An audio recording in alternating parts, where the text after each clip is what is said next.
and Extaz, all the power is in your hand. You make the decision, everything else aligns. Who is Vitality picking? We pick Falcons. I'm shocked. Sway was waiting for you to say PARIVISION, troll everyone. Yes. Nothing else. Okay.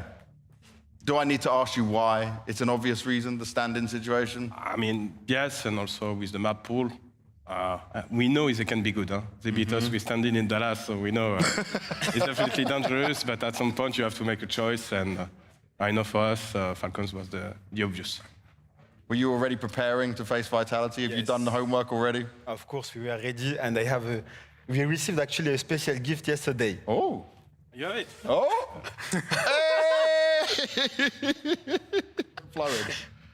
Sway, you're going to get FURIA.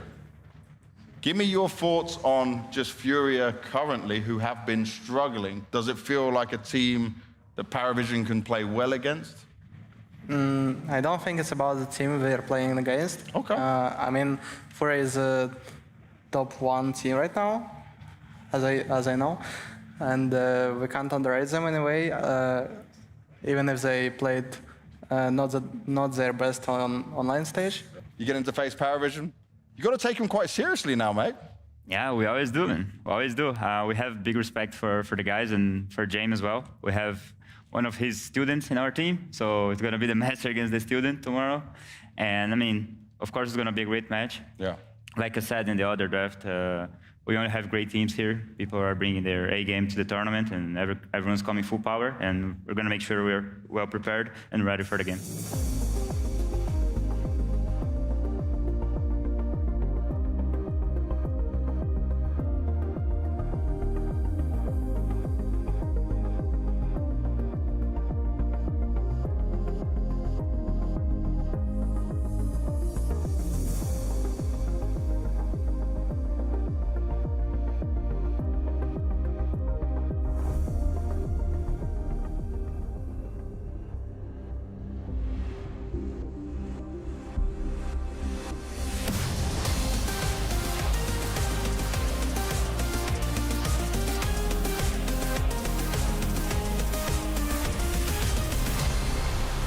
Welcome to semifinals day of the Blast Bounty. We've narrowed it down to just 4 teams, and these teams will now vie for that trophy on stage. I'm Dark Mike, joined here on the desk by Maui Snake and Pimp.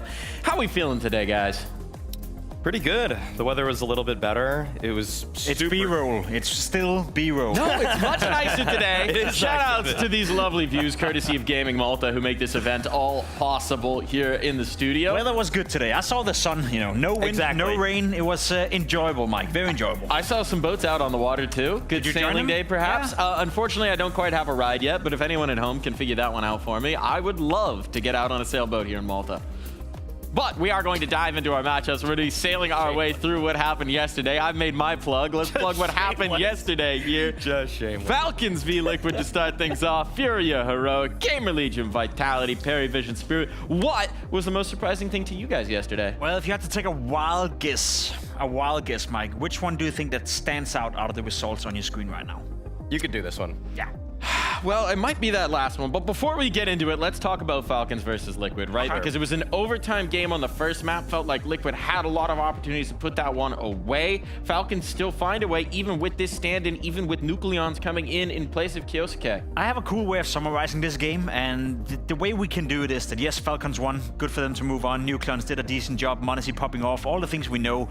You guys spent roughly 10-15 minutes talking about OC in that game, and that's kind of what you want to summarize when it comes to Team Liquid. If you start speaking about OC, you know, not only 1 segment, 2 segments, but 3 segments in a row, there's clearly something wrong. Why not a 4th? Why not a 4th? There we go. Why not a 4th? There's clearly something wrong within Team Liquid, and I think we got that affirmed one more time. Well, I don't know if you've been seeing Twitter, but apparently Crimbo's coming in, so I don't know what exactly is going on there, but I guess we'll have to keep an eye on that one. Rumors, yeah. Look, my random Twitter accounts are never wrong. No one would ever lie on the internet. I mean, it'd be kind of interesting. I mean, I love Crimbo. I think he's a really great up-and-coming prospect, but the only... Up-and-coming? I mean, he's already... Yeah, he's still up-and-coming. I feel like if you're He's not... been up-and-coming for like 5 years now. If you never really were on a tier 1 team, how could you have come up yet? All right, fair enough. You know who has come up, though? Monacy. Absolutely slayed in that matchup, looking phenomenal on the up. It's exactly the form we want from a player that we want to be talking about as if he could be in that conversation for #1 in the world. And yesterday, he certainly looked it. 2 days ago. Yeah, he was fantastic, you know. Freed up Monacy is the best way to describe it. He's always been great, you know, always been great in an environment where he can do whatever he wants. And now, given they're playing without Sonic, the coach is not here, given they're playing with a stand-in, I feel like he's having a little bit more freedom and maybe also a bit more responsibility in order to turn up and make Falcons competitive. So good early signs from Monacy in 2026. Today's going to be a different task, so I'm curious to see how he's going to unfold himself. It certainly will. Diving into our second matchup of those quarterfinals as well. FURIA. Again, some rumbles, again, some questions. This time, Heroic came out and smacked them on Mirage, but they still get it done in the series. What did you see from the Panthers? They really were pushed by by Heroic on that first map. I mean, honestly, Heroic just kind of bodied them. It really felt like they blindsided them with the way that they wanted to call. We saw bright signs from Crizin in the Heroic jersey, who now looks like he's going to activate these players on Heroic. Nilo had some nice flashy moments. I'm really excited to see what the Heroic team's going to look like when they actually have their main operant Alcaran, because if they're already able to take a map off of one of the world's best, then imagine what they can do with their actual 5-man lineup, because unfortunately when it came to map 2 and 3, FURIA kind of wiped the floor with them, mostly because it was a defense that simply didn't have that commanding presence that a sniper has. The cool thing about Molodoi playing so well and the cool thing about FURIA winning that game is that we constantly talk about how all the teams are struggling to find AWP players that is competitive. Yet we find ourselves talking about Monacy, about Molodoi, about Saivu playing some of the best Counter-Strike we ever seen them play. Those three have distanced themselves by quite a margin. Now, as you said, Maui, Molodoi perhaps not too happy with what went down on Mirage. That was a bit of a blindsided game coming in for Heroic. Obviously some mistakes to look out for, but as I said, I feel like sometimes, and that goes for all teams out there, we even see Vitality from time to time, you can have a map off in a series where nothing is clicking, nothing is working out, and then bounce back. And that's exactly what Molodoi did, and that's exactly what FURIA did. And it's kind of nice as well to get that teaching tape almost, where you get the rumbles, you get the reps, you get something that you can look back at as the coach. Sid can come in here and say, guys, we messed up a bunch of stuff. I know you won, but we got to get to work. We got to get into the demo review. And that certainly will go a long way into the future. Why is it that Molodoi, Monacy, and Saivu are so good compared to the rest? I guess Shiro can be entering that conversation as well, but those four and then down to number 5, 6, 7, 8, like it's impossible to find a good double right now. Well, let's talk about Saivu. Gamer Legion, they played some interesting rounds. They had some good moments. They pressed Vitality a little bit, but ultimately it was Vitality's show here, despite that 13-11 on Dust 2. At the end of the day, I feel like everybody felt like Vitality was going to pretty cleanly win this one. So for Gamer Legion to actually pick up 20 rounds across 2 maps as they did showed that this team has some wheels. I mean, this team actually has a great IGL behind it now in Snacks, who to me has totally jump-started Gamer Legion for just looking a little bit more fresh, a little bit more creative. With ZTR at the helm in the past couple seasons, I always felt like Gamer Legion had a very clear ceiling, but I feel like Snacks is completely broken that one open. The fact that he's punched through the glass ceiling now actually can break down teams like Vitality, like teams like Aurora in the group stage of this. Those kinds of moments make me feel like, okay, this Gamer Legion team is going to pick up more upsets in this season and could be a cheeky shoe-in for maybe that 9th or 10th best team in the world. And if we're talking about individual formas, right? Hypex showing, we saw it from Rez as well here, Jacob. Yeah, we saw Rez play phenomenal on Dust 2. Great to see Rez back in his best shape. I will say I agree with everything you said when it comes to Gamer Legion.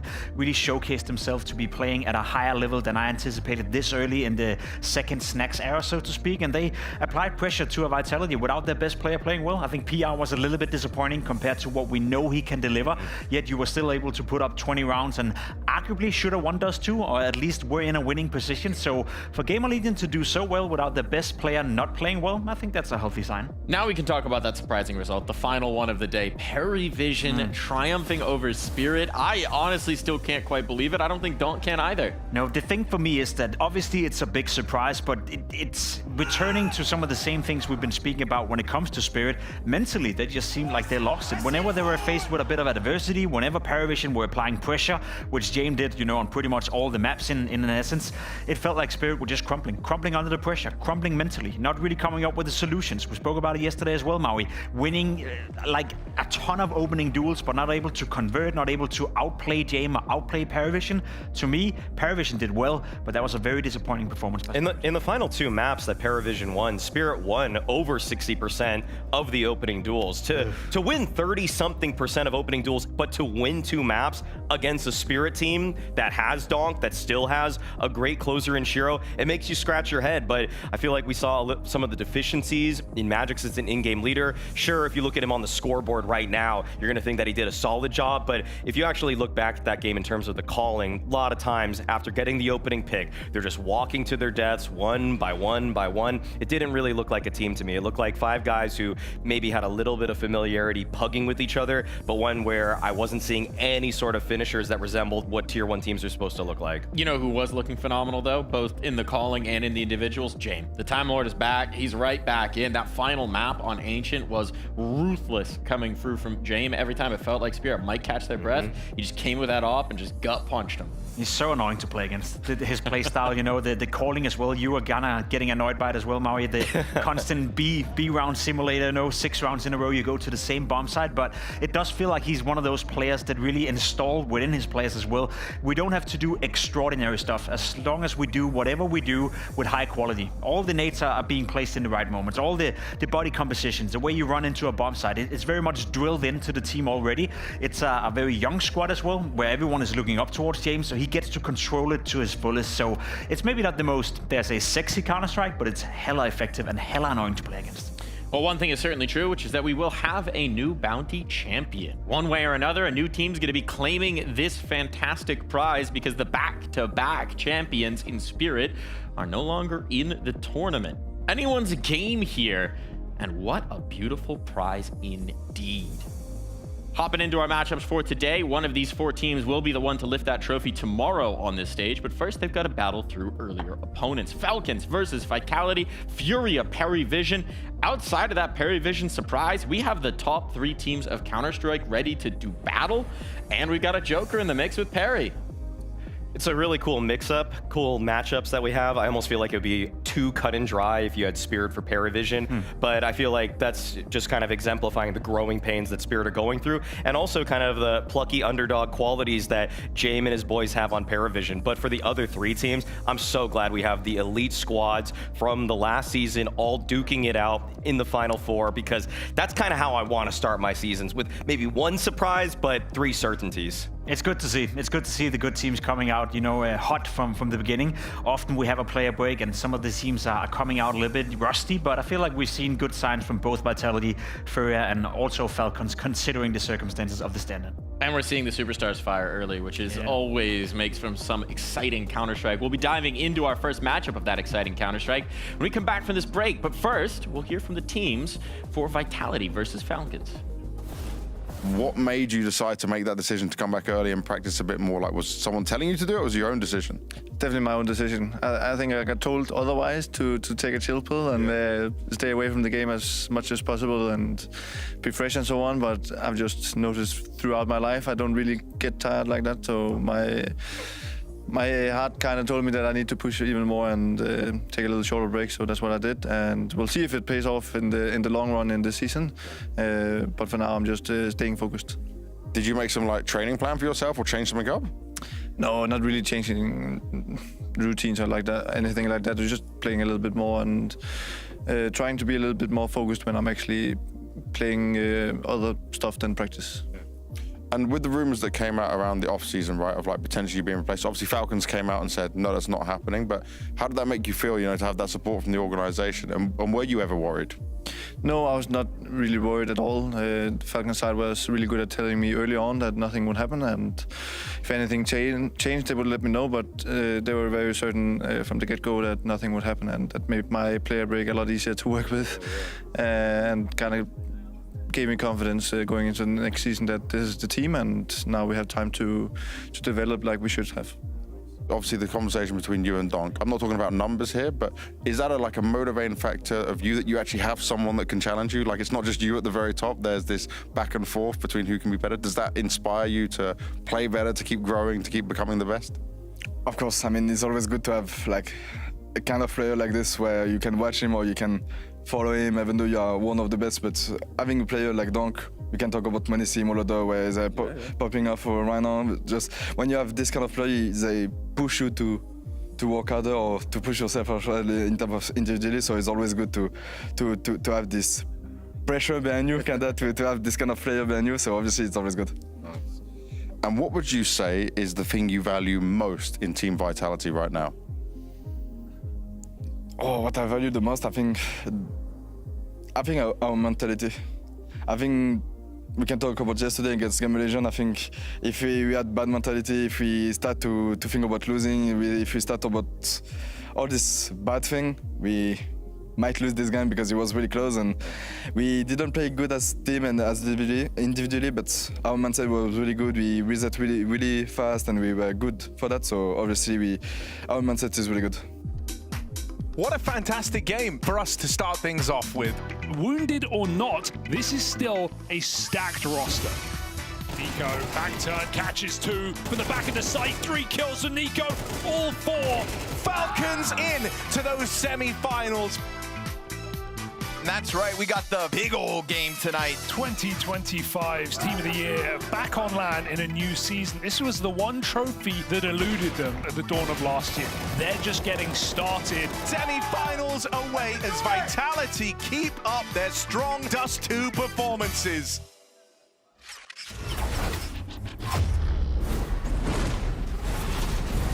A Falcons on Wounded Wing versus a B that's ready to sting. This has been the matchup that defined a huge chunk of 2025, right? The Falcons always trying to pose a test to this Vitality team in the way of so many of those trophies on the streak, yet still, Vitality has always found a way to overcome, at least when there's hardware on the line here, Jacob. It's always tough when you have two teams who play each other so much to come up with a new angle or a new storyline and present for you guys. But one of the ways I attack this game is to actually look at the recent matchups and put it into context, because they have played each other an awful lot in 2025 and it's been very competitive every single time. In the last 4 games, they're 2 for 2, so Falcons have beat them twice. The problem for Falcons is they beat them when it doesn't matter that much. The 3rd place decider at the Esports World Cup obviously didn't matter that much in the broad context.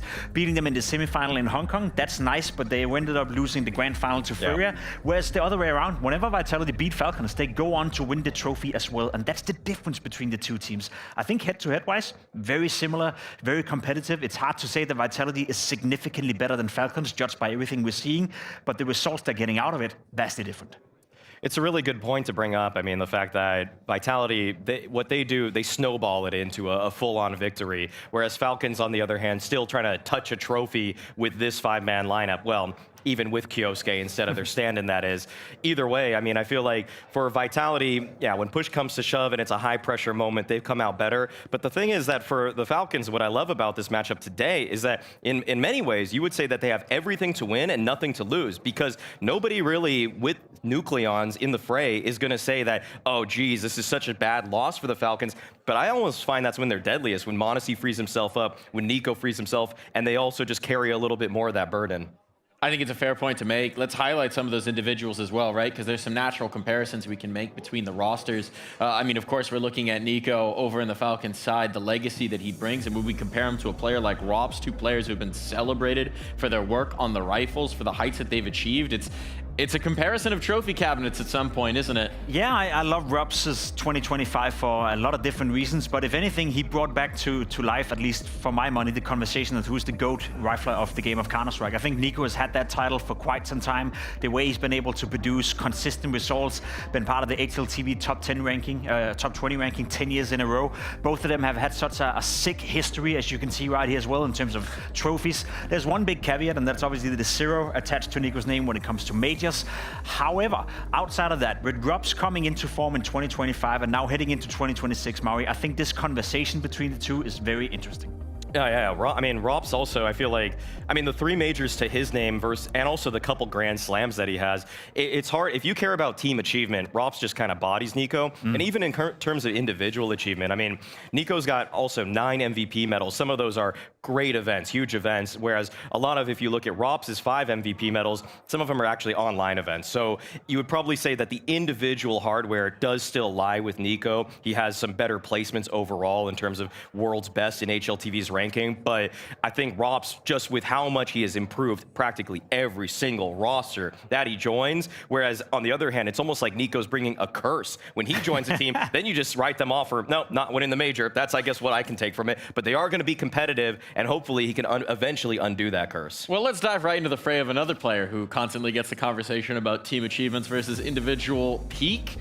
We got ZywOo and m0NESY on the other side of it as well. m0NESY, a player who has been known for the absolute carry job performances when he needs to secure his team a trophy. And frankly, let's be real, that's probably what's going to be required of him again today. 100%. Without m0NESY playing well today, especially with the standing situation, there's no winning it. I think it's going to be super interesting to see how they're going to fare. To me, m0NESY 2026, he's going to have a big year ahead of him, because I think it's important that he establishes himself now as a player that can contest versus ZywOo and versus Dong to be crowned the best player in the world. If he's just, and I say just, in quotation, going to be the 3rd best, 4th best, 5th best, is he really living up to the full potential that all of us are thinking m0NESY is having? I'm not sure. I think he could be the best player in the world. He could be, and to talk about him, or to have a conversation of any sort that involves ZywOo, we have to bring in a subject expert here. We got KRL joining us on the desk. How are you this morning? I'm very good. And you guys? Good. Thanks for asking. And now you get to talk about your favorite guy, one of your favorite guys, certainly. Don't. Oh, well, I think he's out of it, actually. Bad news about that one. We messed up the schedule. You are going to have to talk about ZywOo instead. What do we think about this comparison, ZywOo and m0NESY? Well, I think m0NESY have to do a lot better if he want to reach the level of ZywOo, of what he did last year. But he's capable of. And I think those kind of games, where there are no pressure because they're playing with a player of the academy, it's a good time to show up for him. Carol, I just want to know, okay, where's your horse in the race of the world's best? I don't think it really needs explanation, but from your words itself, who's the best player in CS? The best player in CS? Yeah. Actually? Yeah. What are we speaking? Mechanic, HLTV awards? Whatever your category is. Why not take it down? Okay. What about mechanics first? Mechanics first, donc, from far. Wow. Unbiased and based. Okay, I like it. Like how about overall teamwork and everything, like Donk said, if he want to be the best player, he need to win trophies. And for the moment, the best to do that is ZywOo. Okay. Kale, now that we have you here, I'm curious, because obviously ZywOo is riding his high right now. You have Apex, maybe in the conversation for being a GOAT in-game leader if he continues. Is there any other prospects coming up in French Counter-Strike right now that we should pay attention to? Well, I think the best crack is Gravity. He could be a very good in-game leader. He has the mentality, the hard worker, and I think he's a very good human. Okay. So we need to pay attention to him. What about Nate Yu? Nate Yu, I think, I don't want to trash Ants, but maybe need a better team to show his true level. But also, he have a great mentality. He's a big fighter. Yeah. And I think he's a good soldier. So he could be bring some things to some tier 2 team. Quickly as well, now that we have KL. Any leaks coming up? Any roster moves that we should be paying attention to? You got any spices? You always have something. It was a Mercato without spicy this year, so no, not really. Okay. Yeah. Oh. Nothing straight from La Source. But if we're talking about this, matchup right now, stake your flag, plant your flag. What's it going to be? What's the prediction? Who's winning? You know what? I'm a bit scared of Falcon today. Yeah? Because last time Vitality played against Nico and m0NESY with a stand-in. It was EM Dallas with Stewie. Remember that one? I'm scared of the story. But I think, to be honest, if they play their game, it will be 2-0 for Vitality. Well, I'm glad you brought that up, because if I did, Jacob would yell at me. But thank you so much for joining us. Thank you, guys. And if anyone would like to watch him, he's right up above us, staring down on us from the co-stream setup. you can go on over to KRL's stream and check that out. But we're going to dive into the Vitality roster right now because we've set this up very nicely indeed. You know who these guys are. If you don't, what did you turn off your computer for all of 2025? It's the finest team in Counter-Strike. They won just about everything, both majors, one of the greatest runs, the greatest run, I'll just say it, of all time in Counter-Strike in that first season. Unbelievable achievement after unbelievable achievement for Vitality. You know what I like about Vitality coming into 2026 is the fact that, yes, we praised him for having perhaps, you know, the greatest season of all time, being very dominant in Counter-Strike. To me, they still seem hungry. You're still looking at a team where all the interviews, all the players are talking about, we want to win another one, and another one, and another one. Setting up new goals, we want to be the best team ever. We want to go for another major. It's a very hungry team, and I think Apex has said it a couple of times. One of the big challenges when you're winning a lot is to stay hungry. And from the outside, at the very least, it seems like Vitality haven't been eating too much yet. No, and the way that they're doing it also, I mean, I would say even in that second season where they win the 2 trophies, I mean, I still would have probably predicted them to be the favorites in every single tournament that they attended. And I still consider them the favorites in practically every other tournament until a team makes me think otherwise, until a team shows a consistency at the S-tier events, not some kind of, I wouldn't say what FURIA did was fluky last season or anything like that, but it wasn't always with all of the elite teams in attendance. Vitality, on the other hand, they have the best composition we've ever seen in a CS2 roster, from star player to IGL to support player. Everybody exceeds in all of their roles. They're always willing to pick up the slack. And also, they can just turn on a dime. If Mezzi needs to get an entry, he can run in first. If Rops needs to, he'll do it as well. If Flamesy needs to actually slow play around because he needs to activate later, he knows exactly how to do that too. So they're incredibly malleable and versatile. And I think that's so typified by this Mezzi quote that we have, which is just that at any point they can turn it on. We've seen it in the comebacks, we've seen it in the grand finals, we've seen it in the BO5s, in every possible map. It just doesn't matter. It doesn't matter the situation that you place them in, even if they're working with pistols, if they're working with lesser weapons. This is perhaps the most versatile roster that we've ever seen in Counter-Strike. It's such a well-rounded roster, homogeneous roster. As you said, every single one of the players can do the job to a high degree. Maybe even follow this thought experiment. If you were to say who is the quote-unquote weakest players in his role right now, I think a lot of people would maybe point towards Flamesy, saying he's not, you know, necessarily dominating. If that's the weakest link within Vitality, if we're playing that idea that we have to pick someone, Mike, I know where you want to go here, but just play the idea right here. I'm not saying he is weak, but if you had to point at one player in his role that you would switch out for someone else, I think a lot of people would point towards Flamesy, I think which means they have no weakness. To quote the man himself, I believe he said on a podcast last year, hey, I told the team if they can get Donk for my role, I'll do it. Anyone else? No. I mean, I feel like it's kind of a it's a tough question because everybody's so strong on the role, but if you actually want to say who's the worst, I would just say the most replaceable. Because yes, he would make the joke about Donk replacing him, but yeah, if you got Xantares, Nico, Kyosuke, I would technically say that they're all fine over Flamesy, but like, am I really trying to even make any sort of shift on a team that has shown some of the best chemistry ever? So it's kind of a ridiculous hypothetical. I could really get into this argument, but I'm not going to, because we do have another team that we need to talk to, and we need to give them their justice as well. We'll flip over to Falcons. If we get a tech pause later, I'm picking this one back up though, Jacob, because I've got a bone to pick. It requires you to understand it, but go Talking about the Falcons here, we've got another superstar roster with one less superstar than usual. Nucleon's coming in as a stand-in. Just for a quick bit of recap, if you're joining us now, he is a young 18-year-old player from their academy. Yeah. Before this event, he had played 18 officials on HLTV all-time ever. He's played a lot of Face It. We didn't know much about him. He's been, I would say, fine. He's not Kyosuke. We didn't expect him to be. He has not been a glaring weakness, has he? No, he passed the test, so to speak. You know, coming in, playing his, sixth official game ever on a big stage under a ton of pressure. Even he said it himself after the game that he felt the pressure, but he passed the test. He wasn't a liability, but he didn't make a difference either, I'd say. I think he had a nice clutch on Nuke, a 1v2 or something like that. Outside of that, very anonymous performance, but that's what you want from him, right? As long as he's not a liability.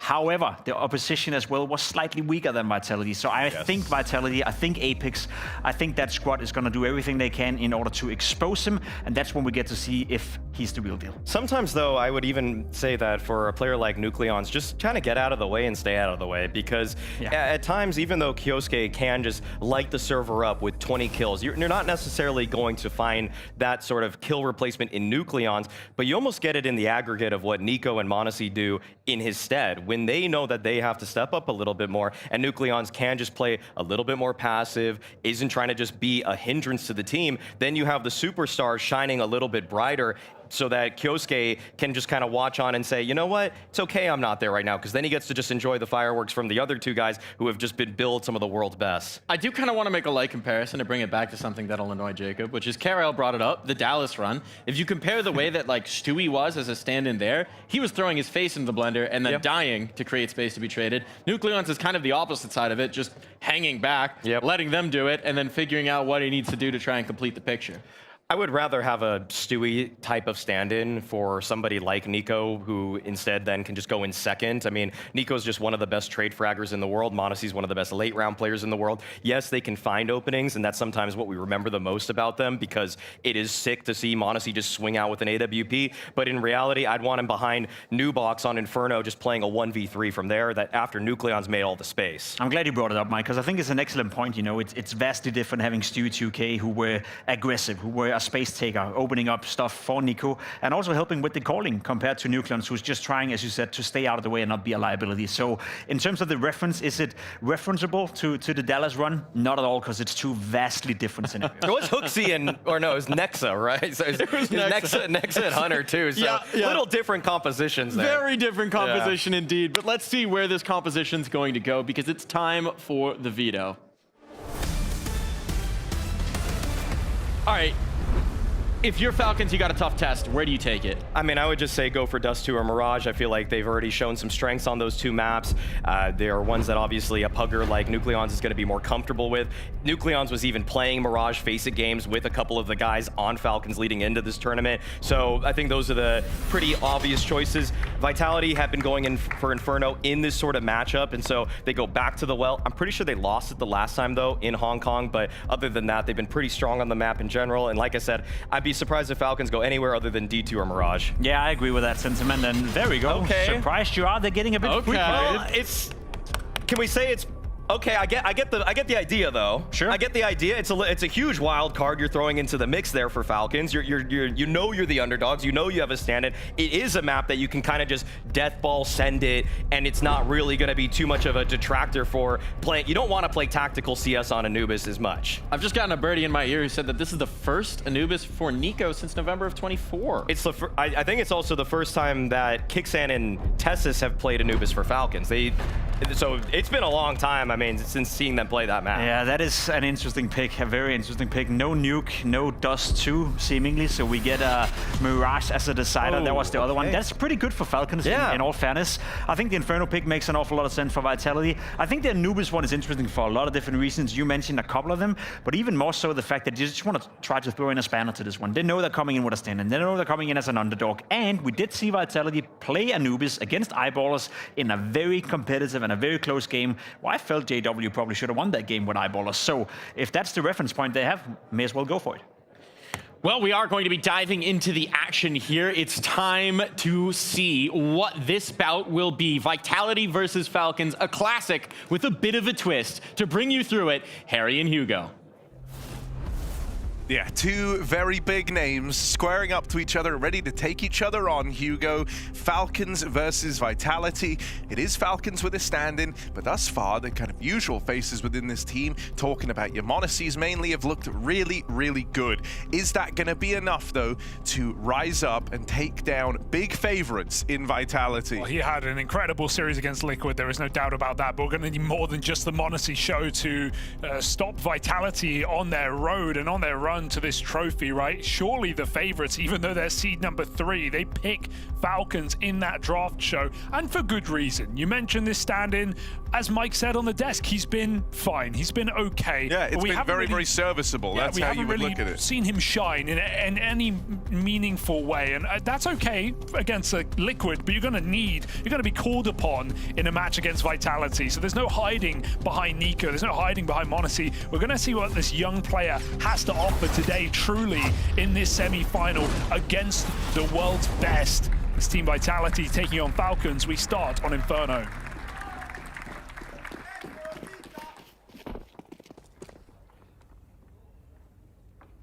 Yeah, no secret that this was a bit of a troublesome map for the Falcons to really come to grips with. with Kiyosuke in the main squad. How's Nucleon's going to fare as the stand-in? They're starting things off on the CT side, and he's up taking this position out towards top banana. Well, this is his first official on Inferno as well, but that mainly comes from just a lack of HLTV games.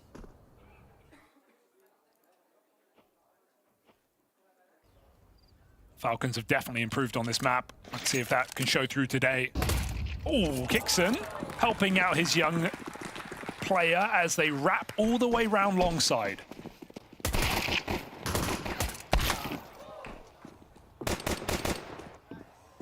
Yeah, Nucleon's dead there out towards mid, and there's only one man actually left in the A site. It's Tesses, who's just concealed himself in this smoke, but you can see Vitality is still very suspicious. Two players with eyes on, and they're quick to deal with him. You've even got this late activation from Rops ready to come through just to clean up the remaining two for the Falcons. You're going to be hard-pressed to find a way back in here, boys, with Rops closing in. Dink on the first shot, finishes off the second player. He handles that wraparound perfectly. That is never a threat. The classic Rops position, right? You've seen that just a million times across all his teams, right? Late A retake, he goes into the bedroom and he just hides out. He always lets them go past. Stab in the back here in a 4v5, no less for Team Vitality, but it was that info on the banana push that just let them speed up. Tess says a secret to no one. Vitality take the pistol. Strongest start for Vitality. They struggled on pistols yesterday and on conversions as well. They were force buying. Gamer Legion were able to stop them every step of the way. So it was a bit of a problem for Vitality, but if we know one team that has had their issues with pistols, it would be Falcons. But at their best, right, we're looking at Rivals last year. It was a very different result. A lot of pistol wins for Falcons. Inferno wins, beating Vitality even on this map. So what do we get today? Vitality looking to be methodical here, but Mag 7 used by Kixan. Nades come clattering in. Vitality wounded.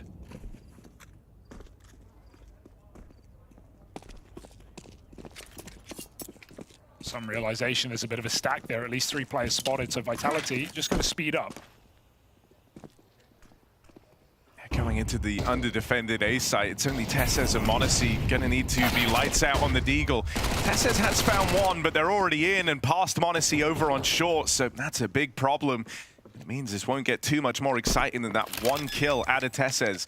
Bomb plant secured, Vitality 2-0 up, and off to a good start here. You know, one of the things we kind of saw from their opening game in these playoffs was slower starts for Vitality that then ended with very, very strong finishes. You know, Gamer Legion able to give them a bit of a run for their money at times. But here, in good form from the get-go, right? Getting off to a good start in the pistol round, finding the conversion. It's going to put some wind in the sails of Vitality. Even had that quote before this game from Mezzi, just talking about how in his team, they always feel like if the hour calls for it, they're going to have a play, whether that's an idea, whether that's an individual stepping up and rising to the occasion. And that's why in the past as well, even when you think back to the second half of 2025 when Vitality were losing some games, and you heard those comms from Apex, and he sounded very frustrated. He's asking the team to just give him more, right? Try harder, hit harder. There has to be more left in it. And I think in isolation, folks are kind of quick to judge that as just an Apex mold, but this is a team where you always think you've got that extra, you know, 10, 20% to give out. And that's already what we've seen in these playoffs. So the idea that they could come in starting strong is potentially scary for the Falcons. We would have loved a slightly sleepy Vitality in these first few rounds. Yeah, they take the risk of stopping a comeback over being in that position themselves. Kicks a Mag 7. Oh, how's that not a kill? Takes a second pump, but Tess is by his side and guns gifted. Falcons well armed in this round. Don't overcommit to that. Getting out with the guns and getting a chance to play this 5v3 puts the pressure on Vitality. Yeah, you've actually ended up in a fantastic position here. Right, delivered to you by Kixan on that push with the Mag 7. Some support from Tesses, who's been good with the pistols in these first few rounds. Now the ball is in Vitality's court. What do they want to do in this 3v5? anywhere they go, there's reason to be nervous. You don't really have info what's happening here at B. Resmoke's just come down as well at the minute mark. Haven't had eyes on the apartment since you lost 2 players there, and so will just be a decision at group over here at Banana. That means they're playing into the stack.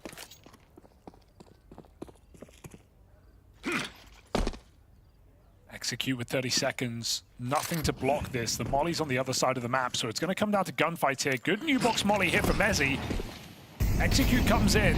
It's bloody lovely. 3 mollies land on the site, but there is no one in sight. Jumping over the corner, Mezzy at least finds the rookie, but Kixon spams back inside the smoke, somehow living. Backside Deagle denied, and Kixon comes out behind Banana. It's ZywOo in the clutch. Kixon's not giving him much. ZywOo on the clock needs his kill instantly, and that won't be allowed. He chooses to save his AK. He can find all the kills he wants. He can't win this round. Tessez will not make that mistake. Whoa! It was a nice try for ZywOo, but with Kixon disappearing into Banana, the clock plays out for Falcons, and they find that force buy saved. I have no idea how Kixan survives that spam on the smoke, but they're so glad he did. Able to then recommit. Once they lose the site player, he comes back through the smoke, right, and actually gets this trade. And from that point on, that's really where the round is unwinnable for ZywOo. Just doesn't have the time. 10 seconds, you've got a player at Banana, you've got a player in CT. There's no world you can get that bomb planted. That's really well handled. You know, a fortunate kind of spray on the smoke keeps Kixan in the round, and boy, doesn't he let them forget it. It's a lovely hold from the Falcons, and it's going to get them on the board early. Still some guns remain here, at least for Vitality. But Monacy's got his AWP alongside with Nico. And look, man, your CT side Inferno, you know that money isn't there for Vitality, even in the odd world where they wanted to go for an AWP, and ZywOo's always down a rifle on these T sides of Inferno. You know, this is kind of where you really want to take a bit of ownership over the role, show that AWP off, put it to work, because Monacy's had some fantastic moments here at Blast Bounty. And so you want him kind of feeling that confidence early on. He's on the better half of the AWP. He's the first guy to get to Dom 1 in this game. This is where you want Monacy to leave a bit of an impression. Well, he's going to have to, because Vitality have made a lot of noise in Banana, and they're walking back up mid. We've got this crossfire in the site, but Nico gambling with the triple B. Vitality, 40 seconds, start to make a bit of noise. Nico has a difficult decision to make on which side he wants to commit to. It doesn't matter. Vitality are beating him to the punch. Yeah, they're going to get out early. Just this 2-man hold. Monacy, some combat AWPing's going to be required here. Molly burns him back, but the AWP still gets online in time. 2 is all he manages. It leaves Falcons in a doable spot. Spam even connects for Nico. Now you're weighing up this 3-on-3. Is this what you want to stake it all on? The resmokes are a big problem. One just came down, and Apex can replenish, so Moto is out of commission. Don't have a smoke of your own either for the Falcons, right? Not uncommon to see a smoke come through this Moto smoke to try and allow you to play forward into the site, but that's not available to the Falcons. It leaves pressure on, and it leaves them only with this short wrap. That's exactly what Vitality are hoping for. They are set up to deal with a short retake. Committed. Now with a swing, baited in to the Mezzy Rops crossfire, and it was a very short retake, shutting down the Falcons. Vitality are quick to regain full control. Yeah, would have really benefited from a player being able to come out of Motor, right? Even just pushing the smoke, but altogether, a bit of a chokehold here from Vitality in this post plant. Mezzy with some good rounds already.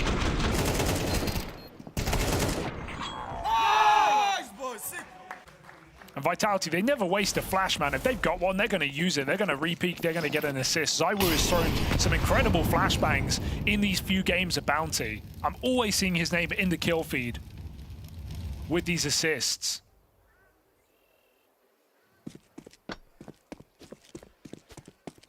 Monacy. Can he keep up the head-to-head? Going back to B will be required. Vitality 3 strong. There it is. Insta-rotate, Vitality call his bluff. Oh, they were going to. That smoke will change their tune. Yeah, your hope right now is that Rops can kind of thread the needle on this timing. But Bro ain't walking through that door. Orp's already gotten ahead of him, and they're just going to look to link up with Rops over here in top mid. So they are once again playing into this hero AWP. After you, Flames. Falcons very aware of what their win condition is and just how important it will be to get m0NESY feeling hot in this matchup. Right place for the AWP, and again, he puts it to work. 5-7, Atesses goes on to lend a helping hand. And the man that the rest of the Vitality squad came around to join is now the sole remaining player for Vitality. It's Rops on a long wrap. The site is flooded with Falcons players who have armed themselves now. What's he even supposed to do here? Bomb away from him, 25 seconds, and might just have to be this save. A very suffocating round there. m0NESY getting ahead of that rotate on the AWP feels paramount. Fires a shot over towards the B site. There was a stack over towards B throughout most of this round for the Falcons, but the AWP was not a part of it. They wanted him to take first contact. He gets the kill, insta-rotates away. Just remains one step ahead of Vitality. That's good moves for m0NESY, man. Shows that m0NESY, it wasn't just a one day, a one game over Liquid. He seems to be in very strong form starting off this season. A lot of impact, good reads, pre-crouching to dodge the flash, and up and over for another double in this bomb site. m0NESY, monstrous round. And Vitality hit the wall. And I mean, you know, the form component there is like, even if m0NESY misses that shot at B, he still probably goes for the rotate. It just feels so much more valuable because he gets it, right? Like, if they have a 5v5, they can just try and steamroll through. Likelihood is it's a lot harder to get those shots off on the AWP because you're just going to be swarmed, essentially. But not only do you get out with the kill and get ahead of them on the reposition, you're playing that 5v4. It's just a real comfortable round at that point. Yeah, I mean, m0NESY's made his position known in this game, right? 2 multi-kills on the back of the A site, so Vitality need to be very ready for that position in future gun rounds. Won't be now, they're going to force up 4 Tech-9s, ZywOo on the AK.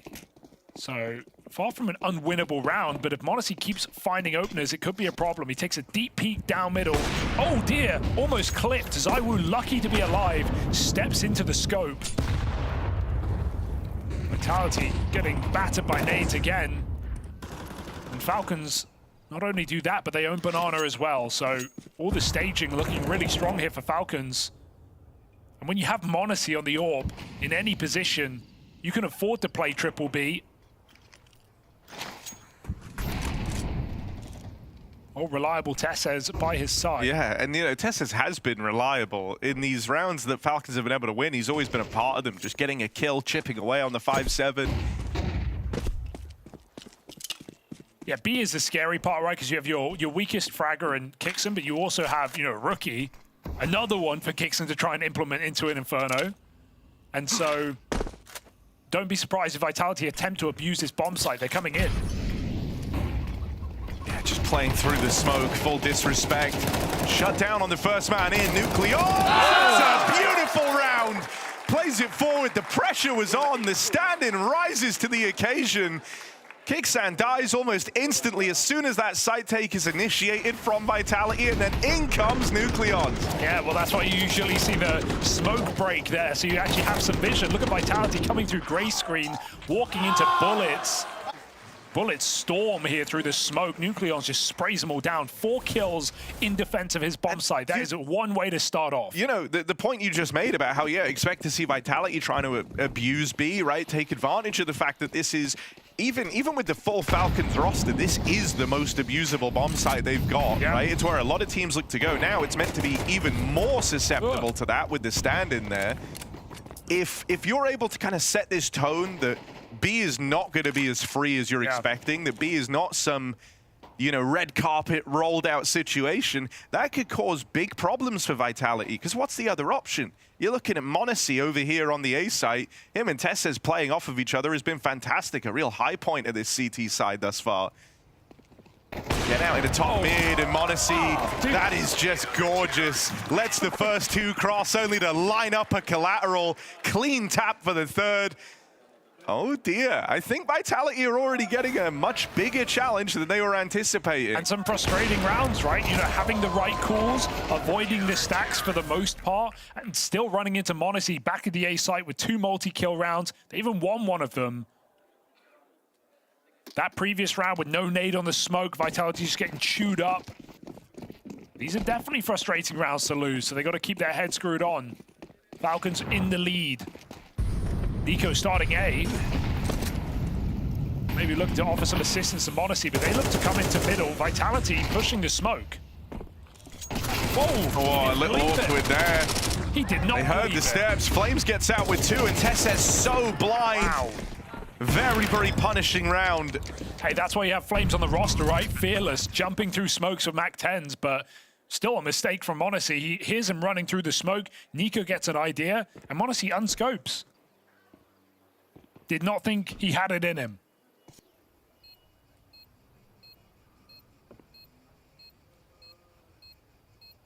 So Vitality catch them off guard. It's a very Falcons-esque round, right? They do love running the quick mid pops on the T side. But it's Vitality who get out all the better, who get out with m0NESY's AWP and a flawless round to build this economy. Nice, 6 shot. Guys, can you put some pressure on? Kills wrong. Get up! Up, short!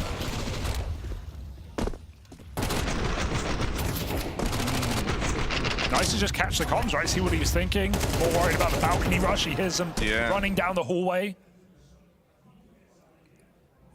Maybe covering Flames' footsteps.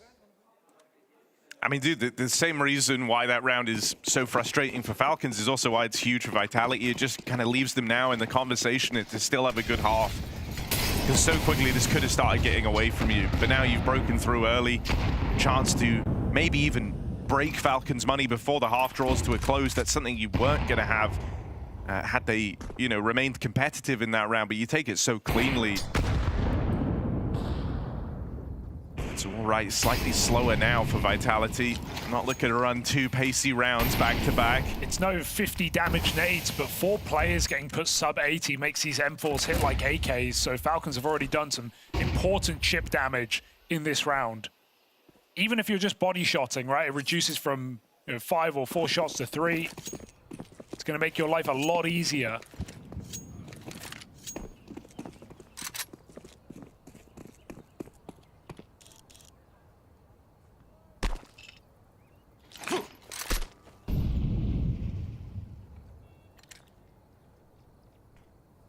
m0NESY might be needed to get back on his perch inside of the site. Ooh. ZywOo doesn't even know. It's missed. There's no punish here from Nico. m0NESY, I wonder where he is. Nice little detail here was Nucleon's just re-aggressed Banana to kind of confirm the suspicions of the Falcons. They've already rotated accordingly to this being an A play. 3 in the right place now, and you know this hit is coming. You've got the info. Good opener for m0NESY, makes it a double, and there's Nico lending a helping hand. Been a slower start to this game for Nico. Maybe this is where he can find his impact. He's got to beat the 2 Frenchmen for Vitality. That bomb getting planted. Right now, you've got a one-man gun out in the site, and Nico and Nucleons come together, deal with them both in seconds. Damn. Vitality don't even have time to get posted, and yeah, that brings a little wry smile to Nico's face. From a frustrating round in the one prior to 2 lights-out kills to really just seal the deal on that one instantly. And I still can't sing enough praises for m0NESY because it's just the way these shots look, the quick adjustments. It's the m0NESY we expect, but that we don't always get in back-to-back playoff games popping off. And this guy only deals in doubles. He has had so many multi-kills in this map. It's the same as against Liquid. Remember that nuke map? Tearing through them. Yeah, you know, it's one of these games where you just have to show up and kind of be 100% on the day. And I think that's why it feels relieving, right? Even something like if you look at it and it's like, yeah, m0NESY's playing pretty good right now. Yeah. I don't think pretty good is enough to beat Vitality. He has to be tapped in. He has to be locked in. And that's certainly the form you've had in these first few rounds with countless multi-kills. It's been a bit of a cooling card for m0NESY at this event. And again, it's the weaker side, right? It's only m0NESY and TeSeS inside of A. And Falcons still trade out to the advantage. All this getting orbed has finally got to ZywOo. He's bought one out on the T side. It's fair. Guy trying to get the orb going. Seen him have it one other time already, but Never even got to fire a shot off. Okay, that's just unlucky, really. Double nade denied. You're not going to out-AWP Monacy. Not anymore. Zywo's had the AWP twice now and hasn't even really got to put it to work. Double naded in this round. Last time he had it, Monacy found him scaling over the cart over here at A. And so the 2 times Zywo's tried to get that AWP online, it has been instantly denied. Nucleons even gets out as well, so just once again looking to play it safe enough in this B bomb site. In a 5 versus 3, Vitality can't even jump on B. They've been smoked out. Got plenty of util to execute here. Robs is still lurking though. Monacy will hit the flick if I have been paying attention. Okay, Tessa saves him instead. Execute will have to be the way. 2v3 on this site. Good position for Kixan, and they just sends it. Kixan, not in a forgiving mood right now. The jump shot down, just chasing kill number 2. Mid-air on that headshot, flying at them. You know, I think something else that's kind of interesting here is someone like Nico's not been shy about the type of pressure that comes with playing on this roster, how, you know, just because of the money that's been spent on it, right? The idea that the results are always supposed to be there, and I think that does add a lot of pressure. But when you're at an event with a stand-in, you know, for the first time, I think Falcons kind of get to play with a little less pressure. Yeah. You know, that's a type of move you wouldn't normally see Kixan go for. Definitely flexing right now. Falcons in a winning position. Can they win this half?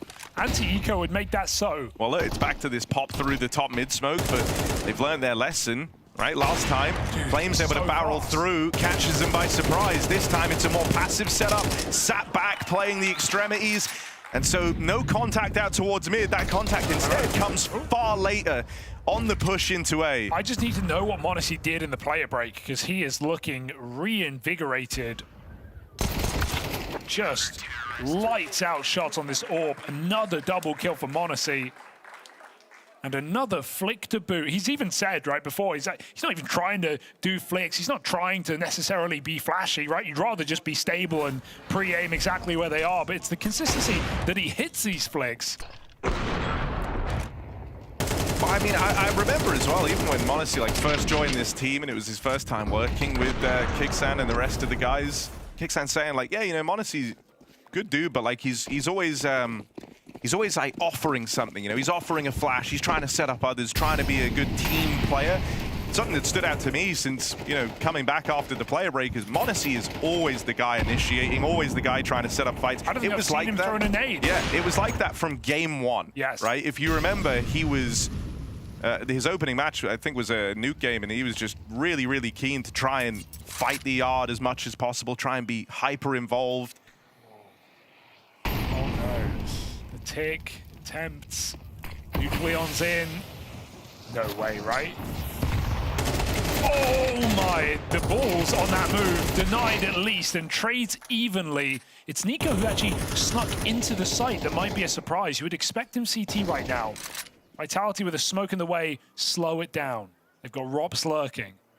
They're hoping for a flank. Nothing's coming in. Monacy playing committed. You have full util. The nice thing about this slowdown as well, that smoke is often why you will see teams botch a good backside molly. Smoke's off the lineup, so now you have some options open on the slowdown, chance to see if your lurk finds anything, and when it doesn't, Robs just rejoins. Apex is actually going to try and move through early. Catches a good timing on the smoke push. Tessa's now dead, and there's that Molotov we're talking about. That's going to force Nico forward into 3. Spam connects on Apex, bringing him down low. Look at who's left in this 1v2, Monacy, and he's got red hot hands right now. This is certainly a round he's interested in giving a look in. Creep up through Banana. And no surefire sense of victory yet for Vitality. Set up over at the coffins. Oh, no. Monacy closing in, but as he clears other angles, timings open up for a coffin swing. Time ticking away and off this bomb. Nade comes out to clear the back sight. still suspicious of it, and he will just get hounded down. Vitality course corrects somewhat. It's 5 rounds on their map pick on this T side. Will that be enough with m0NESY in stellar form?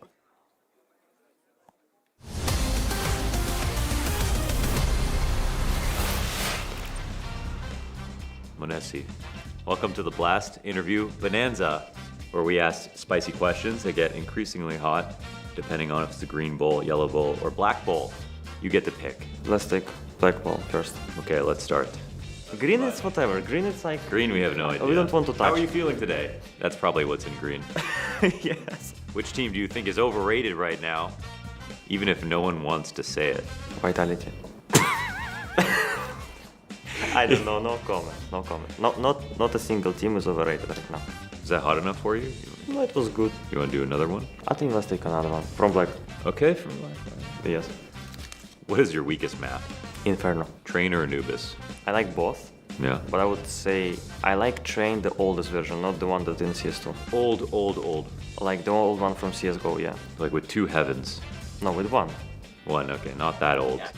Medium. Medium, okay. Who is in their villain arc going into next week?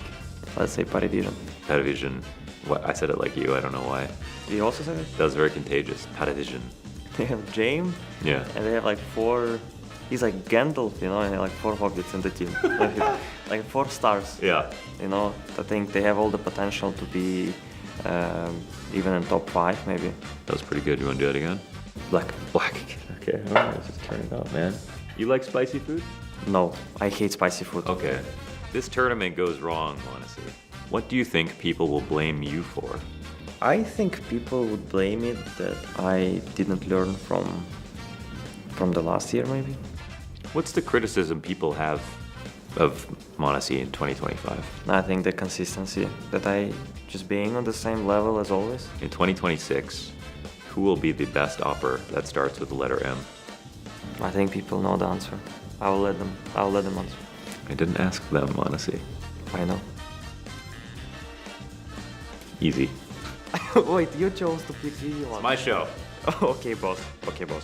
Who looks like the team to beat in the final week? I don't know. I think right now it's very hard to answer. It's not immediately Vitality?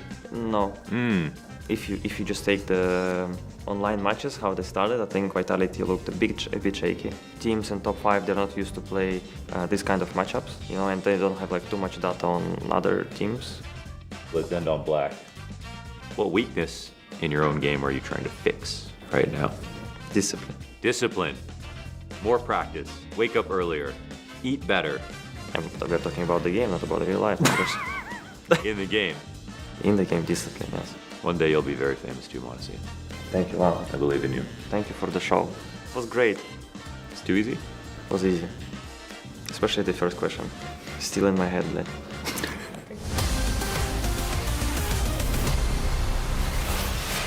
Well, m0NESY may claim Inferno is his worst map, but you wouldn't know it based on that first half. CT's side, a rip rolling 13-7, a man that mostly deals in doubles. He's now got to bring that to the T side against a Vitality who are, quote, shaky. We'll see if that shows up in the semi-final or if they can get back to their winning ways. Vitality, never a team to write off.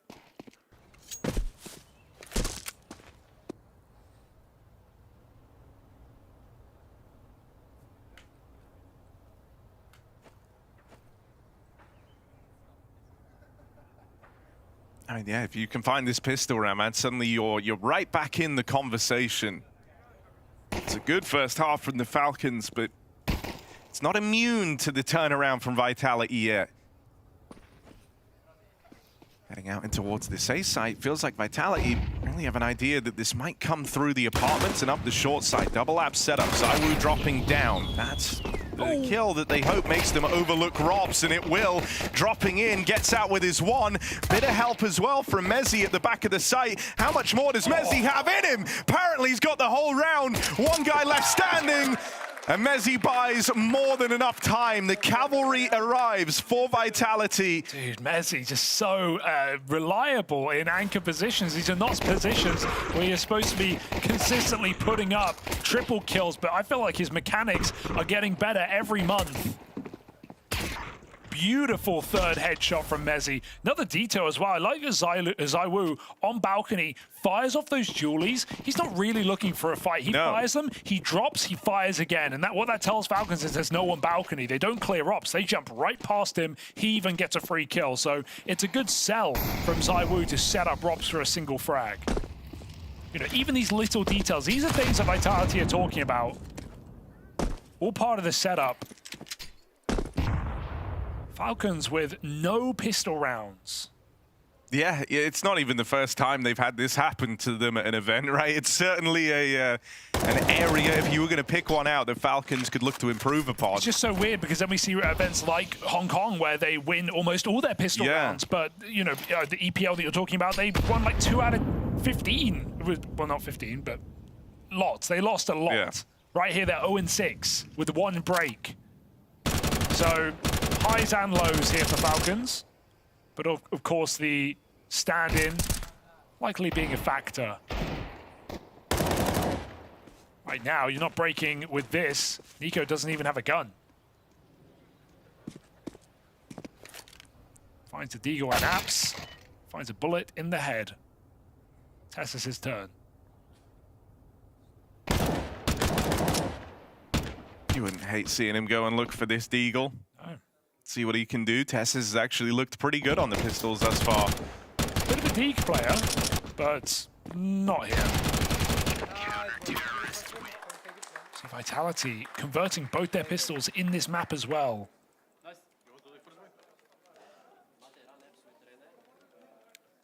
Yeah, say that they did lose to round 3 in the first half, right? They're running out of time on the B-bomb site. The Mag 7 and apps from Kixon. But the buy is in.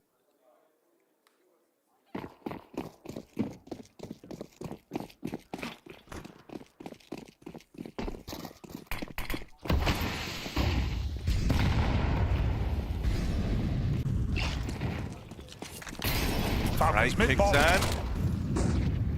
You thought. Lots of ruckus.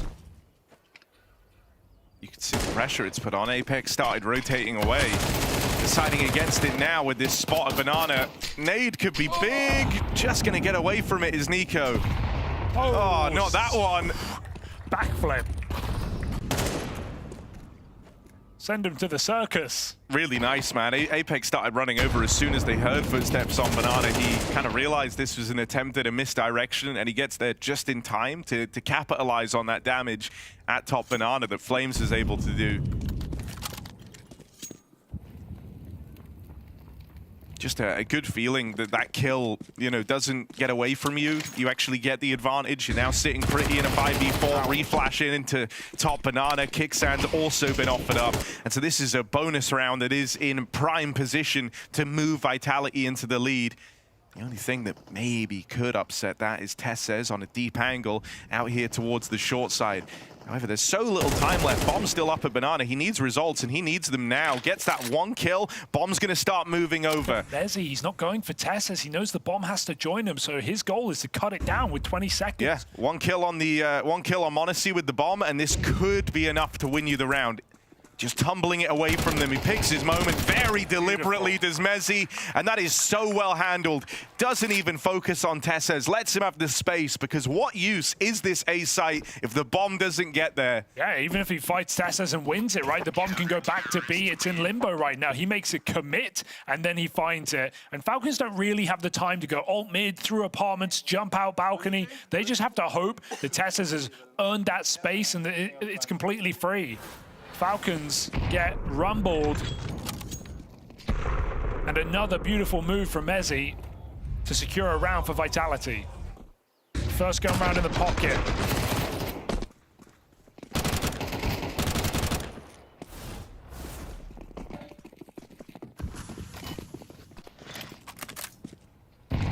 That lead evaporating.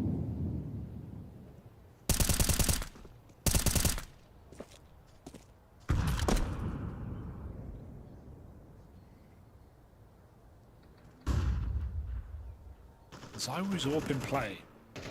It's not been the ZywOo show.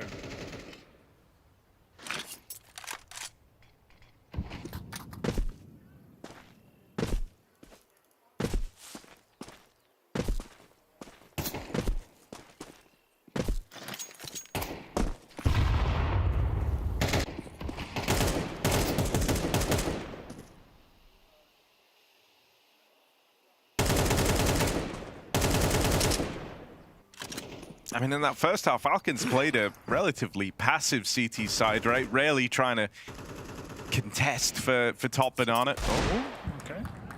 What just happened there? Through the wood. Okay. Apex was spamming. You never know. Maybe this makes the round interesting. ZywOo over here at long is in a position where he's really got to deliver, but the flashes force him back. Smoke knocks him off the line, and even firing that orb, they know the next point of contact going to come over here at Library. Knowing about it is only half the battle, though.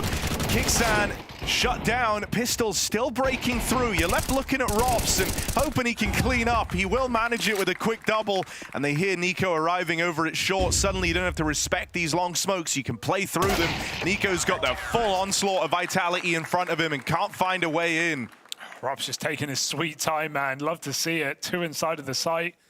Falcons don't know where to look. They're feeling the threat from both sides. ZywOo just spamming on that Library. Crazy opener, but matters not because Vitality never let go of the banana control. Falcons get pinched again as Vitality continue to take clean rounds. This lead starts building. Full buy for Falcons, no AWP. m0NESY, it might be a one-half game. We saw the difficulties of T-side AWPing. ZywOo showed us very well. Could not get his to go.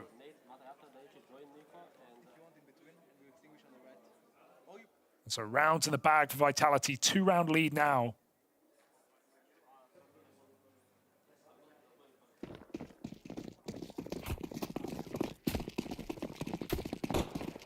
And it's felt like a team game. No one player standing above the rest.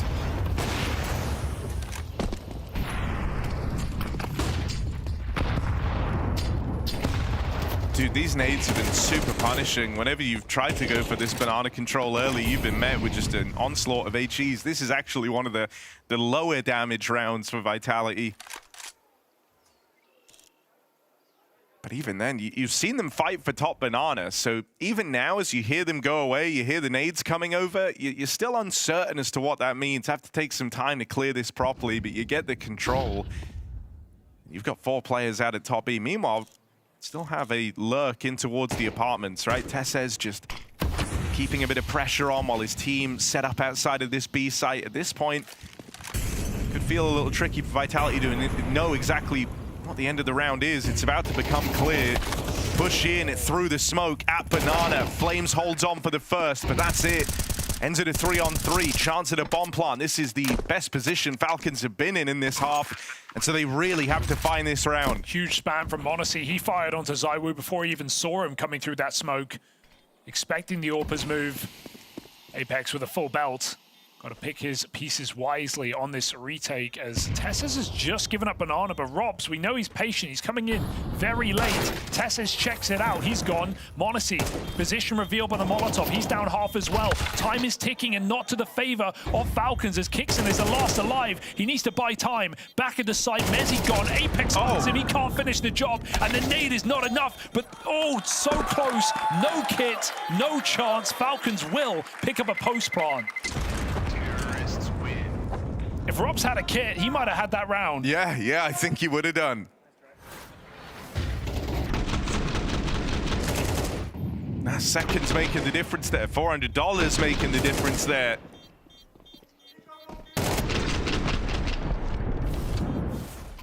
Nade onto 19. Close, but no cigar here for Vitality. Just a really important 1v3, right? This half could have so quickly gotten away from you.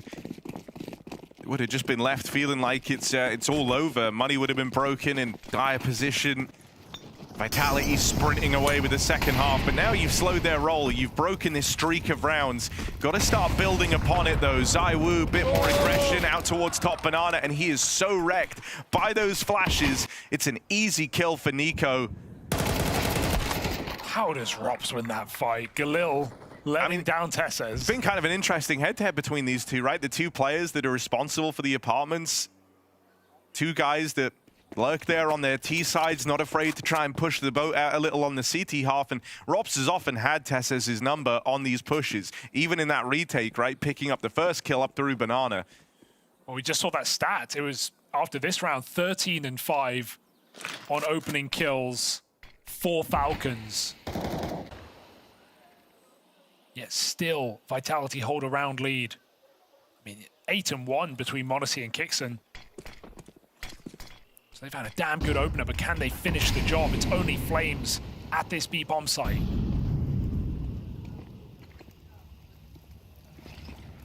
Gonna try and nade this, maybe? Nah, nade on the plant, and spam will come through. Not bad. Good stuff for Flames. They've re-smoked him, but he seems up for the task, playing through. Tiny bit of vision on the edge of this smoke. They can't quite find him right now, and he's causing so much chaos, pulling attention away from CT. NiKo's 2 kills deep, and he's just wrestled back a third. He's got m0NESY in here alongside him, but with the AWP dropped out, it's got to be the NiKo ace clutch, and there's so little time left. Tap off the they swing it together, and what a round from NiKo. Have yet to see him really get going in this series. That might be the round that does it. Ace clutch from NiKo. You could just see that happening. You could see that lining up on the X-ray. I was hoping only one would swing. It's just too easy for NiKo. Delivered some damn good shots as well. He's going for taps in that round earlier. Feeling it.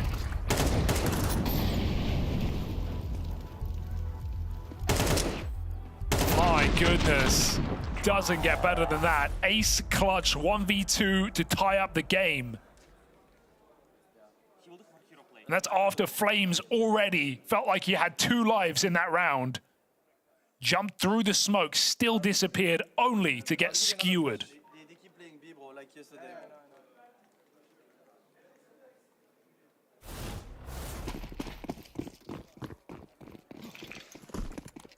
Love to see it from NiKo. m0NESY had a fantastic CT side. NiKo trying to replicate in this T half. Impact like that, Falcons are well and truly back in the game.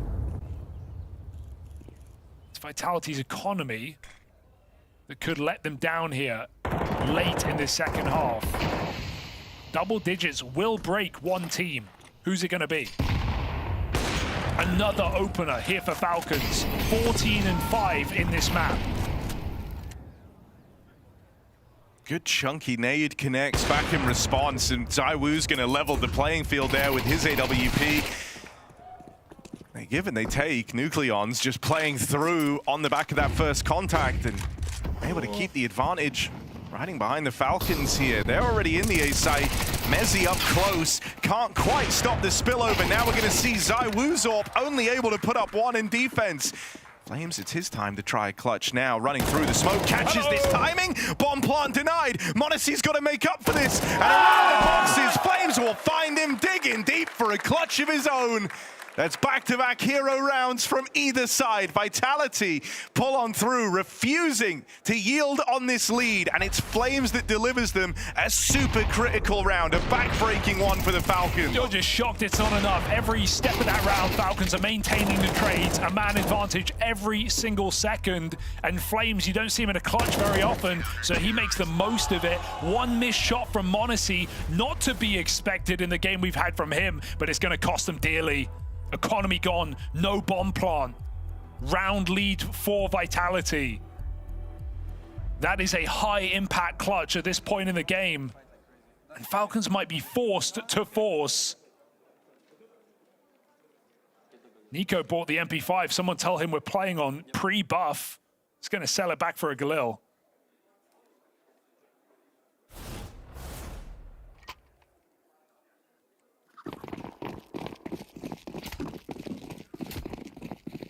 It's still not safe, right? Falcons are forcing, knowing they can break Vitality. 2 MP9s in play. Falcons win this round. They have the economic advantage. Nade stack puts Apex on notice. Flames is committed and dead. Big problems here for Vitality. Great to see NiKo just kind of going back to what he always did best here on Inferno, which is be a bit of a missile up through Banana, charging down for the entry. Apex lies in wait, but the flashes leave him a dead man. m0NESY now has a go at a hero play of his own. Flash through the CT smoke. Nearly gets out with way more than he bargained for. Nades can make it interesting. Nucleon's low. Could that be it? No. He's going to get away from it. 1 HP's worth of damage. Nucleon still survives. It's ZywOo and Robs. It's the big duo for Vitality. The signing that helped lock them in a damn near flawless year. And, well, there's the ZywOo nade to kickstart this retake. Let's see what they're made of. Playing it forward, it's ZywOo on the AWP. Suspicious about the pool, and with good reason. Now we see if m0NESY's got a clutch in him. Spam will connect. Rob's tap on the bomb. That Spam will let you know the defuse not being held. And at this point, m0NESY is the favorite in this head-to-head. Swings out wide. It is 3 clutches back to back to back. m0NESY's breaks the money of Vitality. Oh my goodness, no one's been safe, right? We've had 3 players survive in the last 3 rounds, 4 in the last 4. It's just been broken buys, butchered rounds. Calamities and clutches here. But maybe Falcons can seize the moment and finally win back-to-back rounds. NiKo getting hyped. He's had high impact in this T side. And Vitality don't have a choice. They nearly have to make this buy. How can you win it, though? Smoke comes down, revealing Flames' position. Even that smoke doesn't allow him exit. He is dead again. NiKo, another entry.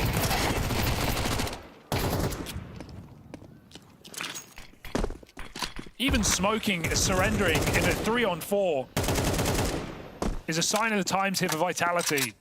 They have not got the advantage. They need these gunfights to go their way. Apex pushing the smoke, offers up another. And there is no world in which a one-man hold is enough in either of these bomb sites. These players must group up if they want to win this round. Yeah, and you know, while grouping may give you the best chance, it still relies on Falcons playing into your hands at this point in a 4-on-2 up against a low econ round. For the Falcons, they've got time to explore if they want, right? Figure out if this is the stack, figure out if that second player is on the way over to help out at this B site. And so they're just going to find the gap, essentially. Again. Kicksands opened up the B site, calls to the rest of the gang, boys, it's clear. And they just might bring that bomb back over. Not that they were going to meet ZywOo on A anyway. Roller coaster of a game here down the end, and you do just leave these last few rounds thinking, what if Vitality could actually start with an advantage? I mean, dude, you know, it's one of the beautiful things about CS. NiKo had that one ace clutch, which, you know, don't get me wrong, is a sick round, but look what it did for his confidence, man. Yeah. Like, he looked a little frustrated at some of these rounds and the way they were going. Suddenly, from the moment he's got it, what's been his go-to call in these last few rounds? It is kind of the vintage NiKo Inferno look, which is barrel up banana, get in their face, play that early entry, and he's been so good at getting it. And listen to these opening kill stats, right? NiKo 4-1, Kixon 4-0, m0NESY 5-1, and let me compare that with Vitality. Mezi 0-2, ZywOo 0-4, Robs 0-2. I mean, it is just a different game being played. Every round favored for Falcons. Still Vitality are here, but they're going to rely on overtime to win this one. As Falcons get a freebie, the flash reveals the play. Enough guns to make mincemeat out of Vitality. Perfectly fine here for Falcons. Did m0NESY think it was over? It's coming off. Got one more round left. It's not going to get that easy.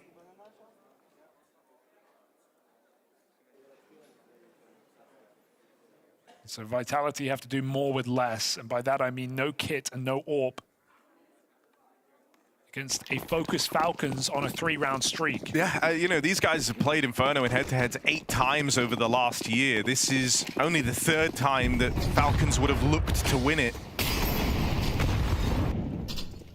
Historically, this has always come up for Vitality, or at least more often than not. And so how unlikely that with a stand-in, without Zonic in attendance, right? They don't have their coach, they don't have Kyosuke either. And this might be one more notch on the belt for them taking this head-to-head in the semi. Yeah, and the point Jacob made earlier on the desk as well, right, about how when Falcons do win this series over Vitality, it's often, you know, not as important. Oh, it's in the 3rd place decider, or they don't go on to win the event. They win the semi, they lose the event. I mean, right now, anything's possible. You take down Falcons, or sorry, take down Vitality in a semi-final here. It's an open tournament right now. Are Falcons really up for the job? Advantage yet to be squandered, but Flamesy is risking it. Even here, right, you're kind of just feeling the burn of the scoreline. You've had to be cautious with all this util, and as a result, you've burnt through a lot of it, right? You're down to just 2 pieces of blocking util. You're going to entrust them to Apex on this B site hold. And so you will be able to stop the play at B. They bought so much time. If this ends up going the other way, if there is some success found out in top mid, that could change the nature of everything. Tesses has really been struggling, far away from his early couple of rounds, but that kill, and a second, the follow-up is in. They're rotating back with the bomb. It's a last-second decision for Kicksan. Time might be low. There's no one here to stop him, and all the kills delivered to the Falcons. The 3rd time they've bested Vitality here on Inferno. They get it done with stand-in in attendance, no coach behind them. That is a huge step in the right directions for the Falcons squad, and it all got started with that Nico ace clutch. What an opening map to this semi-final. What you wanted to see for the Falcons, the stars lighting the way, making it happen, stand-in notwithstanding. We know the player quality that this team has. We know the class they're capable of, and they show it here on Inferno, Jacob. Semi-final Counter-Strike, you know, I feel like the level in this game, you know, the clutching ability, some of the individual powers that came out, especially late game from the likes of Nico, from the likes of Monacy. It was a beautiful and a very competitive game of Counter-Strike. There's a lot to dive into, Mike, but first and foremost, just want to congratulate and just want to say that Falcons beating Vitality, Falcons beating Vitality on their map pick of Inferno in this fashion. Very, very impressive, especially when you consider that you're playing with a stand-in in Nucleons who had a rough time in the first half, yet still stabilized, yet still came back, yet still had some of the stars showing up in big clutch moment and ended up winning the map pick. It was really impressive for the Falcons, obviously. I mean, also give credit to Kicksan. I feel like the first half, a lot of that was dictated by his abilities, especially towards the B-bomb site. So, I mean, there's a lot of praise to heap around. This was just so neck and neck. I mean, last 5 rounds of this game were just, I was on a knife's edge the entire time. I was so unsure who was going to be coming out on top, because we know Falcons can mess up a post plant, but they can also win a couple too. That they certainly can. There was one moment in particular we're going to highlight. This is round 18. This is the moment that just swung the map, it felt like. Yeah, because the round before this one was also a key moment in the game. Obviously, you see Nico coming in with another entry for Falcons. We're going to talk about the entries later on in this one because that was ridiculous. Then a bit of a repush coming in for Robs. You stabilize the round. You go into this retake scenario. Again, Flamesy doing a good job denying the bomb plant right here. In particular, Vitality in this tournament have tried to play a lot of retakes over on this bomb side. And then you had the Nico factor coming in. He's well aware that there's players towards CT spawn. Very crisp with the first kill. He's being left in a 1v2. And then he just completely outplays the Maui. This point right here is where your heart just sinks in your Vitality. You think you have them dead to rights, but they both go for the double swing, and they're both on low HP, and so Nico's able to collect with the spray. It's exactly what you want to see. I mean, the last year for Nico was one where he probably looks at it, thinks that he can do a little bit better, can even play these roles better than he did last time around, even when he's sort of becoming more of a supportive element to this roster, making way for the up-and-coming rifler that he puts on a very, very small list of guys he would even give up his positions for. The guy who's not here, of course. So exactly. No need to give up any positions, no need to give any space. Take it all right back, Nico. Point made. I mean, he's being incredibly aggressive towards B right there. That kind of moment for him is one where if you just get into the flow of the game, if you're taking the point throughout the entirety of it, you're not relying on a Kyosuke or Nucleons to try to do anything, then you are just going to feel yourself a little bit more. I mean, it's like feeding the hot hand. If you just stay cold in the corner for so long, when that moment comes, when that clutch comes about, the opportunity arises, you might not be ready for it, but it's nice to see Nico start to finish throughout this map just continue to exemplify class. Now we've got another round we wanted to take a look at. This one much earlier in the game. This is Monacy in round 5 we're taking a peek at. Yeah, obviously Monacy on the CT side as well for Falcons. You know, big part of the reason as to why they got into the game early on. You see the buy, very scuffed right here, was able to save an AWP. You're playing technically 4v5 with a save. Monacy finds a kill, instantly makes the rotation into what is his favorite position on the CT side. He loves to play behind the bomb side on the box right here. He's moving in slowly but surely, and Vitality, they walked into it. Obviously backed up by Tessus, who's also getting a kill with the 5-7.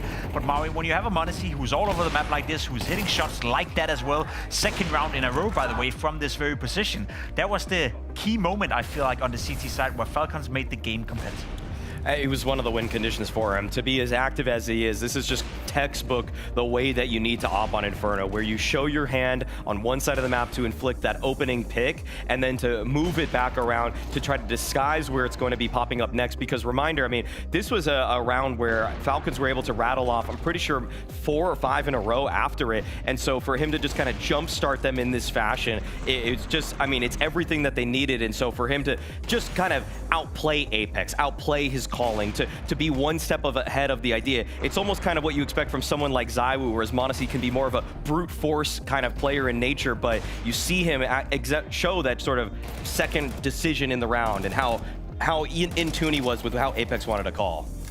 It's exactly what we needed, right? You put it very nicely here, Maui. And if we're talking about the comparison we were making in the pregame of m0NESY to ZywOo, I gotta say, all the wow factor felt like it was going one way on this. It felt like it was all in the camp of m0NESY. Well, it was just a wild game overall, you know. Yeah, we're focusing on the likes of m0NESY, NiKo, the clutch moments in the game as well. But just to present you a few facts where it's like, it's mind-boggling. Vitality win both pistols, they convert both pistols. Yes, they end up losing their own map pick. That in itself doesn't really happen that often if you're Vitality.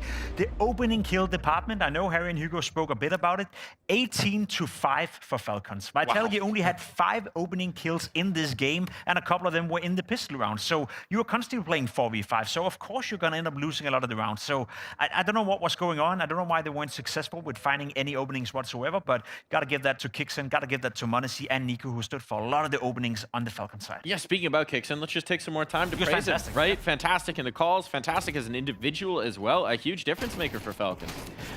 Kixan was the X factor in this one. In a game that usually you're going to talk so much about NiKo and m0NESY as we already have, it was in fact Kixan who at the end of the map came out with the highest ADR, most kills.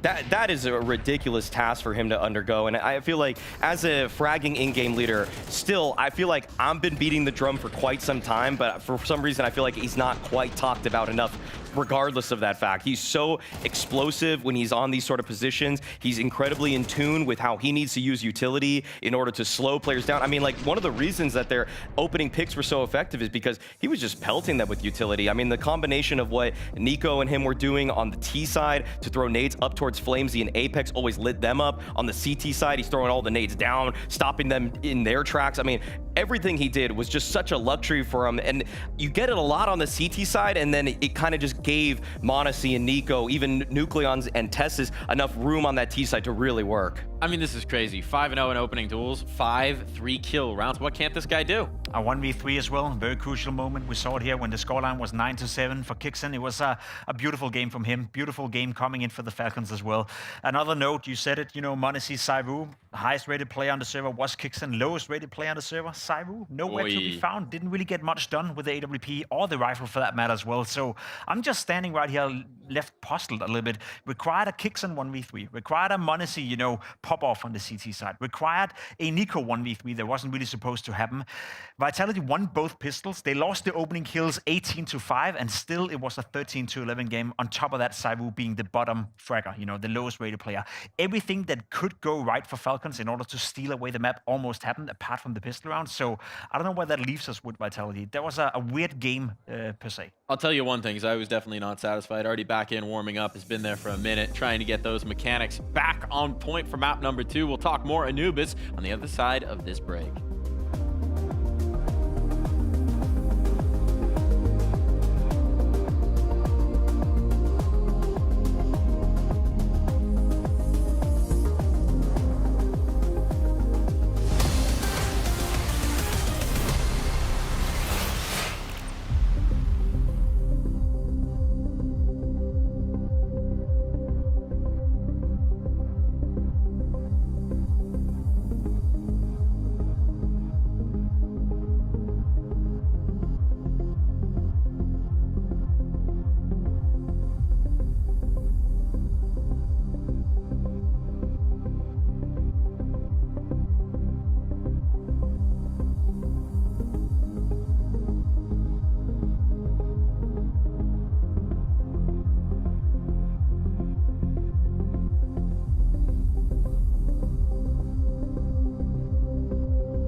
And how limited are you with the veto, with Nucleons, and just him being ready on different maps? Like, how have you done this? We are not limited. We can play everything. We are not limited at all. We are here to play every map. We are ready. Of course, it's not an easy task to replace Kyosuke, but I think that we still have enough room to do good things with the players we have. And we are not limited at all. We can play Anubis. We are going to play Anubis now. What? We picked it. Okay, wait a second. So you picked Anubis, and did you maybe see what happened against Vitality playing Eyeballers and thought that could be something you could win? We saw a bit. I don't know if I can say that we picked it. It's okay. Okay, good. Yeah, we picked it. We, of course, saw Eyeballers, but we were ready. We practiced it. So it's a good thing for us. I am so very curious to see what this Anubis is going to look like. A bit of a wild card pick coming through from the Falcons, playing with the stand-in, making it happen here. It's Anubis. What do we think? It's the Amenstein effect. The Amenstein effect? The Amenstein effect. This guy is all vibes. I mean, this guy, he's got a vision.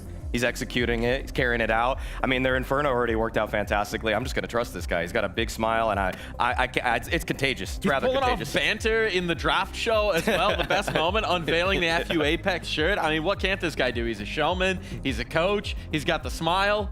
What more do you want, Jacob? I want to win on Anubis. I would love to see Falcons actually play Anubis at a high level as well. The organization, the team, the core have never played the map. They're reintroducing it into the map pool a little bit early in the season to do so. They've probably been practicing with Kyosuke as well. You know, makes you think what's going to happen for Krakow, if that's going to be a new staple for them, willing to pick it against Vitality. We obviously know that m0NESY can play the map, individually speaking. Back in the G2 days, some of the greatest highlights that came out of m0NESY won on this very map. Nico as well the same, but in Falcons, they never played it. It's going to be incredibly interesting because obviously neither of these two teams had any practice for it. I mean, you can't scrim on this map right now. No team is going to actually take time out of their day to play an old version of Anubis when the new version is in play. So this is kind of a cool back pocket pick coming out from the Falcons, where if they've theory crafted anything, if they went into the demos of how Bob XD was doing a decent job against Vitality in the past, then all of this is data that they're going to be working with that Vitality are probably blindsided by. One more deep poll, this one courtesy of B-Trams. Nucleons, the stand-in, also has a lot of Anubis played on FACEIT. Something like 500 maps of Anubis. Who picks Anubis on FACEIT other than me?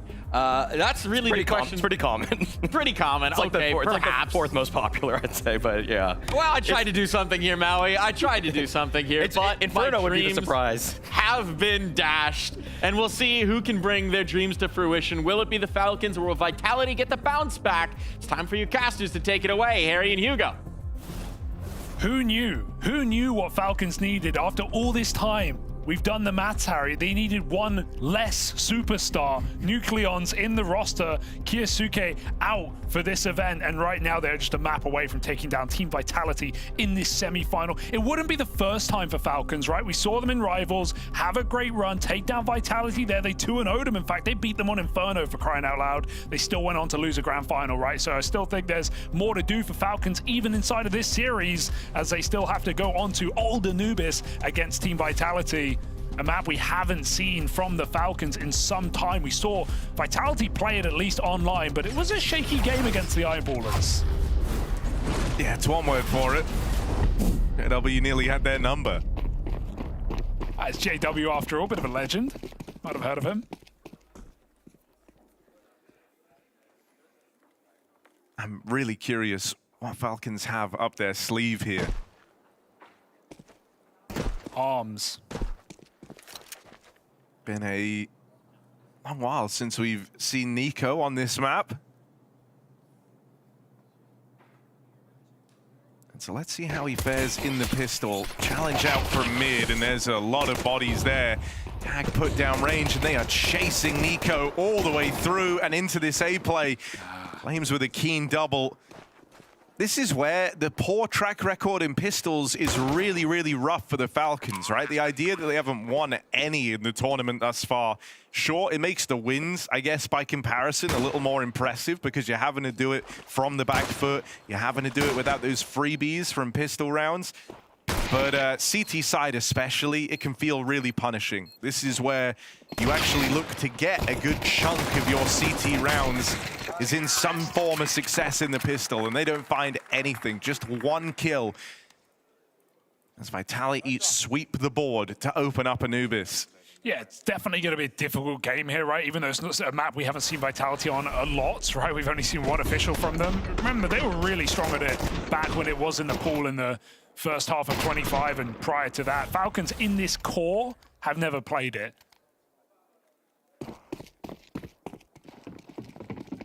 Wow. So for a whole 6 months while it was in the pool, m0NESY's the only guy to touch it. Speaks volumes here about the experience difference here between these two teams. So it's going to have to be something light out for Falcons. It's just the fact that they picked it, right? Is that coming off the back of going, hey, we're the underdog, we have a stand-in, this is Vitality, let's just try and get crazy and catch them off guard? Or have they actually been working on it behind the scenes?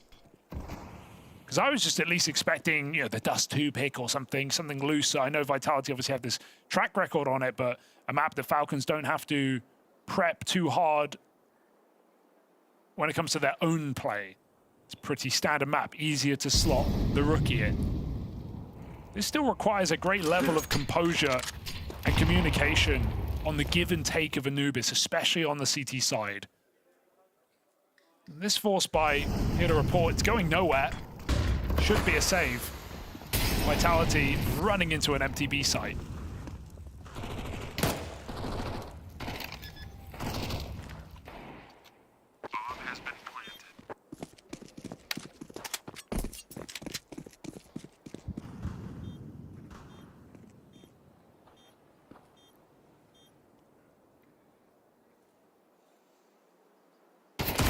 Going to be a unicorn round as this flank through the spawn. Attempt to strike some players from the tally at least. Taking rifles away is perfect.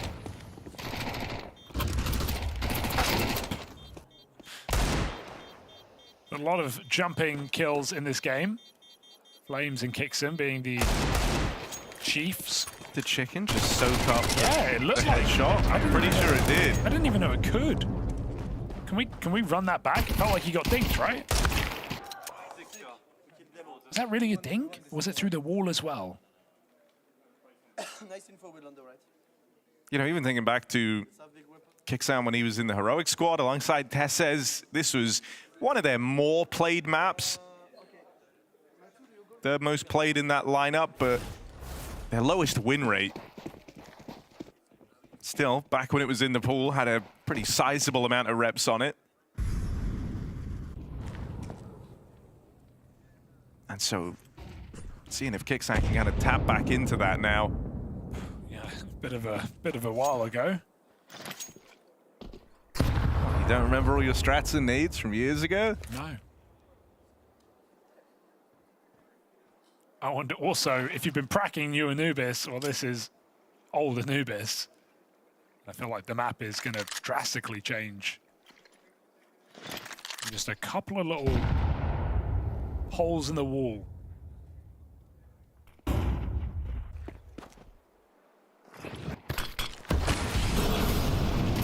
Flash setup, but the molly is perfect, and Vitality can hide behind the corners. Flames is just farming right now. The Mac-10. Bomb going B in the meantime. Kixon here. Will they respect that? Too late. They're going through. They've got the smoke behind the site. And they can put that bomb down. Still playing for his one is Kixan, just seeing if they offer anything up. Spot there for m0NESY. Tries to bypass Rops. They know there's a player on the extremities right now, so they actually have a 3v3 in at the B site itself. Still with Nico cleaned up out towards the spawn and m0NESY going nowhere quickly. It is that third round for Vitality. And it's good, right? Just blocking in the pistol, finding the conversions, making it a nice start for yourselves here on map 2 after losing your map pick. You're also on the T side of Anubis. Pre-changes, so this is where you're meant to have kind of the most fun. This is where you're meant to get the most rounds. You really don't want to give anything away early. And so this first rifle round has... or rather, I guess, will be kind of the tone setter for this game. Yeah, Falcons lose it. Could be a real hole getting dug here. on their map pick. Vitality poised outside of the B site. Oh, Apex gets ready to throw nades in the middle.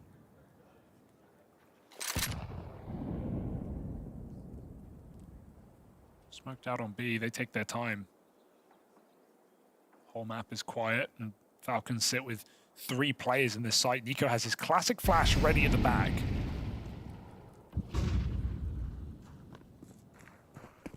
Risky move, but kicks and survives, and they start to rotate out after Apex throws some nades.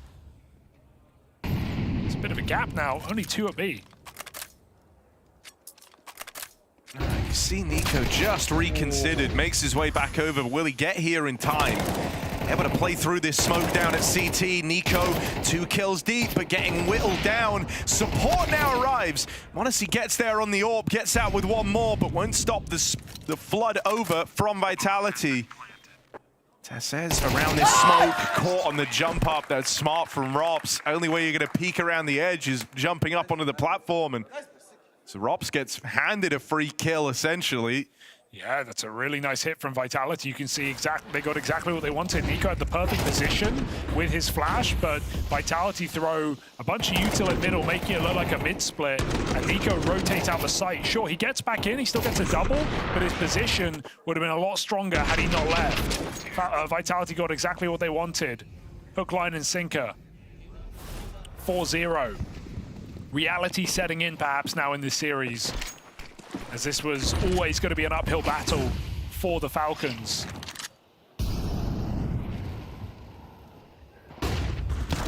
Oh, they've tried to play ahead of Rops. They've actually gone past him. No. Turnaround from m0NESY, and Deagle keeps on playing it forward. ZywOo's AWP there.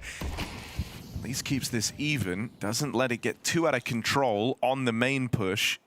But a 3v3... Players already fanned out here for Vitality, and the bomb dropped back out towards the spawn. You've got to take the pace out of this round now. You're a little bit nervous as well, as there's guns to be picked up out in main. Don't have a lot of map control either. The only thing you've been able to hold on to, not with having to go back to get this bomb, is Apex out here in middle. So expect to see them link up with the captain. Very nice that ZywOo was able to steal the AK from main. So Nico can't get upgrade. Dixon tagged, but he only saw 1. In fact, it's the whole team trooping their way through camera into this double setup, but only Deagles. Oh, Nucleon's molly makes life really hard for him. Can't go to the safe position. You're hoping they overlook Nico, and they will. Now behind enemy lines. Nico backwards facing players with the Deagle. He just can't do it. There's no one else. There's no. He knows it. We know it. No one does it quite like Nico in those positions. It's cursed.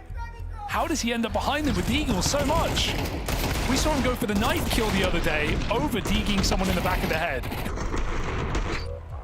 It's such a hard shot. Like, and at any point, anyone can peek you.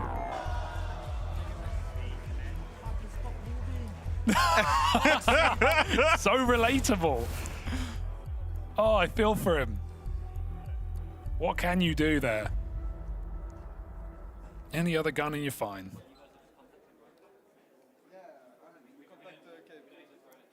I've never seen ZywOo behind a guy with a Deagle. Never in my life. I think it's just the most frustrating thing, because it speaks to the fact that you've had good positioning in the round. Yes. Right? Like, to end up there, and the thing that actually lets you down is just the aim. And that's not normally something you attribute to Nico, apart from when he is wielding the Deagle. It's just the curse. Flames 4-0 on openers, Vitality 5-0. It's a very different game now, but the T side of Anubis far more comfortable here for Vitality. Already looking like it's going to be a mainstay in their map pool, as it was back in the day. Both players ahead of the molly. Nucleon's jumping awkward, and their B hit is beautiful again. Nobody home. Pack it in, fellas. It's a save.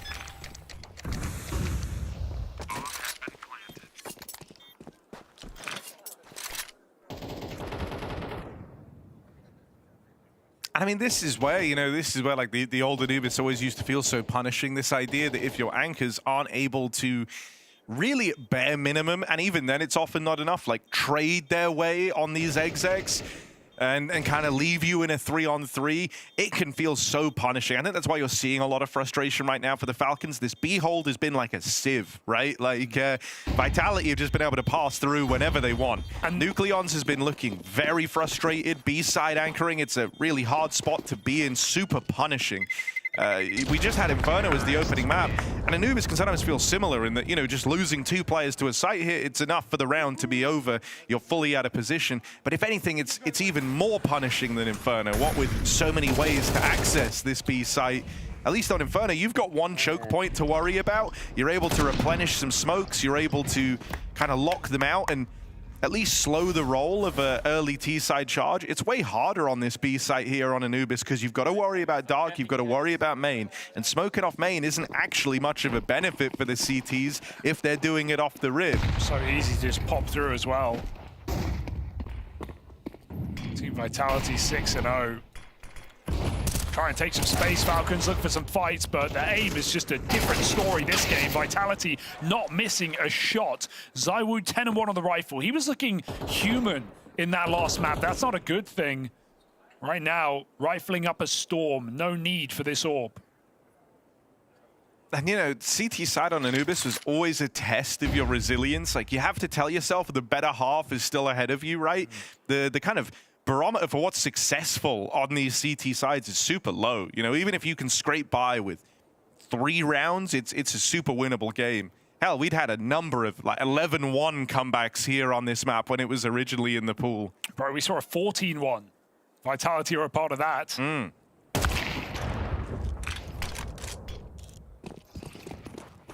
That AWP spotted, they speed up elsewhere. We talked about the difficulty of the B site on Inferno, or at least the exploitability factor with Kixen and Nucleons playing that site together. They did a very good job at holding it down. Nico was obviously super involved, being an active rotator, but we're going to talk about the same thing on this map because it's this similar setup. Kixen and Nucleons on B, Nico the mid rotation, and so both of them last round we just got pounded. Kixen shot through a wall, Nucleons jumping. We saw the frustration on the camera as well. So there's definitely some of that brewing here for the Falcons, 7-0. And the whole kind of mission right now for Vitality is just don't let up, right? Don't get complacent. Don't let the fact that you're 7-0 mean things get a little bit looser and you're taking any more risks in these round openers. At this point, you're in full control of the game. Like, don't kind of let your confidence give away back in for the Falcons. They are fully locked out. You could keep them here for the remaining couple of rounds, and if you do, you have all but secured a 3rd map. It's got to be time for m0NESY to start to make moves, right? He's been pretty passive in middle. Vitality haven't been going for mid takes, really, and m0NESY hasn't been getting involved. He's still coming off the back of a very strong individual map on Inferno, and so CT side AWP, love to see him force an opening kill here for Falcons. It's what they were doing all over Inferno. There's many options. That's one good thing about CT Anubis. Many opening moves for an AWP, setup or not. So let's see what Falcons want to do off the back of this pause. As Vitality don't even buy the AWP. They continue on the 5 rifles. Going very well indeed. ZywOo with best spawn, taking it towards water.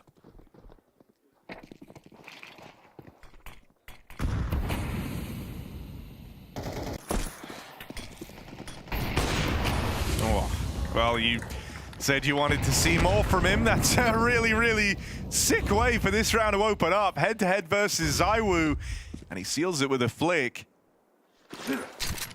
Falcons have not had man advantages here in this map, so finally a chance to play out one of these 5v4s.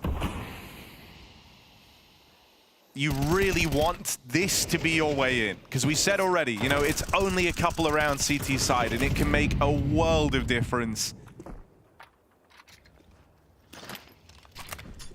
Oh, this is weird. Playing it through the smoke, but they just spam. 2 players in here. However, they're lined up right now. Flick back cross, and Nucleons finally has his moment. He's been really struggling over here towards B. That is a massive double kill, making sure the efforts from m0NESY, that opening advantage, aren't in vain. Awkward smoke as it falls onto the Molotov. Nico's here. There's no getting through this position. It's 3 strong on the bomb site. Nico's got this on lock.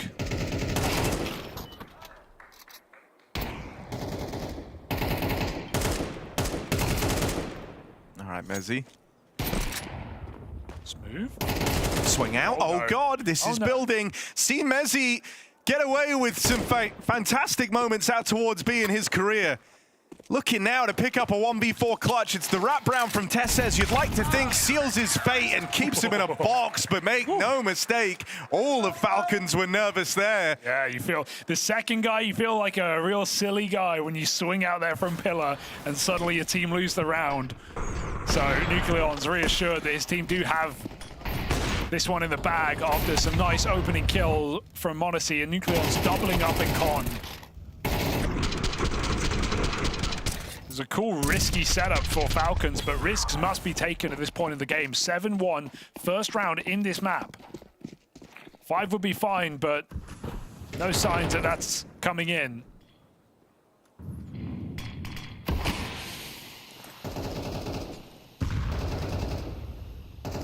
Again, looking for m0NESY to be the difference maker here. They are anticipating a B play right now, right? Starting with 3 players there, m0NESY on the AWP being a part of it and all. So thinking that this is going to be the focal point, the attempt to get back in for Vitality. And early on, it felt like they were right in that assumption, but now Vitality have started to explore some other avenues. I think one of the hard things that's always been the case playing against Rops here on Anubis is you know he's going to be floating around outside of A. And that can make the aggression feel a little tougher to commit to. Look at how little Rops has actually moved with so much time having elapsed, only just now starting to take A main space in really any way. He's made sure there's no aggression from the Falcons, and he's seen their util put down to try and stop the aggression. So he knows they're in a passive setup over at A. That's info. It's all stuff for Vitality to work with. Let's put Nico on the A site as well, but with mid conceded, triple B for Falcons is fine. They're just so paranoid. Look at them watching Temple, watching CT, checking over their shoulder. That leaves m0NESY with minimal support right now. And Falcons, they don't know Vitality are about to pop out through this main smoke. Oh, that's a rough whiff for m0NESY. Just gonna miss Rops there, sliding in through lower, Kixan, that's a lineup, and some support from Nucleons goes a long way. Flames backstab is in, but this bomb's have got to get planted. Plug it in the numbers now, it's ZywOo, will get that bomb down, but goes no further. Nucleons, lights out hold.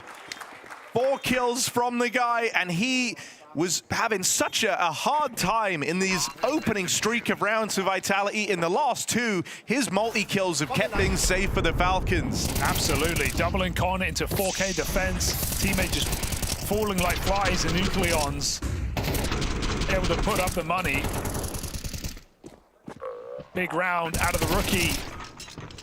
Making the most of his opportunity here, right? Whatever happens in this series, whether Falcons are to be eliminated or to go on to that grand final, he is gaining much needed experience. Yeah, and dude, even then, you know, coming into this series, we were saying Nucleons have just been like serviceable, right? Yeah. He's rarely been a problem, hasn't necessarily stood out, but has never felt like the issue either. Here, most important game of the tournament so far, most important kind of string of rounds, and his multi-kills have bailed the Falcons out. Yeah, absolutely. Been the difference maker, been the fire starter on this CT side. It's yet to be a comeback, but it is building. Trading Nico again, Nucleons with an impact kill. Here we go. It's a bit awkward for m0NESY, but he found a 5v4 earlier on the main smoke. m0NESY just keeps it smoked with a bit of a gap to look over. Apex can't escape. If he tries, it will cost him. m0NESY knows this. Easy shot for him. We know he's locked in and he's getting audacious now. Reload gives a gap, but Nucleons close by. Flames in a clutch once more. We saw him win 1 on Inferno.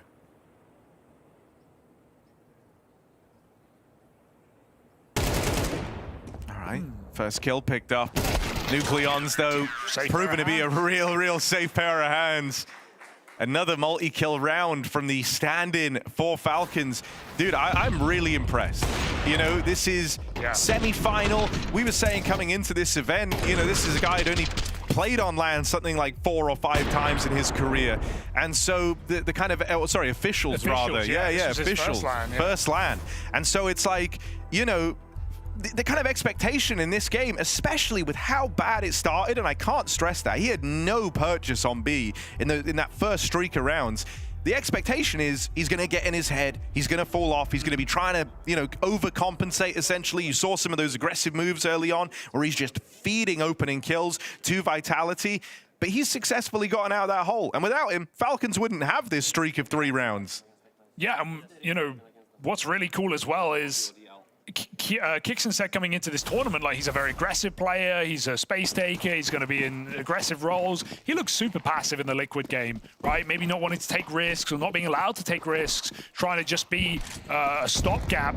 But right now, he's making plays, he's making his own moves, playing off his team very well. So Vitality slowing down a little bit, 3 rounds in a row conceded. They've still done a great job on this T side. But are they going to let Falcons find some confidence by the end of the half? Or can they stamp it out now? Yeah, you know, the difference even between 3 and 4 rounds CT side is massive. If you're able to get to 5, you actually end up feeling really good about this CT half. Especially with how it started. Nucleons, again, will have to deliver if this is going to be a Falcons round. Flash ready. Yeah, they painted a bit of a target on him. They're trying to exploit the stand-in, and the flash will wreck him down in dark. Follow up from m0NESY, though. Only the 1 kill. Looking on now at Kixan, who's got NiKo moving over, trying to help. Kixan's got to fly solo, and just too much to worry about there for the captain. He'll get wrapped upon. Don't want to save, but can you win this? Flames triple entry. It's a beautiful flash, and Nucleons get stuck on the wall. Flames just trading every step of the way. Even m0NESY only getting out with 1 is impressive. Flames has had some really nice entries coming out of B main in this T side. And so that 8-round worst case is a great feeling for Team Vitality. Tessus is trying to get weird with it. They won't let him. 4 kills out of Flamesy, 8 rounds for Vitality.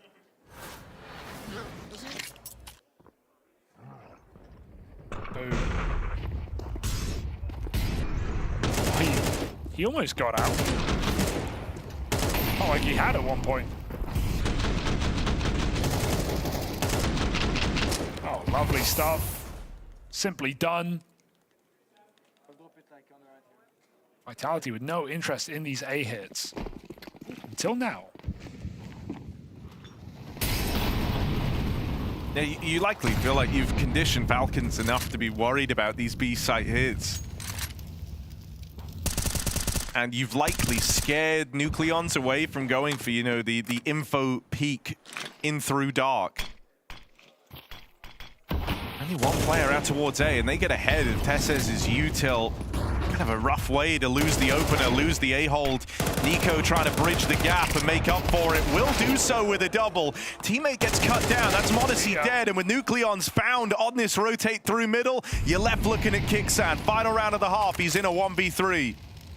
3 kills to his name already. No kit right now. They are littered among the bomb site, but Kixan needs the kills, and he needs them quick. Smoke is a middle finger. Gives Vitality a lot of room, and so it may have been a tricky start on Inferno, but Vitality land back on LAN here in the semi-final with a 9-round T side on Anubis. Falcons' risky pick not paid off so far.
All right, Vitality are down in the first map, but Coco over here is hoping they're going to be able to fight back in it. You said to me you were not surprised that they lost the first map. Tell me why.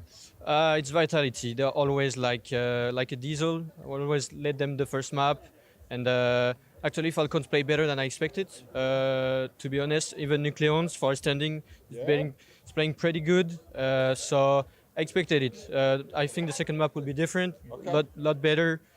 Give them the time. For me, it will be 2-1 Vitality, so that was my pick anyways. But a wake-up call from Apex during the break, and it will be okay. One of the famous talks, right? Spur the team on, make sure they're confident for it. But you also, Coco, you traveled all the way from France to here, right? So have you been to many other Counter-Strike events before? No, that's my first one. First one, yeah. So what made you attend? Because you seem like a big Vitality fan. You understand all of this. Yeah, well, a lot of circumstances. I had free time for this weekend, and the flights were cheap, so not gonna lie.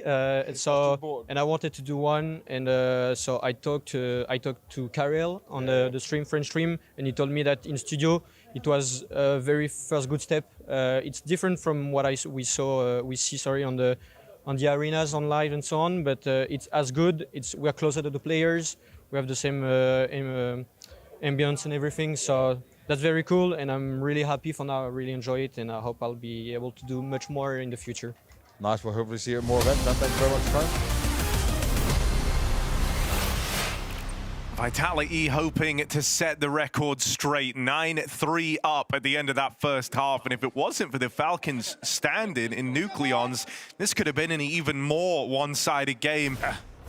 The CT woes really did feel real for the Falcons. They haven't won a single pistol round here at Bounty thus far. And if that track record keeps up, this map could well be over. You're on the better side, you're on the better half. The entire series now, if you want to end it in 2, hinges on this pistol. Well, V-Trams put the stats away at this point. 2-14 on Tessas and Kixon in these pistol rounds. And yes, Falcons 0-7. Will that be 0-8? Only time will tell. Bit of an execute into this bomb site. Apex jiggling, but this flash not going to come out in time. They are running out. Gonna get ahead of the util, but you've got to check Rops. Into the crossfire you go, and they get chewed up, spat out. Real rough stuff. It's those 2 aforementioned players left in this pistol round. Okay, 4-14 now. Bomb pick back up. Maybe they can get weird with it. Kixon tells him to leave and stays in position. Vitality. Let's see if they make a mistake. They're rotating away. Flames is still in middle. The bomb is the one not committed. Will Kixon call him back as Tess has fakes footsteps? It all falls apart if Kixan gets spotted. Or if this bomb dies trying to leave, now that there's a man in the mid window. You've kind of introduced a lot of variables into this round with the goal of pulling Vitality away. Tessas just gets away from Flames. The seconds difference, and as a result, Flames flanks B. Sure, ZywOo is heaven, he's playing retake. You can't take too much space, and so Kixon could get punished for being ambitious.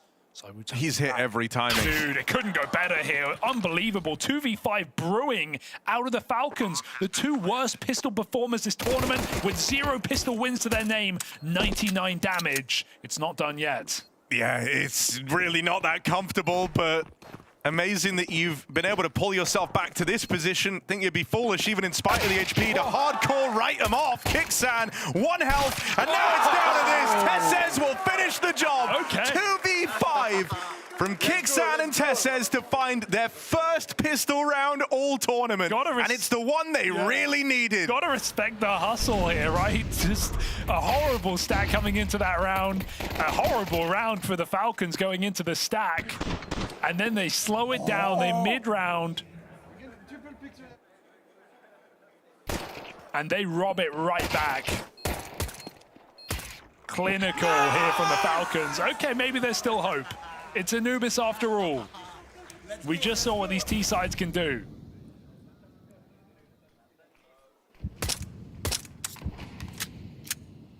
It just gives you so much to hold on to now, right? Like, you're only 5 rounds away. If you're able to find this... oh, never mind. It's all gone absolutely horribly. We're going to need another 2v5. All right. Winning 1 2v5, impressive enough. Do you have it in you to do it in back-to-back rounds? ZywOo just triple killed the smoke. It wasn't even a full mag. It was like 10 bullets, 3 kills. Wiped. Oh. Molly tick. But do they check Mezzi? Has not revealed this yet. m0NESY, inquisitive, clears him. No way, not again, not back to back. They've got the space, they've got the room. ropz commits to a flank. I mean, the flank might mean he just deals with kickstand before it becomes a problem. Yeah, he realized. Oh, there's the spot. Peeked from Temple and whittled down low. Kickstand caught out in no man's land. m0NESY just a shot away from dead. And he can't do it. ropz will arrive, laying that one to rest. So close on back-to-back 2v5s. But this one will get away from them. Nixon wishing he just committed to one side or the other, right? Got stuck between both fights. ropz shooting behind him. But he didn't go back to clear it. Look at this spray from ZywOo. 3 players. And that's what set up this round. Don't forget it. Still comes close, but close is not enough at this scoreline. That's a round for Vitality to break the money. Big picture, you know, the call there, I think, for Falcons feels, I almost want to say, a little too desperate considering the pretty good position they've gotten themselves to on the back of the pistol. You know Vitality are working with less. Leaving it to a smoke break and a B hit just felt like introducing a lot of danger into that round. No way he gets out, right? Cover comes in. ZywOo still alive in middle. He was in the door with 3 players there, and ZywOo has his life to show for it. 18 and 6, it's a very different map to Inferno. And any prospect or hope of the Falcons comeback evaporating before our very eyes. Oh, just a lovely double kill from Mezzi. You know, under pressure, under some stress. Here's them getting out through dark. Not an ideal position by any means for the B-site anchor, and Mezzi makes that double kill look way easier than it actually is. NiKo and TeSeS, now it's their time to try and combine for a round here. NiKo hiding out at the back of the site for now has gone unnoticed. Gonna get a freebie, swings out looking for a second, but can't get a bearing on ropz nor Flames. And this is it. Vitality ramping up on the CT half. Money starting to dwindle for the Falcons. They're on a fast track to a win here on map 2. Yeah, we'll be talking about Mirage soon. That's the 3rd map, the decider in this series. It's a semi-final. The Vitality are looking to reverse sweep. Oof, what a shot, look at that.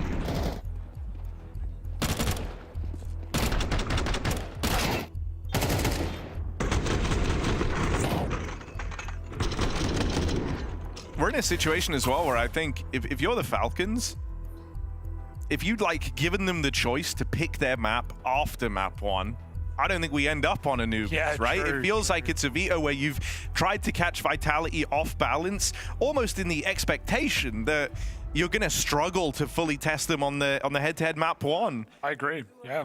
And now you've ended up on a map that you might not have the best foundations on, like the like we've kind of alluded to as well with the update coming out, not even a version of the map that you will have looked to a hell of a lot, and you're integrating a stand in here. You know, there's kind of a lot going against the Falcons on Anubis. Feels like they were hoping to replicate the challenge that Eyeballers brought to Vitality. Sure. And that definitely might have, you know, inspired you, considering they really did give them a run for their money. But it was also first game online. Yeah, exactly.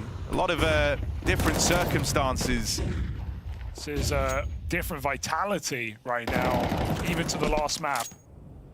Damage done early in the round. A player did slip through the smoke in con, but can they punish on this B-bomb site? One that's stacked to the 9s. 3 players committed.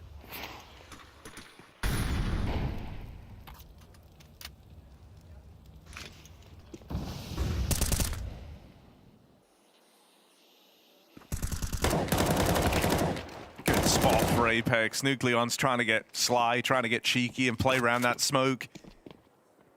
Only to give away the advantage. They're ready for more coming out dark side, because you've seen the man you expect. Apex, will he be able to get gun on in time? Yes, he will. Final bullet connects on a NiKo. With Monacy finished off, it's all square here for Vitality. They are cleanly putting this one to rest. Just walking it over the line, seeing a lot of just B main gunfights here for Falcons, and all of them falling short at the moment. That pretty 2v5 in the pistol, long forgotten in a 12-4 game where, yeah, Flames is having a fantastic map, but he's not even alone this time. We've got ZywOo popping off as well. Mezzy with a couple of impactful multi-kills.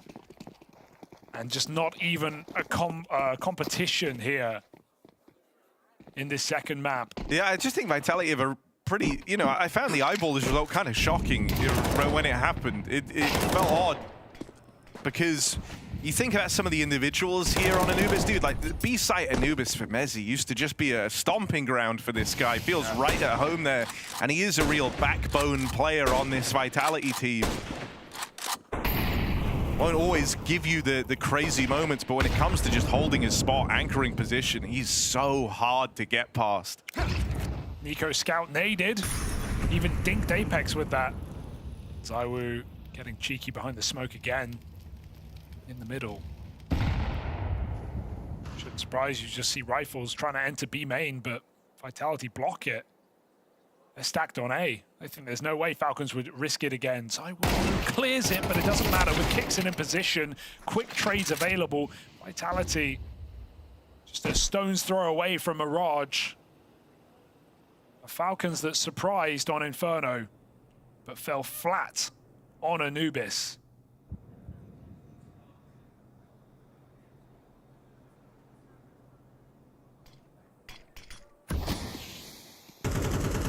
Big question for the Falcons is, you know, can they brush this game off? If it ends up ending right now, you've got to compose yourself and ready yourselves for that third map of Mirage.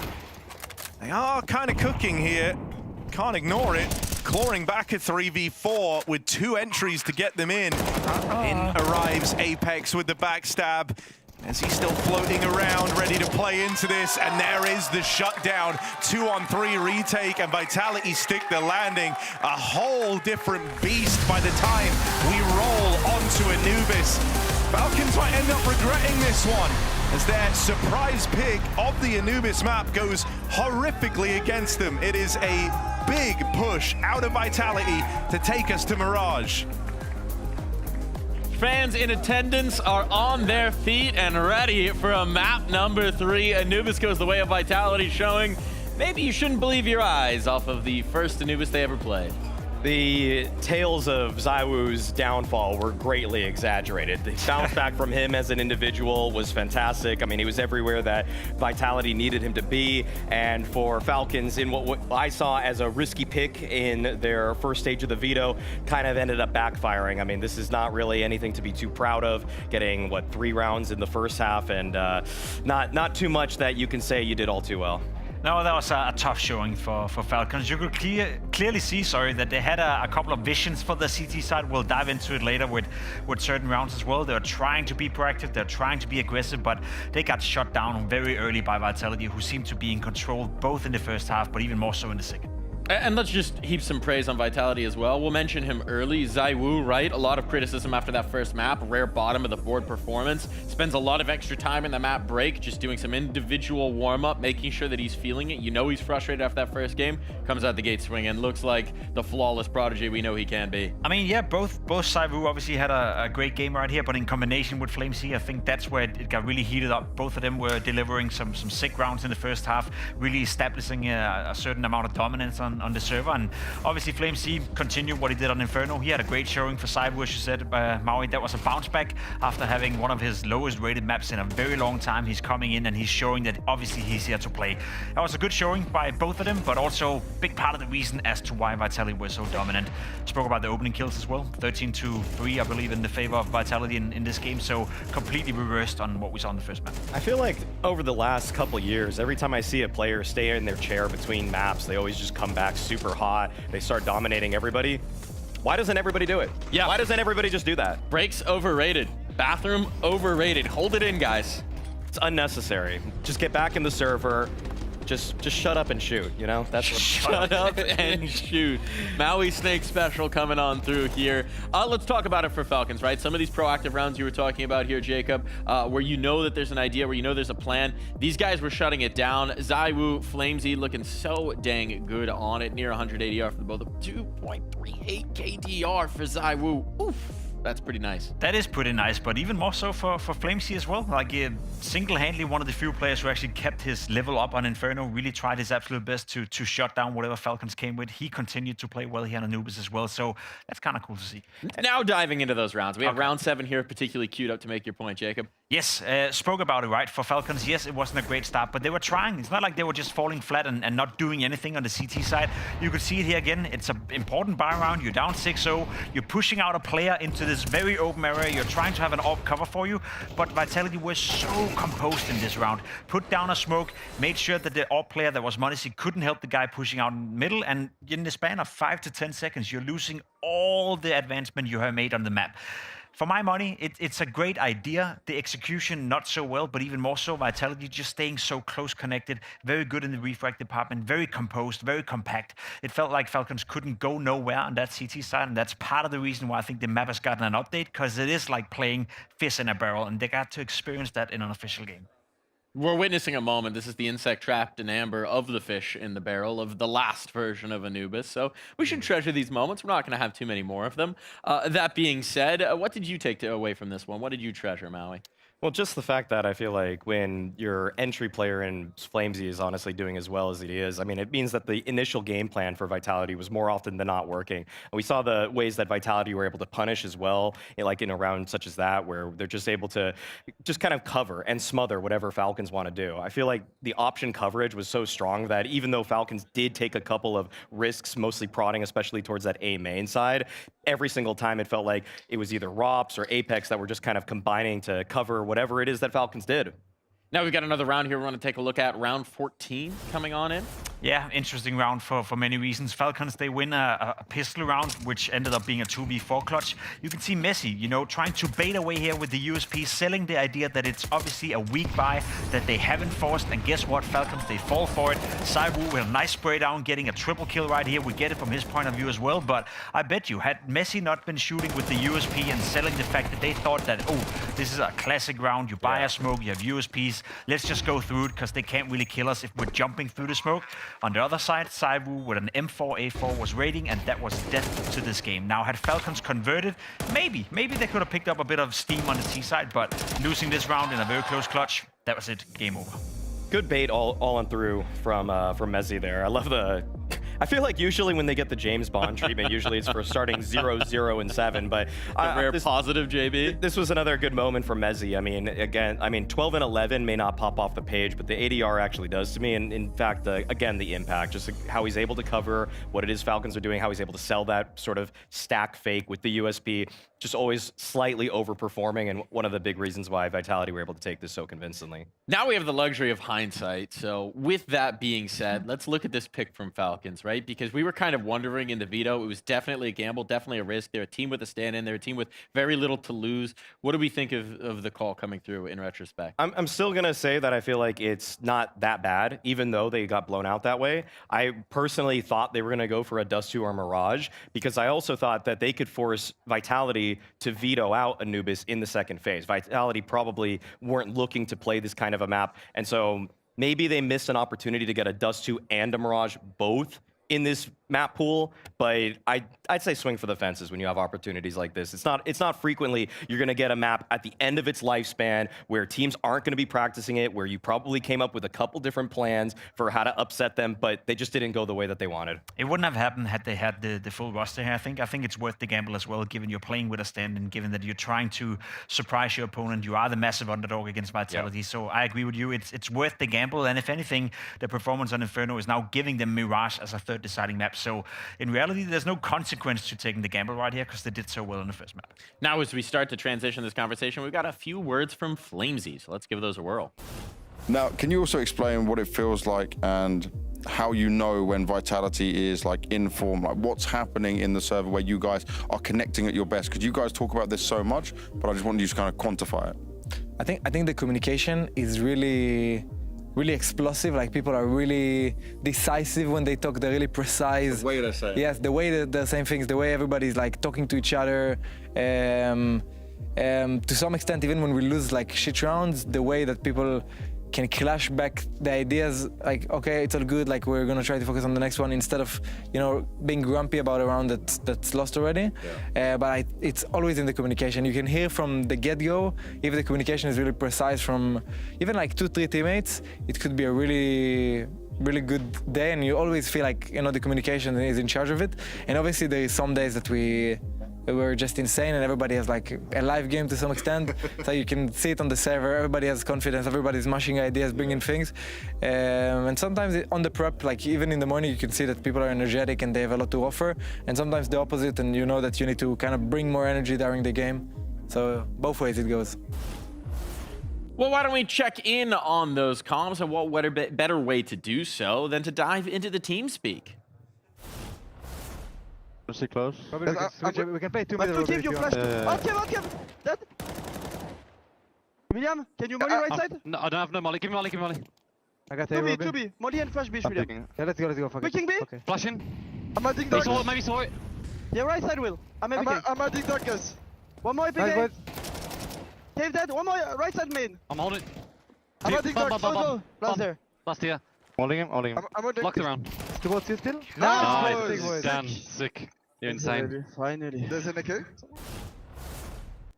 I think those comms are sounding pretty dang good. What do you guys think? There's a great ping-ponging of action between all of the members of Vitality. I mean, Apex sounds the most scrambled, but he is the one that's closest to the action. I mean, his right ear is actually just ascertaining all of the information possible for where all of the remaining Falcons players are. And I feel like him and Mezzi were just so together on everything that they needed to do there. This synchronization between the peaks, just locking it in at the very end. Yeah, I would describe it as being very locked in that scenario, the right amount of intensity as well. And people at home may be thinking, why are you yelling that much Apex? But that's how it is when you're playing in these very, hectic moments. You could even see him after the round, a sign of release where he's like, oh, we won the game right here. That was the round that it needed to get over the finish line, and they did it in style.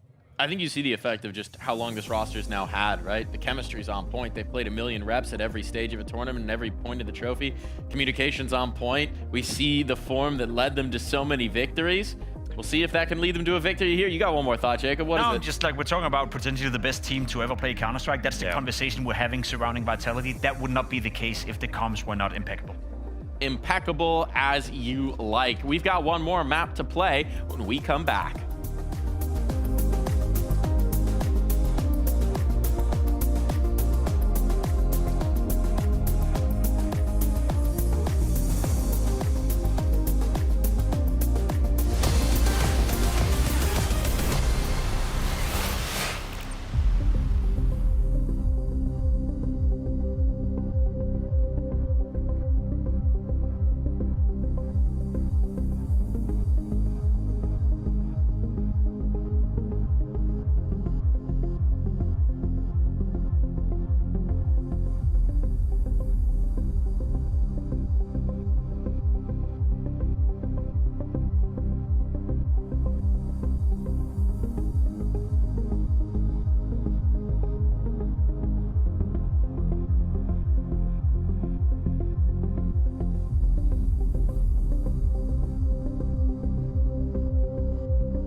Rolling into a Mirage that might be more at the speed of this Vitality team. Out in the huddle in between maps.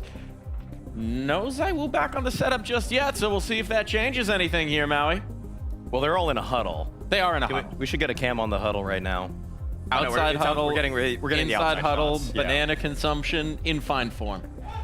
I feel like this is a game where you're going to really see just Falcons let loose. I mean, I feel like, unfortunately, almost in a way, they're at a 1-1 state.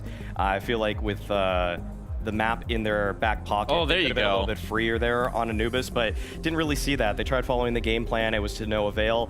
But I'd say the obvious answer for who to watch out for Falcons has to be m0NESY. This guy acts like there's no smokes on the map. When Vitality are going to be taking control, as they are throughout that T side, this guy's always got a nade in his back pocket, always ready to break something and open it. It feels like his success rate, actually, B-Tramps, get this. How often, when m0NESY breaks open a smoke on Mirage, does he get a kill? Because I feel like it happens once per half. That's just an unreasonable request to put out there, but go for it. Go for it. I think we're back to the storyline that we're kind of portraying coming into the game as well. Anubis was the gamble pick, didn't really work out. Now we're looking at our m0NESY, we're looking at NiKo, we're looking at the individuals on a map that allows the individuals to take charge of the game to some degree. So yeah, it sounds a bit boring, a bit basic. Basically, anyone could say this. You know, you could hire anyone in our role, Maui, to be completely honest, which is Many people evident. are trying to do Many people are trying to do that. But I think it comes down to the individuals. If you're Falcons, you gotta put your money on NiKo, on m0NESY. We saw it as well on Dust 2 earlier in this tournament. It has to come from the individuals. So I hope they're being let loose, and then let's see if they can do their magic. I mean, we certainly did see them bring that magic into Inferno, right? Not so much in the Anubis, but moments, flashes, perhaps even Nucleon's getting involved in some of the multi-kills and those lone bright spots for Falcons. Wherever it's going to come from, you're going to need that firepower, you're going to need that magic, because we know what this Vitality team can do. And need I remind you, the one trophy that eludes them, the Blast Bounty Trophy. One empty spot in the trophy cabinet here, fellas. And it's going to be really sweet if they do that by taking down a Falcons team, regardless of the fact that they have a stand-in, because this Falcons team has proven formidable. They didn't drop a single map at the Bounty leading into this series. It was Vitality to draw first blood on them, but Falcons at the same time, I'll restate it, they're playing with absolutely nothing to lose but everything to win in a situation like this. Well, it's time for one more magic moment between Vitality and Falcons, and one more magic moment with our casters, Harry and Hugo.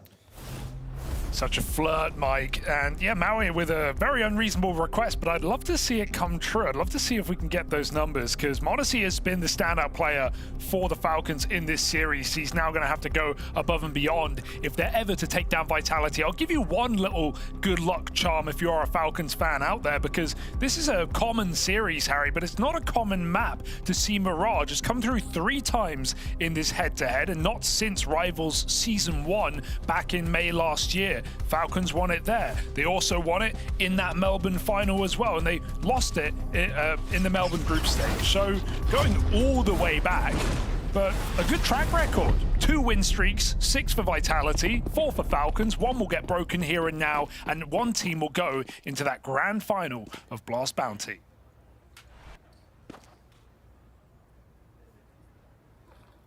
Yeah, big thing for Falcons. Obviously, they come off the back of just kind of getting steamrolled, run over. So Vitality likely feeling good heading into map 3. The question is, are they able to brush off the L's they took on Anubis? NiKo making a convincing case with 2 kills in the pistol already. And they prepared for players to have already slipped out ahead of this util. You missed the timing on Palace. You never spotted Ramp. They're deep within the site already. And a check out towards the spawn. That's a keen shot for m0NESY. NiKo, 3 kills deep in this pistol round. Nice stop there. Let's see how far he's able to take this. Whittle down on these peeks out from default. But there is the ace for NiKo. That's his 2nd in the series. Dude. Unbelievable shots out of NiKo. Pre-fire on that peak. And the double down under as well. Every shot of that was spectacular for NiKo. Well, look, everyone was just saying we need NiKo switched online if they want to win this here on Mirage. You can't ask for more than that. Vitality just get exiled in this pistol. ZywOo starts with this. But NiKo, safe to say, responds. Some flicks, some pre-fires, boom. Let's go ahead in, man. Fucking shout. Diffuse at the end. A little bit of paranoia. Never fully goes away. Right, stop shouting, actually. Focus. Focus. Got a second round. Falcons finally looking to convert on a pistol. Surely this is doable. No guns. Dude.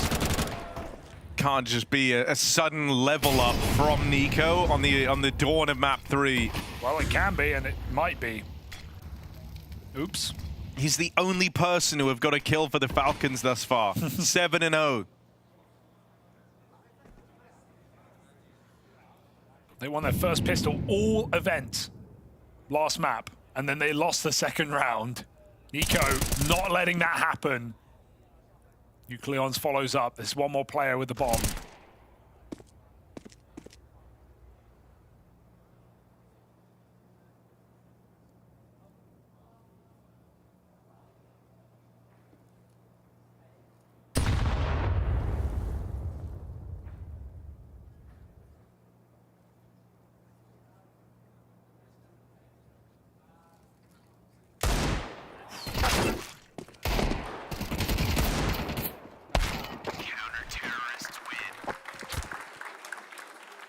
All right, they've done it, Harry. Sky's the limit.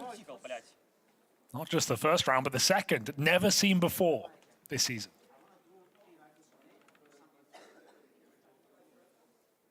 Yeah, it's been a big talking point, right? And I mean, sure, it did take Nico killing everyone and then even carrying that through into the anti-eco, but it's still a good result for the Falcons.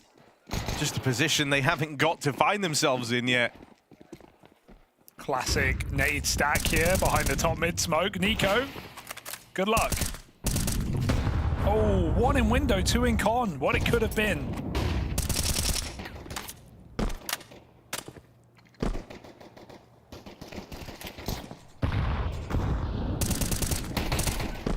Nico is just feeling it right now. Getting audacious.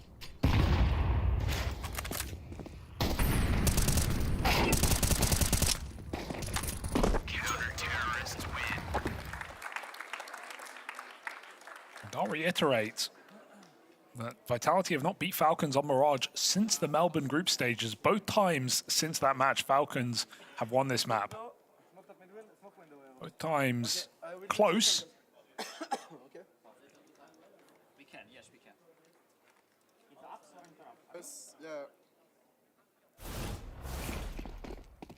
I mean, it feels like Nico's kind of had that reminder that without Kiyosuke here, it's on him. It's on him to try and be the rightful star. We really saw that on Inferno T side, right? That you're drawing attention to the amount of rounds up Banana, finding super clean entries. Yeah, like the old school Nico pathing of just get there fast as you can, sprint out behind the half wall, look for openings. And he's kind of channeling that here again on Mirage.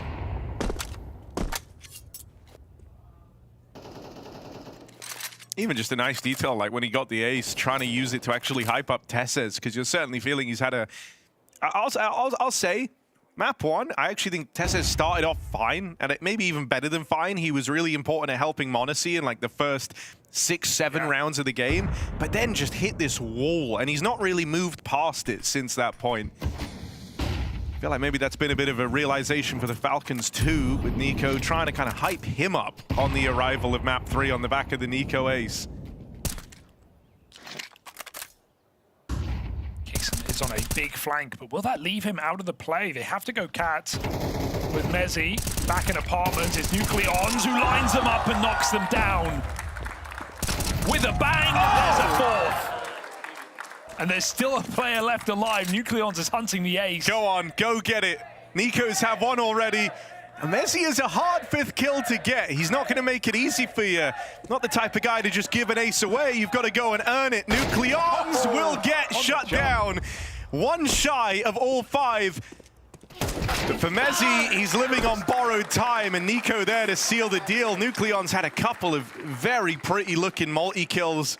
That one's high flying as he ends the round, the first gun round for Vitality in seconds. You see the sparks, right? You see the signs of life from this player, right? Young, inexperienced, 5 officials on HLTV coming into this tournament, no lands on record. and thrust into the deep end. A tier 1 playoff event, playing top teams. And he's not doing it every round, but how many of you can say you can show up like this and 4K Vitality? Definitely earning his place here. Is the stand-in. Especially with the kind of cryptic message that was delivered, you know, around the whole Kyosuke absence, the idea that there were lots of Schengen events this year, and he's not going to be at all of them. That was kind of the wording that was used. It's like, if you are going to be needed to call up a sub, we said coming into the event, like, this is one hell of an audition for Nucleons, just to be that guy on speed dial if they ever do need a stand-in, if ever they find themselves lacking one of their stars, you know, having someone that's pliable, that knows the team, that's slotted in well. And I think in his, I'll say, average or even worst games, it was just non-problematic. That's how I would frame it. I think there's other players on the Falcons who in those games maybe even caused more problems. And in his best moments, Nucleons can hang with even squads like Vitality, as we're seeing here.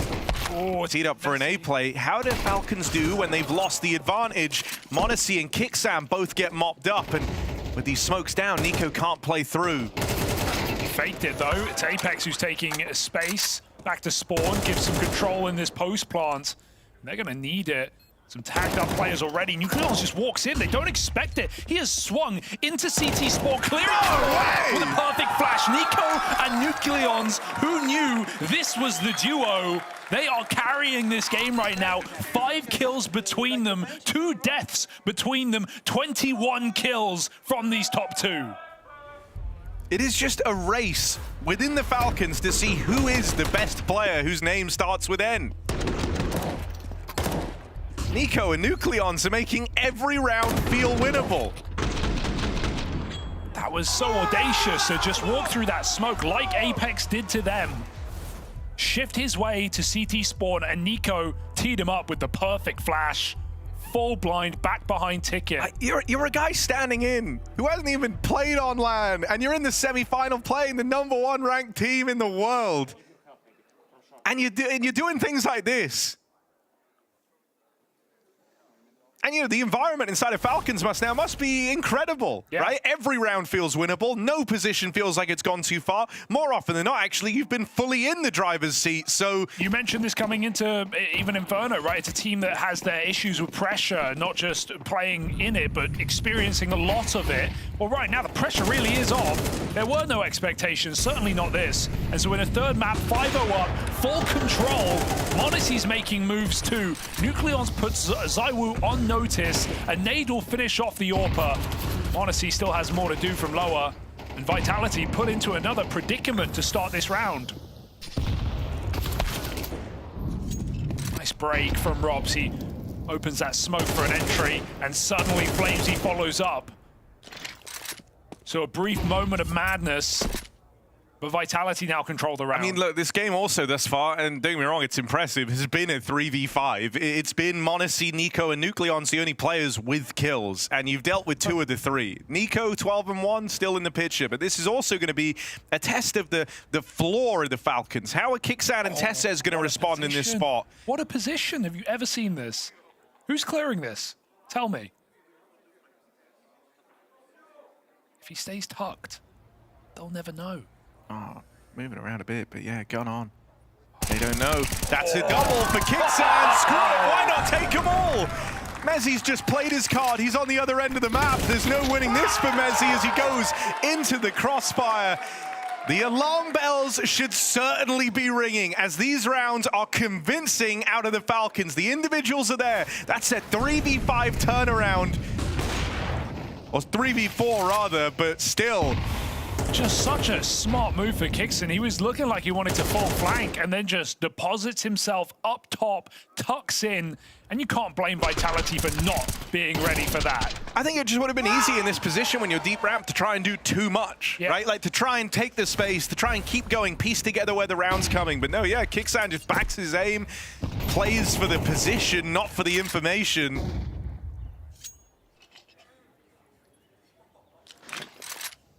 .6-0. When does this end? Vitality went 7-0 on Anubis. And then Falcons found their first round. Racing for the finish line. Odyssey Mobile back in spawn. Bomb top mid, 2 ramp. Vitality early in their default. Props will not be moving from this position for some time. Waiting for his team to take space in middle. Nico 12-1. Trying to fight his urge to peek, or maybe he shouldn't because that's an easy pickup with m0NESY's flash.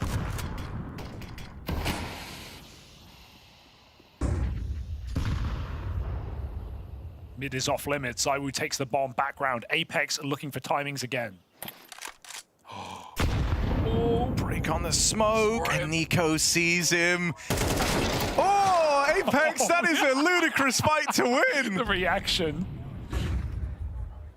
That's Nico, 13-1 heading into that fight. Shut down by Apex, a nail-biter of a shot, but there's still more to deal with. There's still more to break through. m0NESY out here, back a ticket.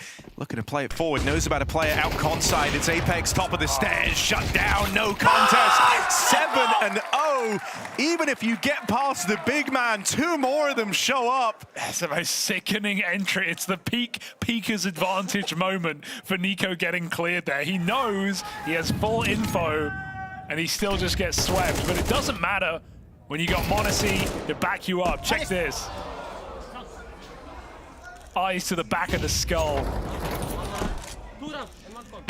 And you know, when you're watching a dominant CT side, you often think, oh, it's got to be the AWP or Mirage just carrying you through. It's not even been that. It's been the 2 rifles. m0NESY's had a couple of multi-kills. It's not been required, is my point. So there is still more that Vitality may have to worry about in this CT side. How have you done that? B-Trams is kind of the GOAT. How's he do? He is the GOAT. How did... Getting that stat ready, I don't even know the process you have to go through to figure that out. Maui, send him a fruit basket. Been working all map on that one.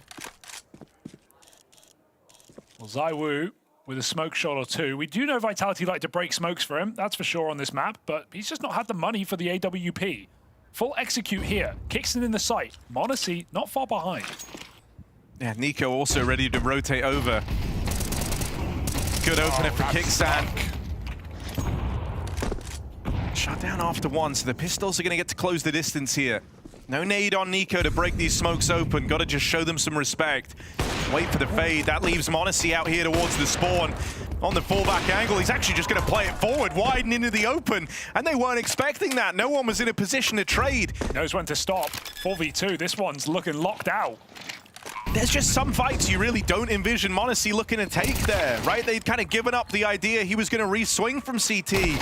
Falcons are really tapping into something special right now. This is what nothing's going wrong. They've hit that flow state. Vitality are getting really caught off guard. The thing we've credited Vitality for throughout this tournament is even with shaky starts, they're always able to kind of lock back in, to start to play some perfect-looking CS. They often have good trades, great synergy. That's how you become #1 in the world, right? All these fundamentals. But that's starting to break down now. The unexpected nature of how hard Falcons are hitting, the audacious swings that they're down to take. This isn't the style Vitality were expecting. And so we heard from m0NESY heading into this series, you know, when the hour calls for it, when the pressure's on, they always have an idea, they always have a play. That's what he feels makes this team so special, and that's what we often feel when we watch them. It's hard to diagnose even watching just from the Falcons POV because you're just seeing the perfect peaks and the instant reactions and great mechanics, but, you know, Vitality aren't hitting any headshots. They're not getting into any 3v3s, right? You can run your executes, but they're just not getting any kills in these rounds. They're not making them interesting so that we can dissect a late round. These have all been dominant. There has only been 1 round where Vitality found 3 kills. And God, isn't it a treat to see Nico fully off the leash? Yeah. You know, getting to pick and choose his spots, his fights, when and where he takes the contact. 13-2 on Nico. And Nucleon's right behind, or beside, perhaps. 12-2. Was down to take a back seat at the addition of Kiyosuke.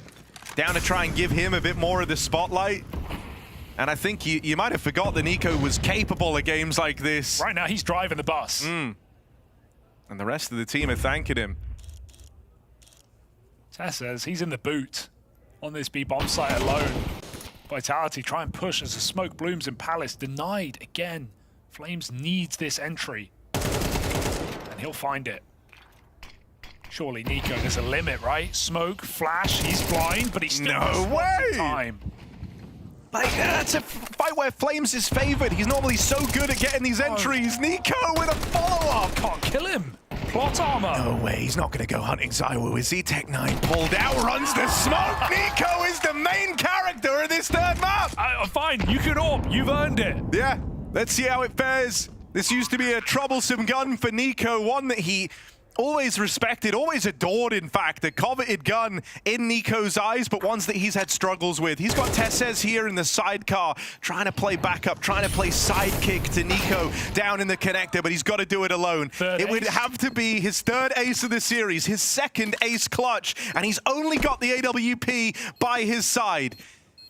In this round, it feels like he's had plot armor, but time is the real enemy. Spotted on the jump, knows about a player back at spawn, and can't take it any further. Finally, 9 rounds into the game, Vitality get their first on the board. Nothing feels safe, nothing feels certain here for Vitality. Even in that 1v2, Nico is just feeling it, but Vitality are able to shut it down and take a round a little later than Falcons on that previous map. Too late? That's undecided. We've seen many a comeback from Vitality, even in this head-to-head. But this is getting past a red-hot Falcons.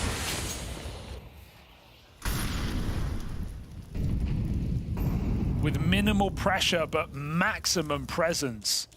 Taking over this server right now. It's just every round something different, every round something new from Nico.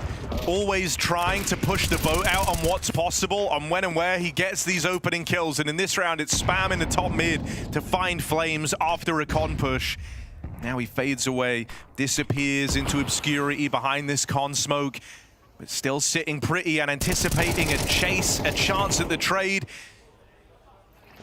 Fires off a little too soon, and so Apex at least gets the message that con is not the place to be. The wheels feel off though, 8-1, and you're just kind of pushing through smokes and just hoping at this point, and Nico has been on the other side of every smoke that Vitality have gone through in Connector and Jungle. It's just not the fight you want right now. Can they make it up short? Nico, no flash to set this play up. He won't overplay. Let's Tessez have a chance. 1 and 2 in Tessez after 10 rounds. Bro thinks he's on the team. They're gonna go back to that con smoke. High risk. Nucleon's nearby. Nico's gambling on B. Tess is gonna play, but Nico will still be right behind. Re-peeking off the short side. They're not ready for that. Double short. Denied. 20 seconds. You can't win this. You just can't. No, this is Nico with all the freedom to go where he wants, so you never know where you're going to face him next. And there he is, double swing setup with Tessez over on short for yet another back-breaking multi-kill round. Just been unstoppable all map. 4 multi-kills for Monacy, 4 multi-kills for Nucleons, 5 for Nico, including an ace. And yeah, like Tessez plainly isn't having a great series, but he's still doing what he has to for the team there, right? He's swinging out from short to set Nico up. Nico gets that triple kill thanks to Tessez just kind of playing the card early, having them discount short. Monacy this time going to start things off out towards Catwalk. The problem with now the Falcons feeling like they can do anything is they are doing everything, right? Like every round is something new. Every round is something different. 4-1. And there's not a player afraid to back their aim right now, maybe with the exception of Tessez, but even then he's just jump spotting the B apartments. Hell, Vitality haven't even explored this B site yet. They've been so tunnel visioned on trying to get past mid, trying to win out some of these A fights. They might never go B in this half. No one has saved them. No one has offered up anything.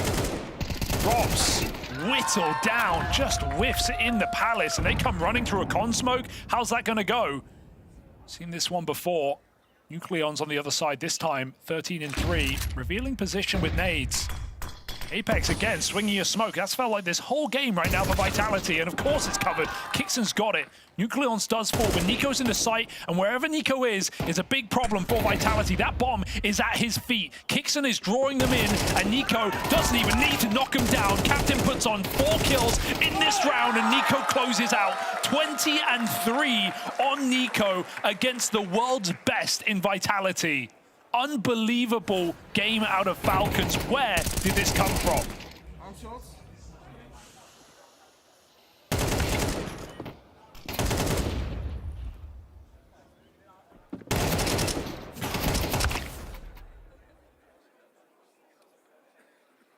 I mean, for Vitality, you said it earlier on, but like the wheels have fallen off. They have been hardcore outgunned in this third map. They haven't explored a whole bomb site. They've been so determined that eventually they're going to get past Monacy, they're going to get past Nucleons, they're going to beat Nico in the connector. That would send this whole, house of cards crumbling down for the Falcons, but that hasn't happened in the half. What, you're going to try and go B now in round 12? Doesn't that feel a little obvious? You've just gone mid and A for 11 rounds in a row. They faked it out. They threw the nades B. Monacy rotates in, but they actually come out middle late. So Vitality are kind of banking on Falcons for over-rotating, but they stay active. You already said it. They're doing everything. They're not sitting still. Vitality, they're in mid with Tech 9s. These are not good fights. ZywOo is 2-11. They haven't even given him the AK. It's on flames to try and crack open this bomb site as they do recommit to B. Still 3 strong. Tess says 1-4 doesn't even matter. But now he gets a chance to shoot some enemies. He has seen maybe 6 people in this entire game thus far. Will have a chance here to stop the B hit, get himself moved up the scoreboard a little bit, try and move in with the rest of his team who have just been hitting so darn hard. Falcons, it doesn't get better than this. Nico is lights out right now, and everyone is following in his stead. They are just rounds away from making the grand final at the first event of the year.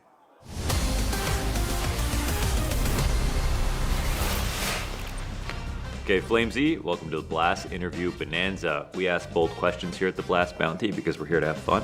Yeah. All right, we've got 3 spice levels for the questions, green, yellow, and black. Black being the most spicy. You can pick the first question. Yes. We'll go with this one. Okay.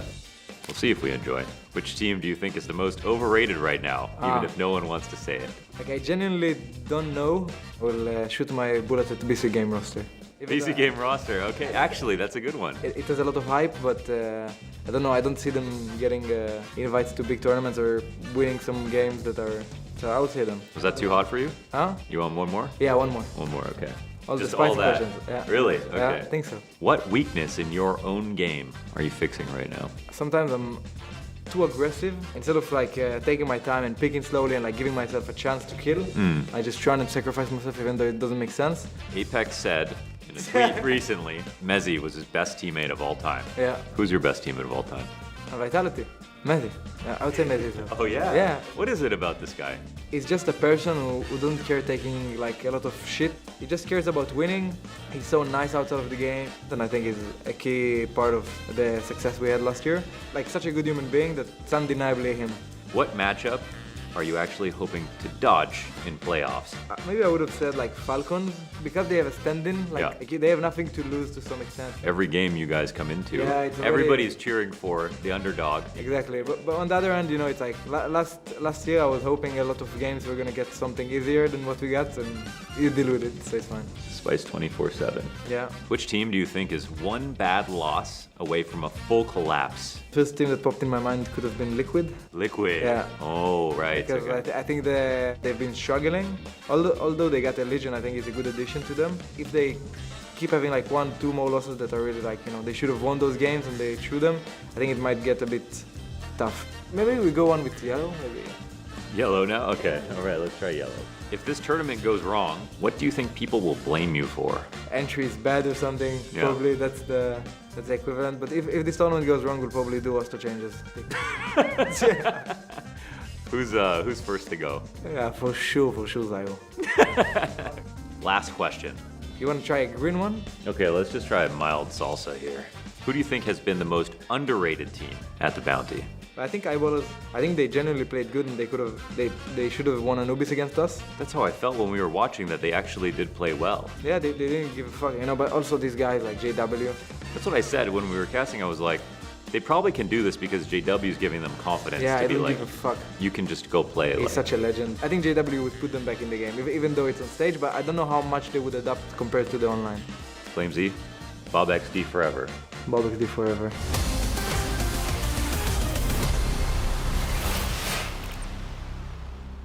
You were not ready for this. Falcons 11-1 up. They are just rounds away from the grand final. Coming into this event, we learned that they wouldn't have Zonic behind them. They didn't have Kyosuke in attendance for the LAN portion. The deck was stacked against the Falcons, and they've been thriving. Nico right now, back to his old self. He has had a death grip on that first half, 20-3. Vitality, this might be a very, very short third map and a complete disaster for a squad we hold in such high regard. Well, it took 6 months last year for them to get 11-1, and now it's happened in just the first week of play. Is there any hope for Team Vitality? His pistol is the first step, but in which direction? ZywOo up top, 2 and 12. He finds his first. Just trying to buy time. Vitality, no, this bomb is committed out ramp. ZywOo does come hunting, and Kixon back to the pistol woes off the back of a dominant first half. But you know he's going to milk it for everything he can at this point in the game.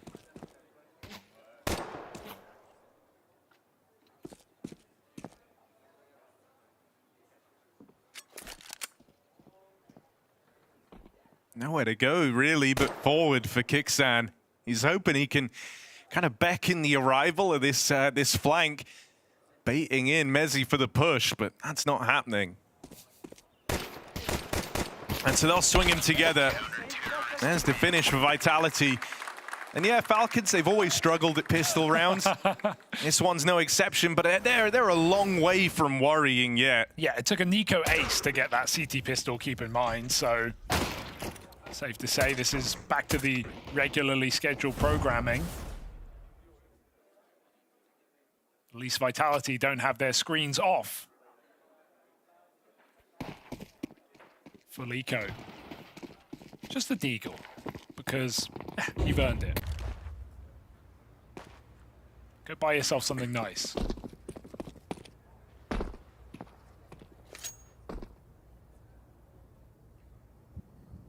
Nico in deep thought.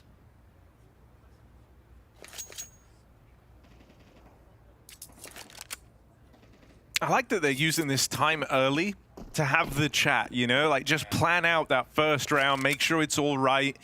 Because you know, the sooner you enact that map point, the sooner you get there, the less of a worry it is. You won't have Vitality super entrenched. You know, if you were waiting to have this conversation till after your first gun round, when you're taking your next eco, at that point, Vitality already have money. Even winning the one round doesn't guarantee you that you've won the game. And so it's like, you know, get this out the way ahead of time. Have the chat now, focus up for the next rifle round, and just kind of finish the job, essentially. Don't give Vitality a reason to believe. Even the difference you're going to feel having to... Man, they might get out with a bomb plant. That's crazy. Good spam for Flames. 2 kills from it. Turns around for the third. It's really nice as well, because it wasn't a default plant. It was the plant we've seen a little bit more recently used, just wide off default. Still, Flames has the lineup. Yeah, it's like even just the difference between having to win one rifle round and then breaking your opponent's money at this scoreline versus having to grind through 2 rifle rounds can make a world of difference in a game like this. I know Vitality haven't looked like their normal selves on map 3, but you're worried that it won't take much for them to get there. It's MR12. Like, I'm not going to sit here and set up the comeback at any point now, but these gun rounds go quickly, especially when you dry swing out mid. Can they squeeze some damage out of this one? Tessa's in the Palace, barely warmed into this third map. Barely played this series. Can he find something impactful here in the site? Surely been spotted, right? This jump spotting player, Robs, yeah, he looks aware. As Nucleons comes hunting, ZywOo? Oh dear. ZywOo not locked in. Thinks it's his teammate. Oh, no, not Nucleons again. It's all Nucleons. They know Rops is here. He's hunting for it, can't quite deal with the third man. So sharp. 15 points of health on Robs, is shot away from death, and he wins a must-win fight. Modesty, that's really nice. But what more does he have for us? The rotates have now arrived for Vitality. The fact that we're even getting excited about this was a 2v5 that Falcons have tried to claw back. Swing over the stairs, Modesty gets it down in the 1v1. Mezzi's meant to be a safe pair of hands, and he will rise to the occasion, narrowly dodging the disaster that was that brewing 2v5 for the Falcons. Oh, you can't celebrate if you're Vitality. There's no point where you can let your foot off the gas and cruise in this series. It has to be a flawless game. You can't let a clutch through. A 2v5 that grows legs. Mezzi chops it right off. 4 rounds here for Vitality. One at a time, that's all they can tell themselves. That's the only cope left. You can't take any liberties if you're Vitality. You never get to feel comfortable. That's what these rounds have been like. Multiple times across this series, 5v2s haven't felt safe. And in a game where everything was going right for the Falcons, the last thing you want is to end up giving one of those type of rounds away. This is just a B-pop here. First kill picked up for Vitality. Is he good for his? And here's the support from Robs. The rest of Vitality now arrive, and very quickly, they'll get to work on cleaning it up. Saw him and dealt with 3 kills for Rops. We have still arrived at that point that Falcons were looking to avoid, right? With that team talk in the second round in their eco, this idea that, you know, you gave up that first rifle round, and sure, you did a lot of damage. You nearly won that 2v5. But that round there was clean for Vitality. 4 players survived. So now they're making money. They're going to get that much harder to budge out of position. You're not going to get to win this game to economy. You're going to have rifles to go up against. So now you have to win 2 rifle rounds. It's not a lot, but it is a far harder challenge than what you could have had for yourself had you hit hard in the first rifle. It's going to get harder as the rounds get closer. Vitality more than acquainted with a close game, with a comeback. To this level, not often. In fact, not ever. And I mean, even versus, you know, this team. Well, we saw a 5-11 back at Melbourne some time ago now. It's not going to be a mini-map screenshot. It's going to be a scoreline screenshot for Falcons, but with Nico, Nucleons, and Monacy hitting as hard as they have, you have every expectation that one or multiple players can just drag you through a round with a moment of brilliance.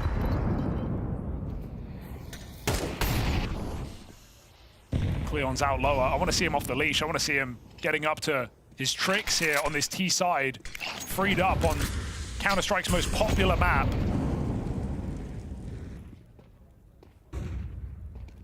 Yeah, I mean, if you want to see him off the leash, this is the game for you. He's roaming around like an untrained pit bull right now.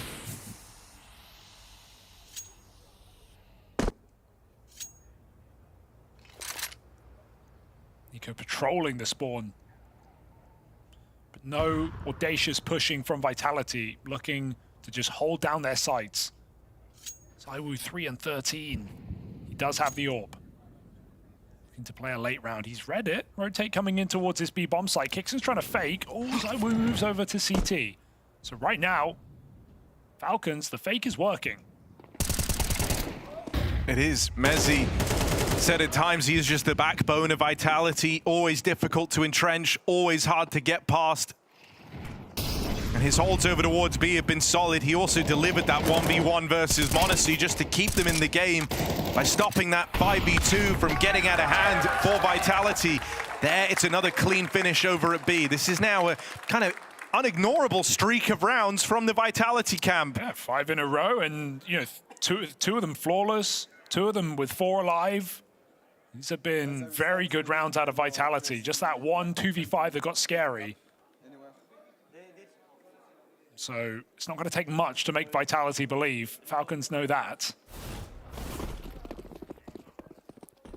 It's right on the precipice of a win. That's when the pressure can really hit. We've talked about how Falcons have had minimal, if almost no pressure at this event.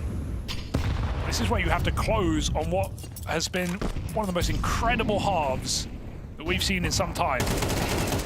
Bit of chaos here injected into the round, running through the mid-smoke. Nico's got an AK, watch out. Yeah, armed, dangerous, not what you wanted.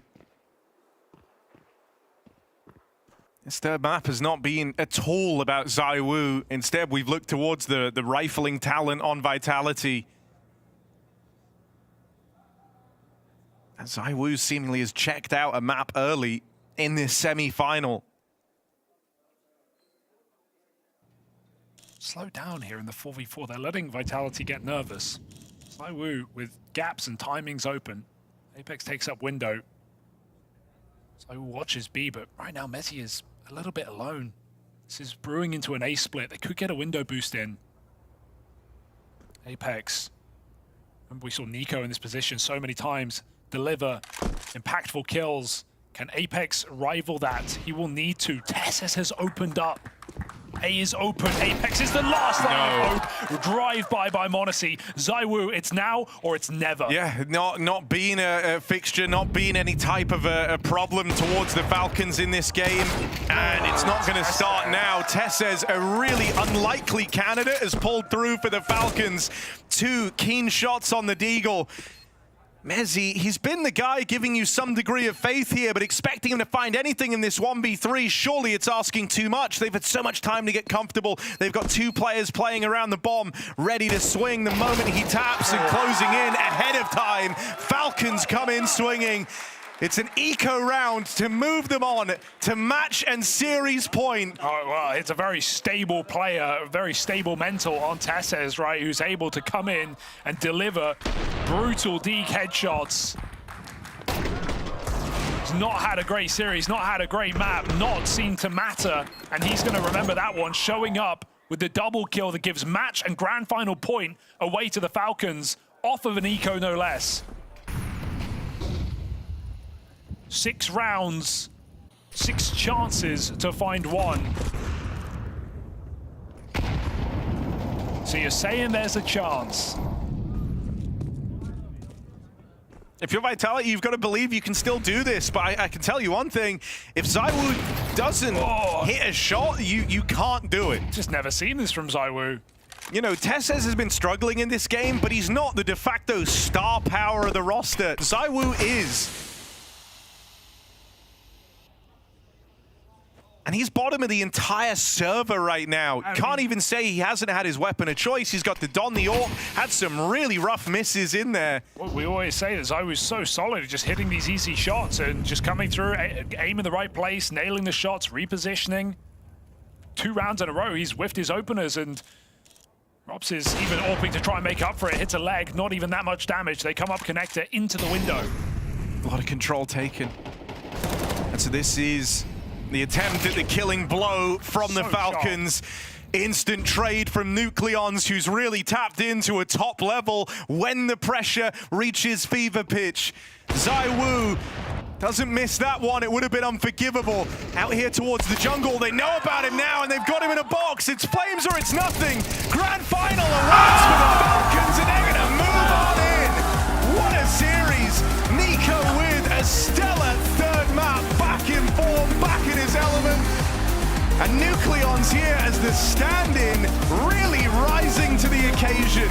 In the games to get to this point, we said unproblematic. By the turn of map 3, this guy was a big problem. But for his opponents, he bought the heat, and he should be nothing short of proud of that performance to get Falcons to a final to start off 2026. Yeah, who could have expected this? It was a pick for Vitality. They wanted the weakened Falcons, but right now they saw through the semis into the final. 2 aces for Nico in this match, and just a disappointing 3rd for Vitality. It's a map we've not seen in the head-to-head since Melbourne, and they're going to keep that one away. It's gone very wrong for ZywOo.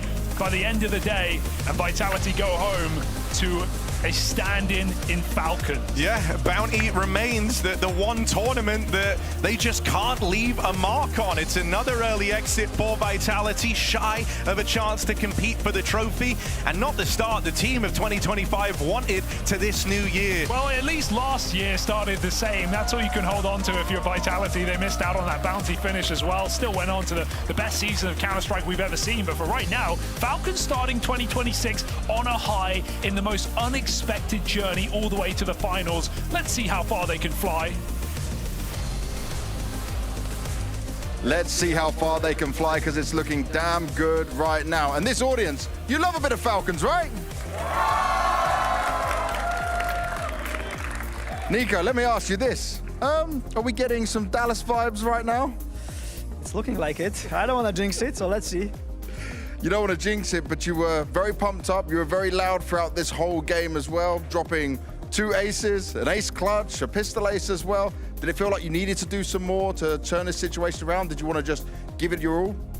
I mean, I want to give it my all every time I play, of course. No, but I just have a good feeling for this event. I think even though we have, Mate as a stand-in, I don't know, the vibes are good in the team. We play good on practice, so I had the belief from the very beginning, and it all starts from believing. So yeah, I'm really proud of how we're handling everything as a team, especially after getting, beaten on Anubis pretty hard. We were, maybe we wanted to close it, pretty fast. We were getting frustrated about all the rounds that we have lost, so I think that affected us a little bit on Anubis. And then, yeah, on Mirage, we finally a good start with the pistol and everything, so that helped a little bit. But yeah, I'm feeling very good. I don't feel like I have to do something more. I'm just feeling overall good with this team starting the year as well. So hopefully I can give it up for tomorrow as well. Looking at Nucleons, obviously he's standing in for you guys, but he was a monster on Mirage alongside you. What did you notice maybe different in him, maybe getting more comfortable? What can you say about him throughout all of this? I think, everyone that is young is playing Mirage 24/7. I think that helps a little bit. And yeah, I mean, we know that he has, a great potential. There's a reason why we decided to go for academy player like him and not like someone more experienced player. So we obviously have a huge belief in him. And yeah, I think he did a great job in kind of resetting after Anubis. I was surprised to see him handling it so well, and super proud of him and the team, and yeah.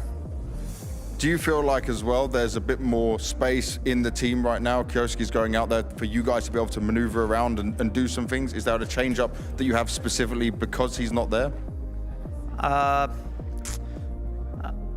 Of course, Maxim, is a player that needs space in order to shine. Of course, we are missing his presence on the server, but I haven't really thought in a way that, okay, now I have to, go back to who I was and stuff like this. I really want to just get good in the roles that I have right now, and that's my only goal for this year, and particularly for this season. So, yeah. A positive start for the season, and Falcons are in the grand final. Guys, give it up for them.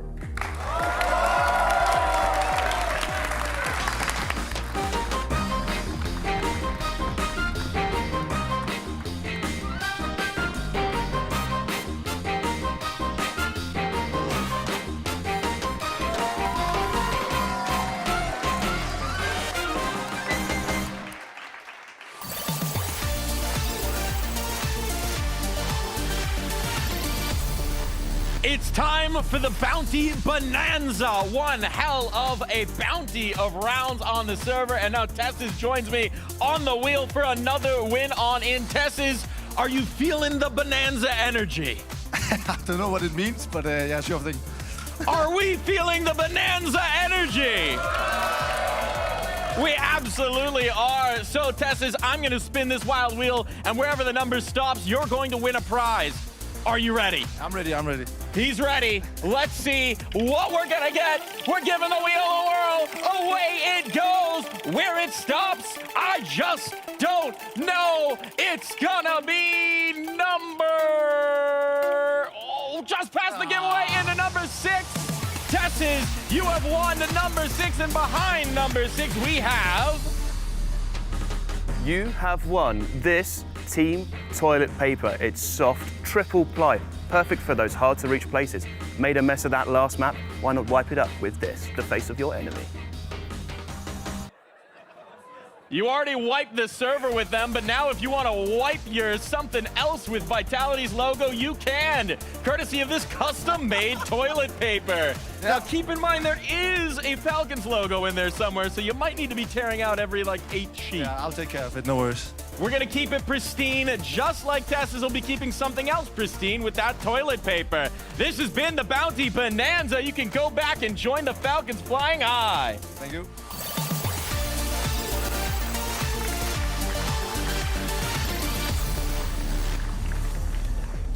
A fitting prize from the Bounty Bonanza for that absolute masterclass of Mirage, wiping up Vitality and throwing them in the bowl.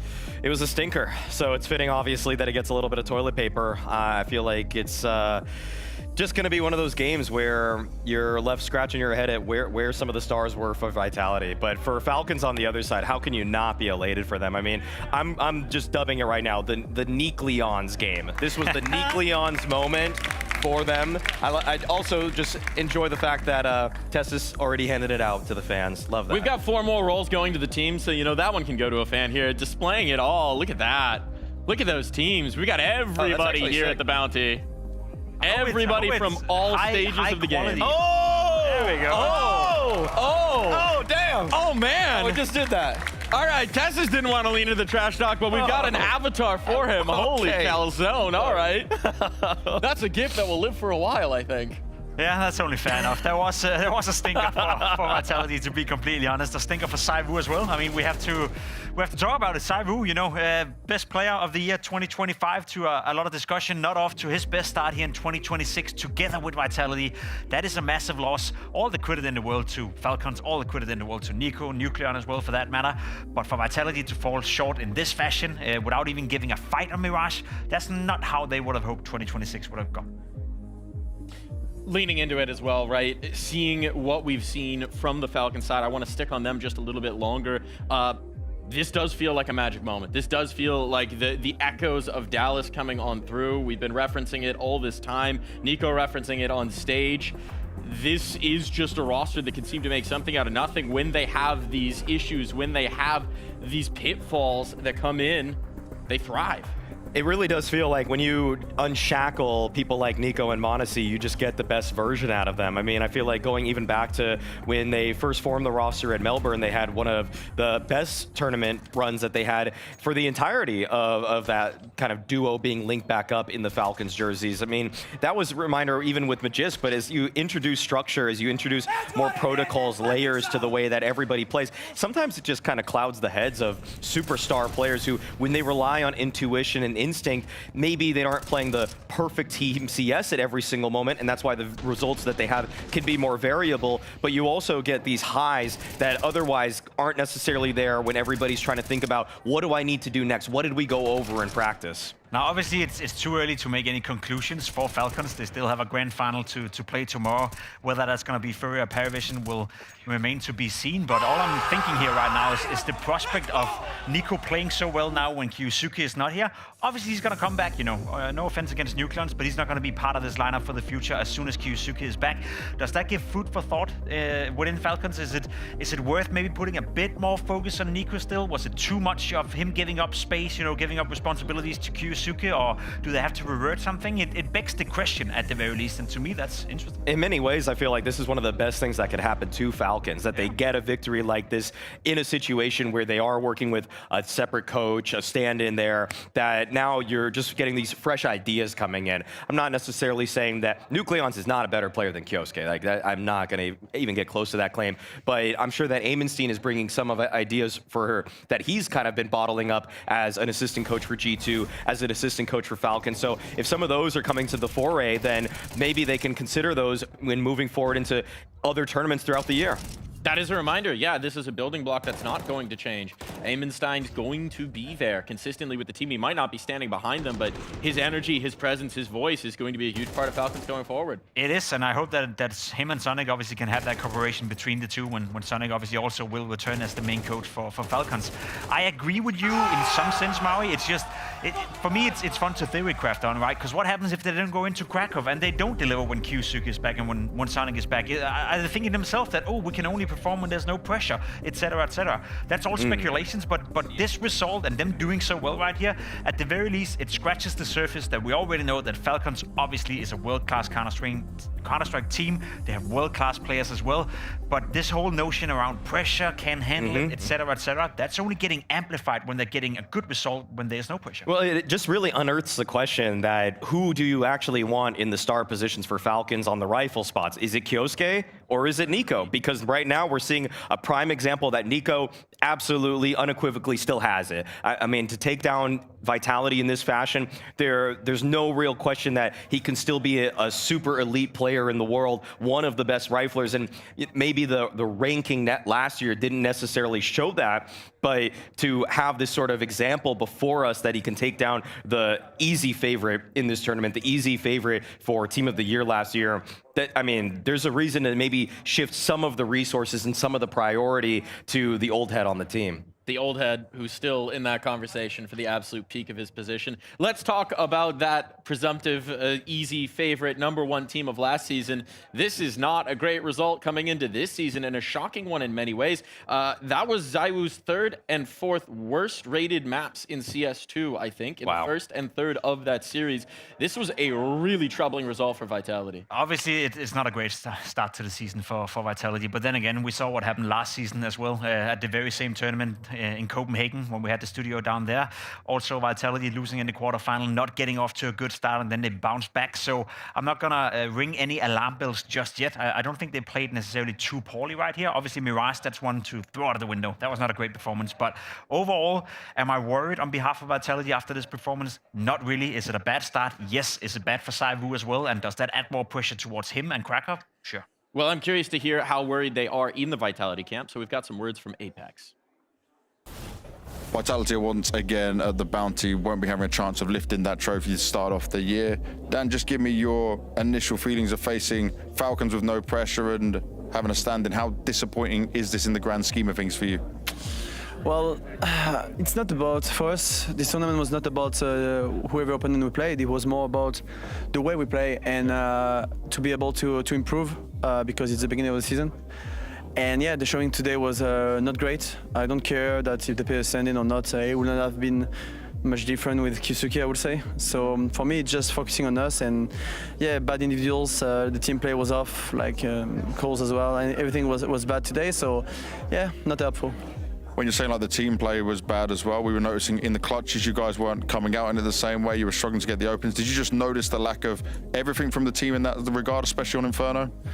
Yeah, on Mirage as well. Like the OT side, like I think I checked the stats and 9-3 opening kills for Falcons, opening that we couldn't refrag. Like playing 4v5s all the time is not easy, mostly against a team like Falcons that are good, and yeah, we can't convert advantage situation or XVX, so yeah, it's tough. Like we had a 3v3 pistol, we can't win them, and Inferno was the same. Like we have some decent situation where we just don't win the clutches, and the XVX are the most important in CS nowadays, and we're not good enough today. When you're looking at like what I normally say is the Vitality DNA, where you guys can come back into these games and stuff, did it kind of have that feeling for you, maybe going into even the second half, that was missing despite the good start on the beginning of it? Not really. I think the mood was fine. It's just like when our players are just not showing up, it's tough for them to play good just on the last side, and that's how CS works. It's the same in sport or whatever. If you start 80 minutes bad, the last 10 are usually bad as well.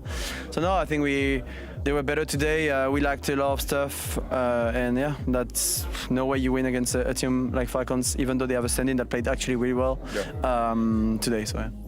And just looking at the fact that you guys didn't have much practice before this event, you're probably not going to have too many days at home as well to get ready for Krakow. How do you try and make that work? Where do you focus on in just terms of getting the best situation possible to put yourselves in that?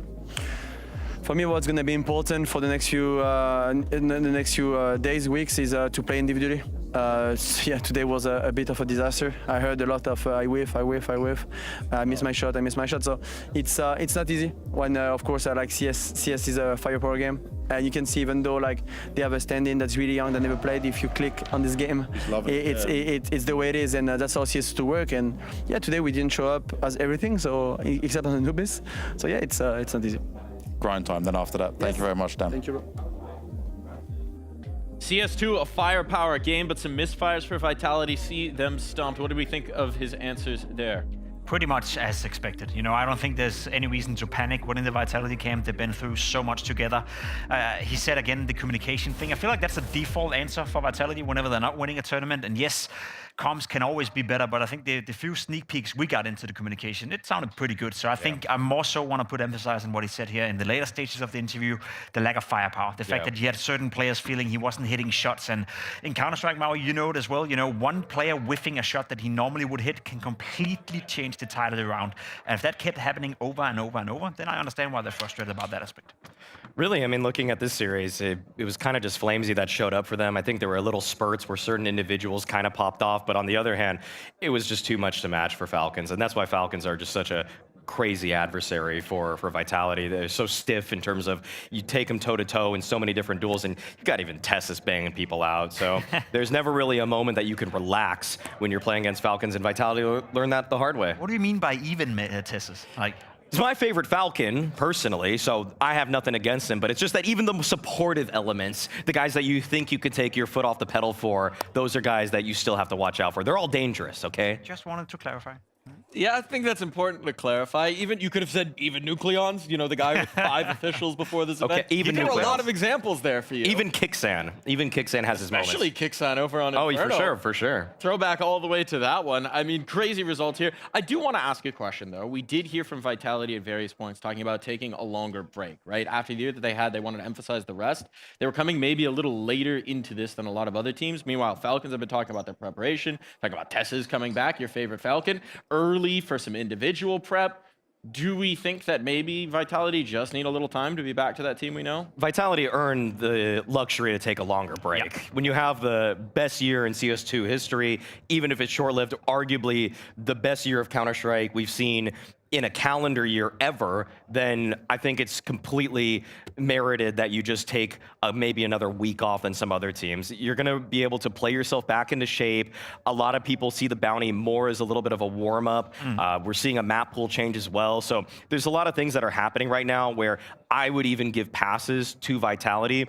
Individuals like Apex maybe was lightly calling out there. Maybe they should probably look at themselves a little bit closer, though, because we didn't get all the heroics from some of those guys. Like Zywoo was pretty much absent from that final map there. I feel like Rops, too, kind of gave it up a couple times when he had chances to pull rounds back for them. So I'm more worried about them just leveling up their form as a team or just as individuals, really. And then I think everything else will fall into place. It's going to be a long season, you know, and it's always a long season when it's Counter-Strike. And you heard Apex and some of the players last season as well saying they were exhausted after the Austin major. So if they want to be primed both for Krakow but also for Cologne, the next major coming up, then I think it's fair enough that you plan out your season and you're not at 100% at all times. And we're doing it again. We're standing here in a situation where Vitality lost in a semi-final, by the way. So they finished third, fourth, and we're talking about maybe doom and gloom days. Calm down. They'll be fine for Krakow.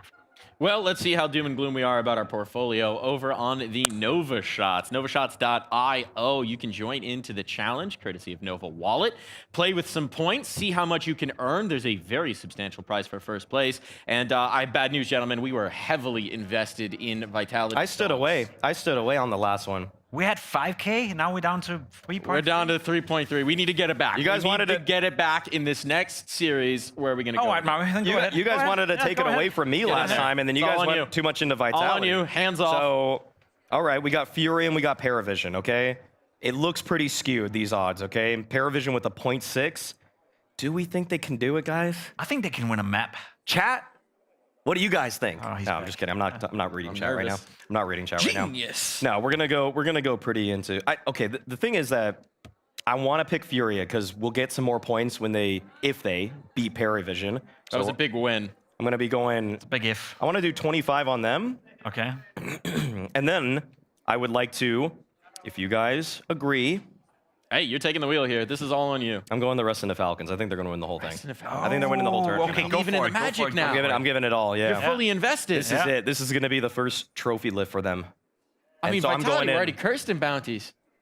And this isn't a major, so Falcons are fine. There you go. Okay, I'm not pressure worried. off, stand-in buff. I can't, okay. We'll figure it out. We'll get them placed. We'll get them placed. The spirit of Stewie is alive in Falcons and alive in Maui right now. Wow, that has been a heavy bet made here by Maui in our novashots.io. You know, I had to do it to him. Yeah, I had to do it to him. Yeah, I had to do it to him indeed. We've got another crazy game coming up though, folks. This is not done. We got another matchup here to determine who our grand finalist is going to be. FURIA taking on the unexpected in PARIVISION when we come back.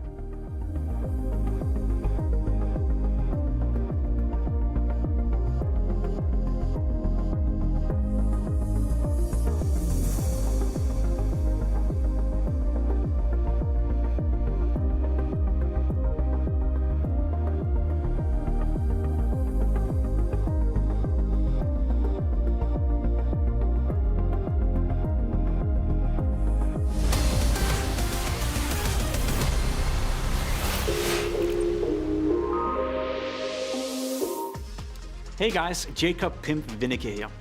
Do you think you know enough about Counter-Strike to win your fair share of $15,000? Then you better pay attention right now. You've probably seen us use the NovaShots app on broadcast before, and I'm here to tell you exactly how it works so you can claim bragging rights against your friends or your enemies. It's completely free to participate, so let's go. When you sign up, you're getting 1,000 tokens. Those tokens you can use to buy team tokens, or basically team stocks. Now you need to pay attention to who's playing who and on what maps, cause if you predict correctly and you invest into Vitality just before they're playing their first map and they win that map, you're getting a 20% airdrop bonus, which means you have even more tokens to invest into other teams or to invest furthermore into Vitality. Team prices move live based on what people are selling and what people are buying. It's a free market after all. So let's say FURIA is about to play a game. And the map they're playing, you know they're great on the CT side, but they struggle quite a lot on the T side. You now see they're starting on the T side. So instead of investing from the get-go, you can wait out a little bit. You can wait for people to panic sale when they're not doing well on the T side. And then when they move over to the CT side where they're doing the best work, that's when you buy into them. That's where you buy into the comeback as well. Here's my top tips in order to maximize your tokens. Firstly, pay attention to game as it's live. You can buy and sell your tokens at any time, which means that the prices go up and down as the game is evolving. Let's say Vitality is playing. Let's say they lose the pistol, they lose the second round, they lose the third round. People start panic selling. And if you believe they're coming back, maybe that's where you buy in. You buy the dip and then maximize your tokens.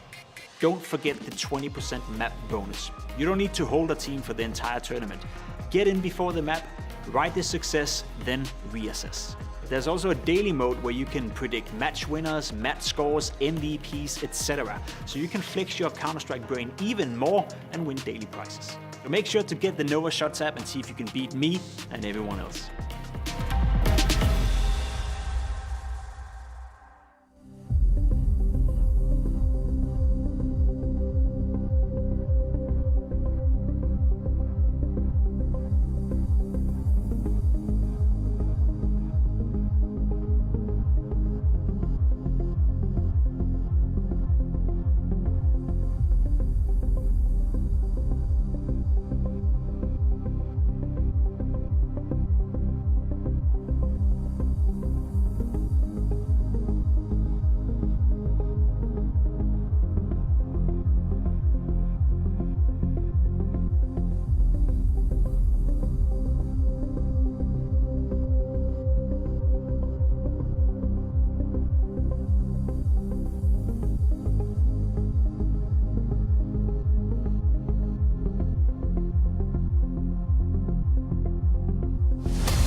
Let's give Malta a show. FURIA now ready to play here at Bounty. We're gonna get the mid-hold here from Molodoy. Susp here towards Xbox. Molodoy gets the quad, one of the very best. Talking to a lot of players at the event, they all said PARIVISION the most underrated. We really saw how much they had to offer. It's a strong lineup. When all we wanted to see was more PARIVISION, all we could hope for was this PARIVISION.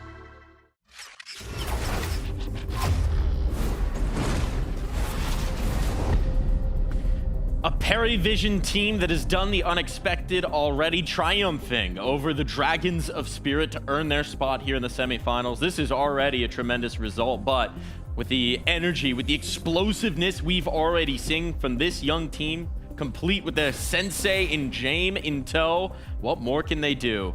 Meanwhile, a FURIA squad that stacked back-to-back trophies to end last year, but the biggest prize in Counter-Strike eluded them, and now they hope to get back on track with a Blast Bounty under their belts. It's quite a matchup here. It's quite an array of teams, and FURIA, a squad that, despite earning that #1 spot for a portion of last season, still feel like they're maybe being counted out of that top conversation. Yeah, but what just happened here in the States, I feel like that top spot is up for grabs right now. I mean, this tournament would be a great one to win if you're FURIA. Then you can claim that you won 4 of the last 5 big tournaments, which is not a bad statement to make. I know you missed out on the major, and obviously that's going to be a hindering in making that case.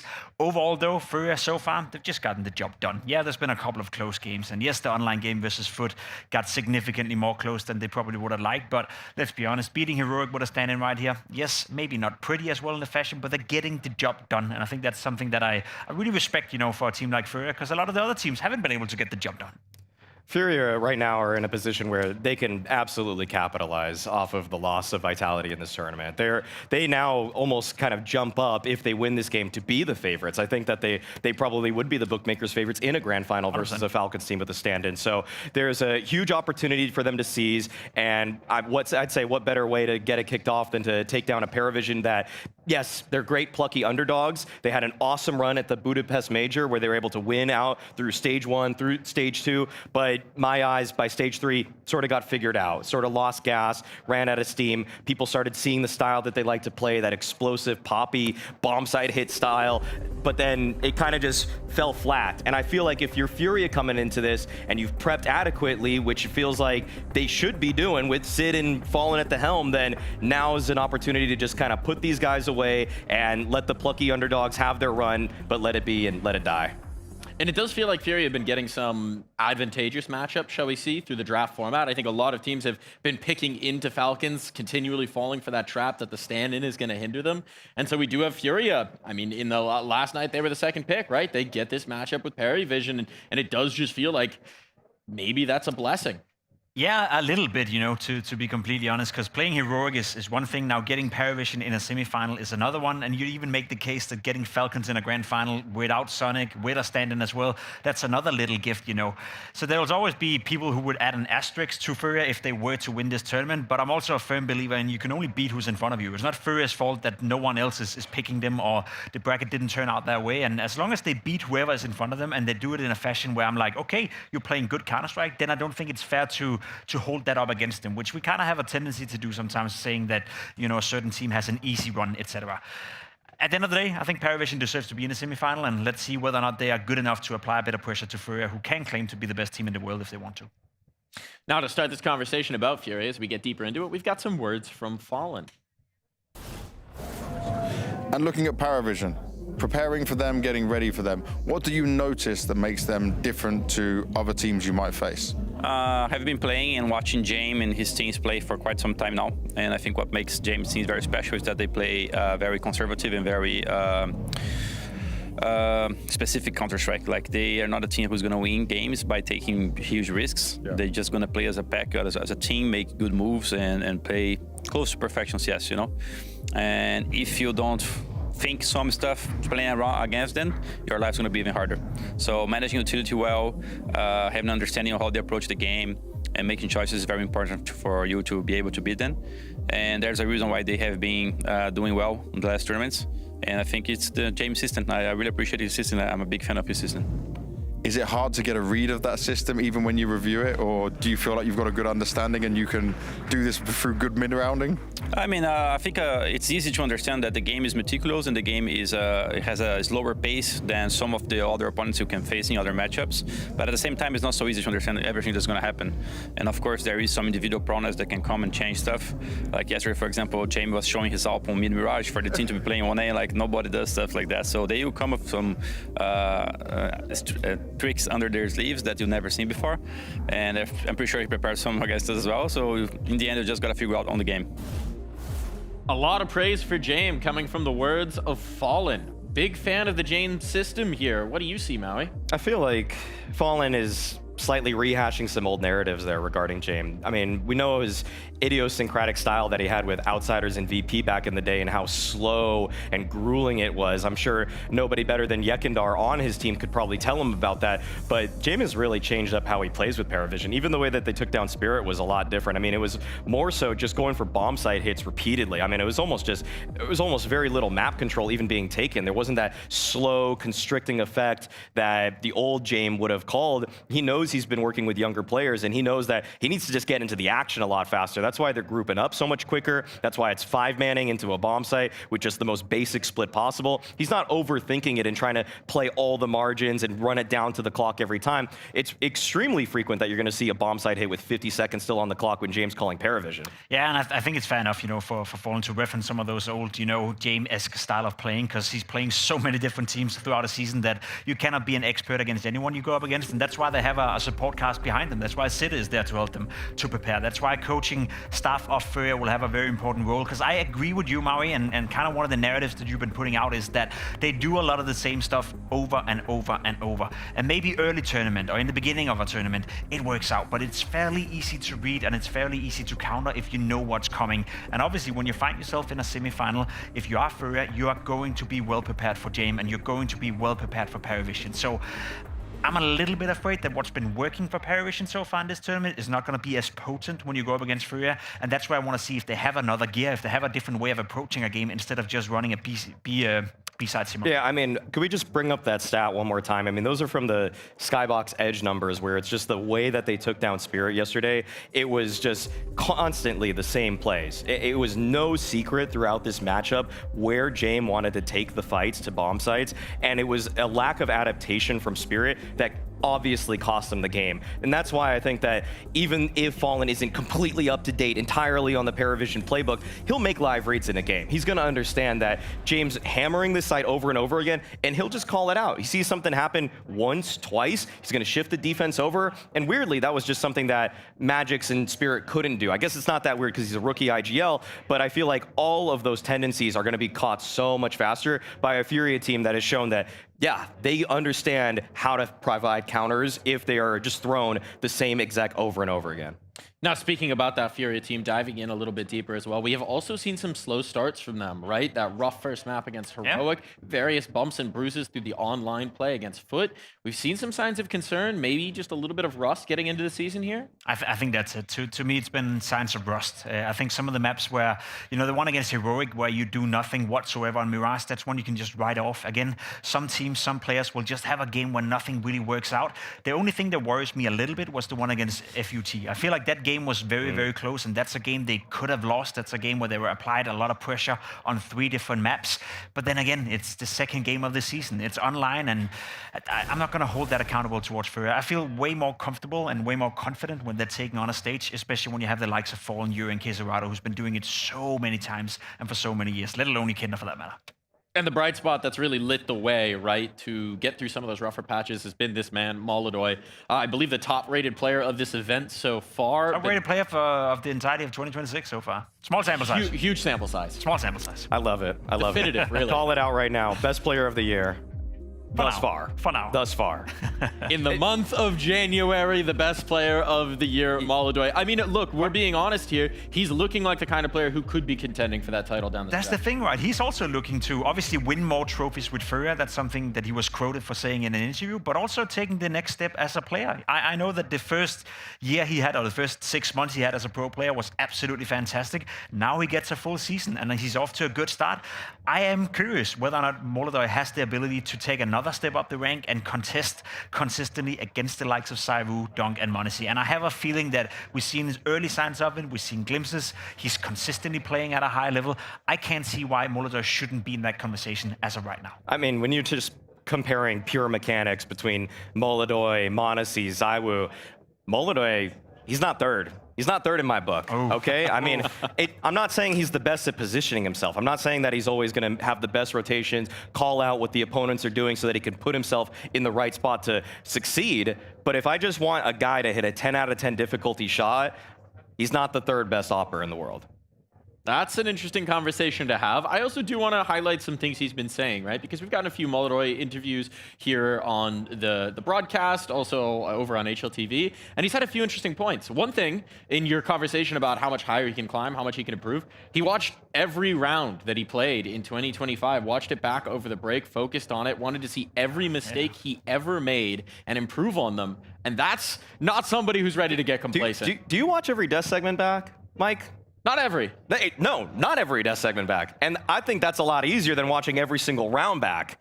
I mean, that is a serious level of dedication that you do not get very frequently from young up-and-coming players who so frequently just rely on that raw ability. So if he's going to improve, reassess his decisions, improve on those, just build on them, make sure that he doesn't repeat the same mistakes that he did from last year. This guy already, I'd say, a star, soon to be just world-class, household name superstar. That or he's just, watching himself and glazing himself because he had such a good year. Not that. So, I mean, that. He's got to watch the bad rounds back too, surely. Okay, well, you can't just watch back the highlights. Well, there was almost Was that only what you highlights. did, Jacob, when you were a player? No, you went back and watched the I didn't highlight have a lot reel of great games like that. I didn't play like Molodoi all the time. But you should have watched back every round back. Well, maybe that was my every mistake. single one. Maybe that was my issue. Maybe. I mean, it is just astonishing words coming through from a guy who's so young. And again, for context, it's been repeated many times, but it does bear repeating, especially if you're maybe newer to this. This guy, this time last year, nobody knew who he was. It wasn't just that he was a prospect on the rise. I don't think any of us had heard of Molodoi in January of 2025. They plucked him out of obscurity, coming out of Kazakhstan because he owned them in a scrim, and they thought this guy's got something special. Bring him into FURIA. He doesn't speak English. He's never calmed in an international team. He's learning the language while he's learning the game, while he's learning his teammates, and he still shows up again and again and drops highlight after highlight and makes our jaws drop at that. It is truly an astonishing story, and we're not 1 year into his top-tier career. That's the thing, right? Give him another 6 months and then we can reevaluate. Then we can see how far he's progressed, because I think there's more to him.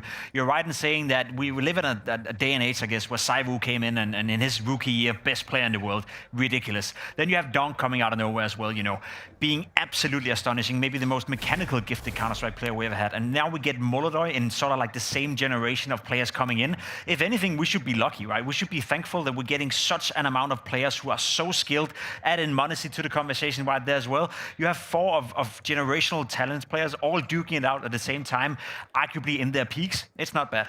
I think we should just start lowering the age limit. The children yearn for the server, clearly.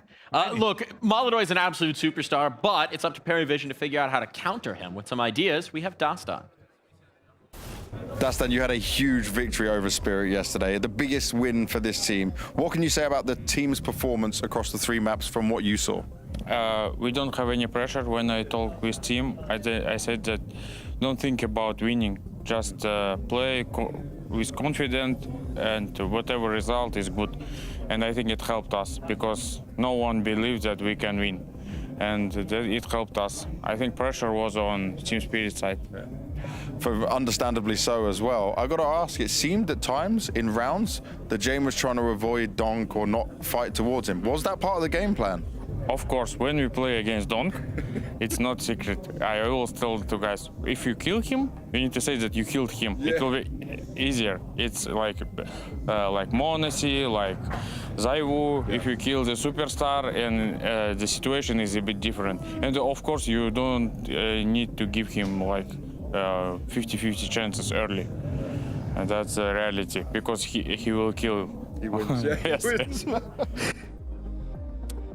One name he didn't mention in that list, maybe he should have. PARIVISION gonna have to prepare for Molodoi in this one, Maui.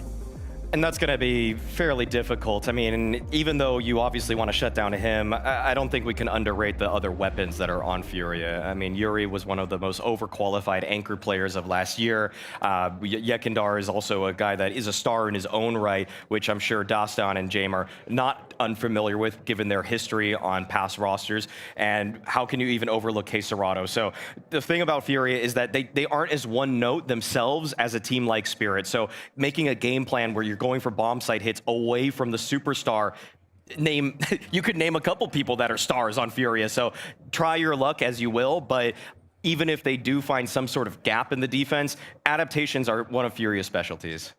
I think that's where we have to be careful, not underestimating the side of PARIVISION as well, because I feel like we talked a lot about James, we talked about Sway coming into it as well. He's been a little bit different performance, online versus LAN. That's a conversation in itself, but we don't really talk too much about Noda, Belchunok, or Shello for that matter as well. Noda is the highest rated player within the team. Noda did a fantastic job yesterday versus Team Spirit, was playing really, really well, and I think that's also, kind of the tendency I see more and more in the well-performing teams, that there is no weak link within this lineup. There's not a single player where you're like, you're more often than not underperforming, or you're sometimes a liability, or you have the tendency to be targeted by some of our opponents. I don't see that weakness within PARIVISION, so as much as I agree, FURIA, the same could be said over there. There is no clear and obvious weakness. You could argue that maybe Fallen, in terms of the fracking output, sometimes can be, but then he adds so much value as an in-game leader. The same could be said on PARIVISION. I don't see a weakness within the squad.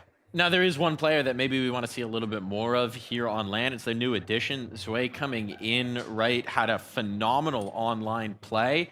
Really was a huge part of them actually making it here to the LAN, and then sort of fell flat in that matchup with Spirit. Well, the way that James called, it did not work around Sway, whereas in the online portion, you could see the numbers here. I mean, 1.6, 100 ADR speaks for itself. Ooh. I mean, it was absolutely frying everybody that he played against, and when it came to the LAN portion, or the game against Spirit in particular, he was quite pedestrian. And the problem is that, really, when he was online, he was given a lot of freedom. The way that they played was a little bit more longer, stretched out defaults, where Sway got to work the map, whereas against Spirit, there were very targeted game plans, and frequently, Zway was the first in entry on bomb site hits. So his numbers were naturally going to come down, and yeah, he failed to impress in the PARIVISION jersey. Even though he was able to find that sweet revenge, it was more just him being a cog in the system instead of being the star that he probably wished he was. Probably a bit of extra nerve coming in for him as well, knowing that he was playing against Team Spirit, going up against Donk, going up against his ex-teammate. So I don't want to evaluate him just yet. I think this game is going to be very telling for Sway as well. If he's going to have another game where he's absent, where he's not going to deliver, then we can start to have the conversation of whether or not what we saw online was maybe a bit of a smokescreen. But I think he's going to come out today with maybe a little less pressure and a better chance of doing well, as we saw him do online as well. And it is always that nice situation when you can win multiple ways. You put it nicely, Jacob. Not very many weak links here for PARIVISION. We'll see if that's enough to withstand the fury of FURIA. It's time to find out what maps we're going to be playing. It's time for the veto. Anything you've got your eyes out for, gentlemen? Well, I feel like Nuke and Ancient are going to be taken out of the pool, and then I'm mostly just concerned about PARIVISION's pick.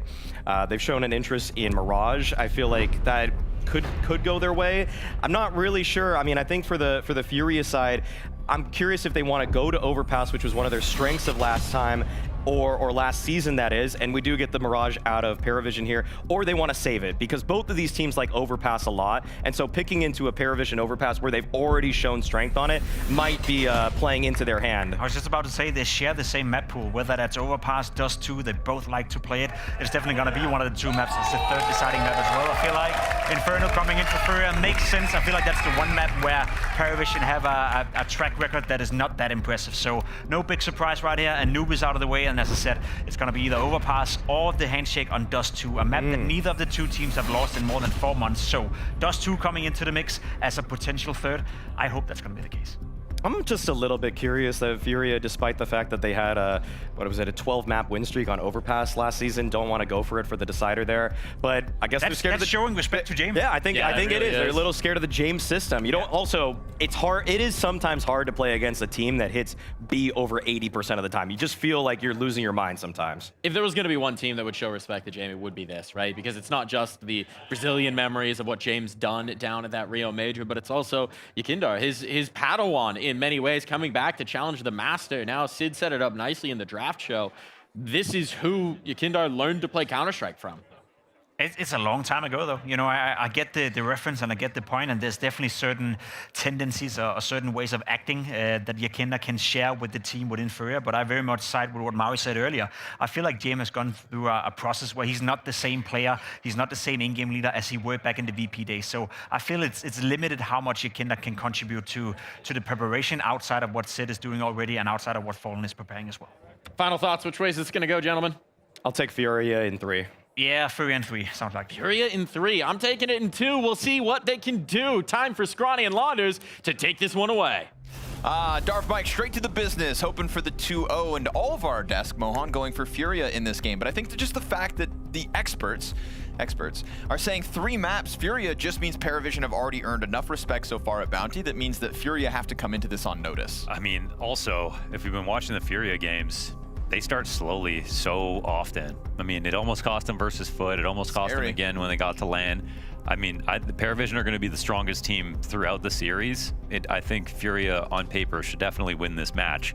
But in terms of consistent form, PARIVISION's win yesterday, like they look good in more parts of the game, more consistently, and from the beginning of the game. So a little bit worried for FURIA that something's not clicking yet. But we are one more day into LAN, right? Now it's not online, now it's LAN, first LAN of the year. Maybe they get that fast start.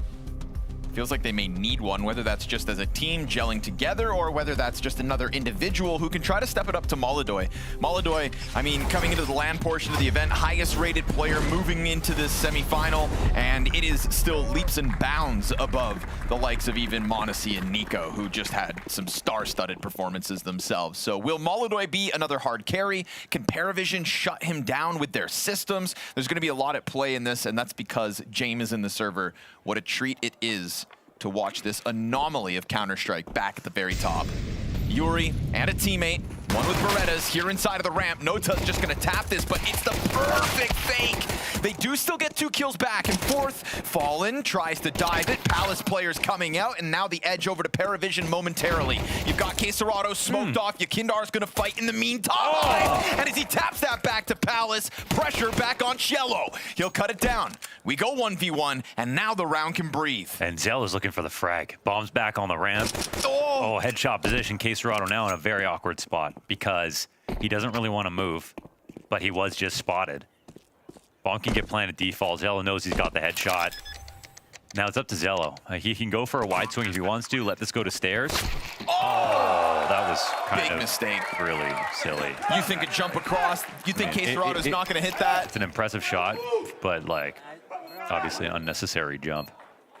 Ooh. Knew the man was in connector. Feels like those are the kinds of ones you get away with versus lesser opposition. Also, what are you getting out of it, though? Short headshot? Cover behind. Yeah, right? Yeah.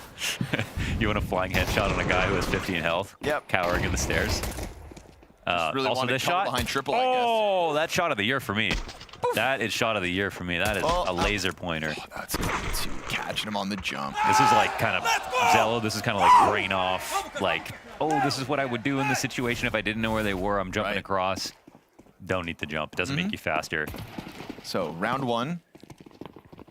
Obvious mistake. Zello knows it. Not gonna let that hit his confidence, hopefully, for his and PARIVISION's sake. It's not every day that you see a Fallen pop off like that pistol win, though. Yeah. Not only a celebration staring at the monitor, but looking for eye contact across the room. I think they also want the fast start. That's what we've been missing the last 3 series for FURIA. They know what's on the line at Grand Finals. Yakindar spraying through that smoke, and it's all good. Quesarado ends up lining up the 2. We get assists across the board for Quesarado's frags. Just looking to hunt down Jame now. Gun goes empty, and there is a second death on the side of FURIA. Jame will try to make it a little bit more painful if he can. Don't think his eyes are set on figuring out how to win this round. With the bomb where it is. No armor.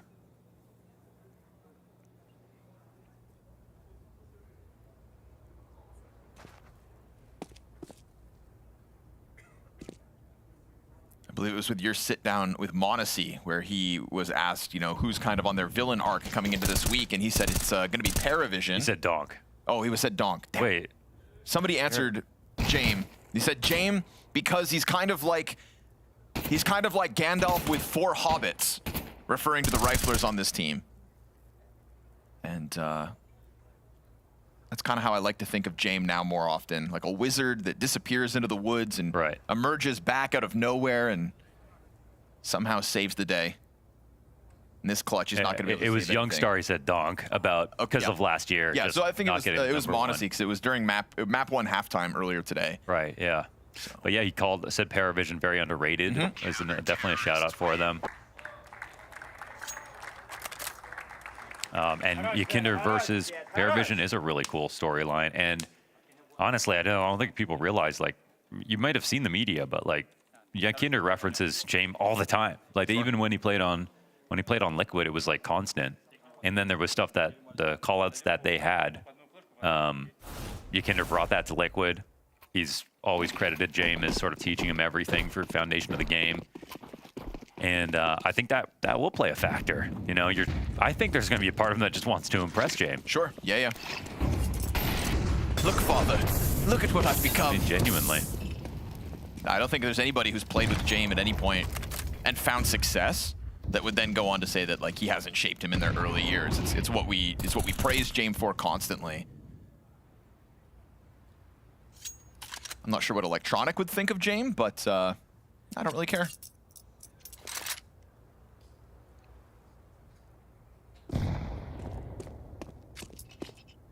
It doesn't feel like FURIA care much about hanging on to middle. Not proactively anyways. They'll just lean back between this crossfire. Rumbling of utility. Yakindar wants to go for a peek, but maybe after csgo gets popped that fast, he opts not to. Flash comes off catwalk. Oh, Nota. Nota comes through with all 3 kills inside of middle. That's all 3 headshots as well. Make it a 4v2. We had that stat where it was like 12 first kills, all headshots for Nota. Or 12 of his first kills. They slip up into connector, bomb included. Fallen's just going to try to chase this movement while Yuri keeps his head down. Oh, that plant's open, actually. That's a little messy. He gets there.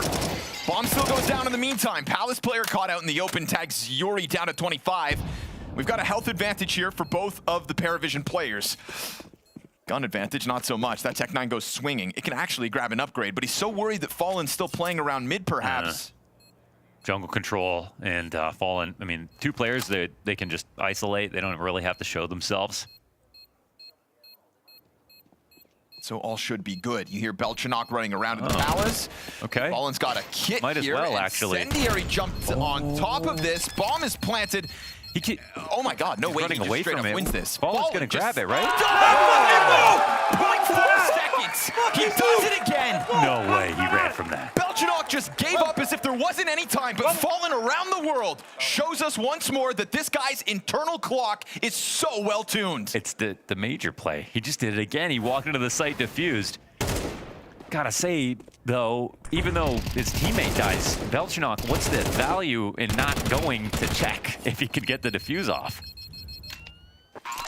He obviously had no choice but the sick. I think Belchanok had 76 HP. 0.04. Wow, that's another sub-tick defuse.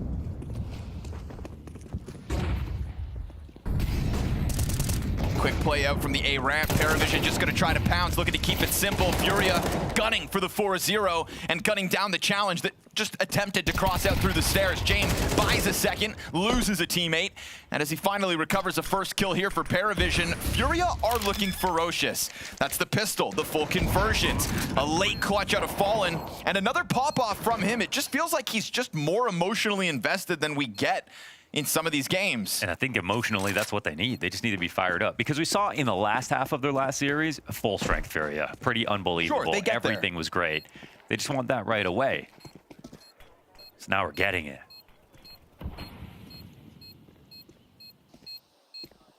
Bomb's not planted for Belchanok either. He'll cover the crossover. Whoa. James gonna try to get his flank going, and he will strike Yuri off of this. Still though, bomb planted on the other end. They get their trade frags. Yakindar is gonna jump on it.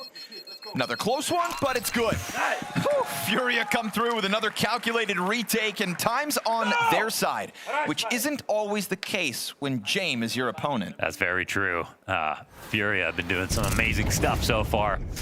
And great trades on this round. Even though it's close, it's more like PARIVISION's late round play to get in the back of connector to make this scary for a second. But it's all very well handled.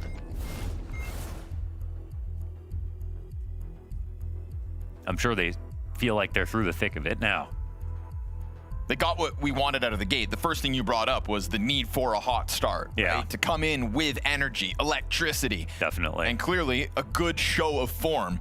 Molodoy, Yakindar, csgo, Yuri, Fallen, everybody here 3 or 4 frags to their name. In previous games for FURIA at LAN, we were looking at a team that had no multi-kills except for Molodoy, like 2/3 of the way through the first half. It didn't cut it. today, everybody has stepped into the server. We've only played 4 rounds, but I'm sure you at home can feel the same thing I do. It just feels like FURIA have come to win this game. And it didn't cut it and didn't add up, because there was no point in this, like the last season, that FURIA had a problem where Moldoy was the only player playing well. Right. There was like lots of pop-off potential. I mean, this week alone, we have already seen 2 of the most lopsided FURIA losses in this roster's history.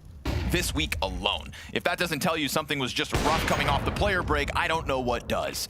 So let's see how they contend with a man disadvantage out the gate. Moldoy knows his counterparts up here towards top middle. And as that smoke fades, so does his chance at getting a rebuttal for csgo's death.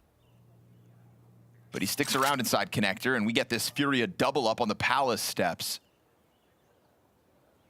All while PARIVISION set themselves up for the execute into the A site that's coming, but FURIA want to interrupt this. Belchanov's going to feel the push. 2 players coming at him, and he doesn't do any damage in response. He shot now uncommitted. They'll fade back in. He shot uncommitted, and if he had shot with a proper swing, then they could have been in business, but probably not ready for that. James gets his chance to creep out middle. It's pretty crowded here over by connector, but at the same time it's connector, there's lots of angles to play in with 3 players.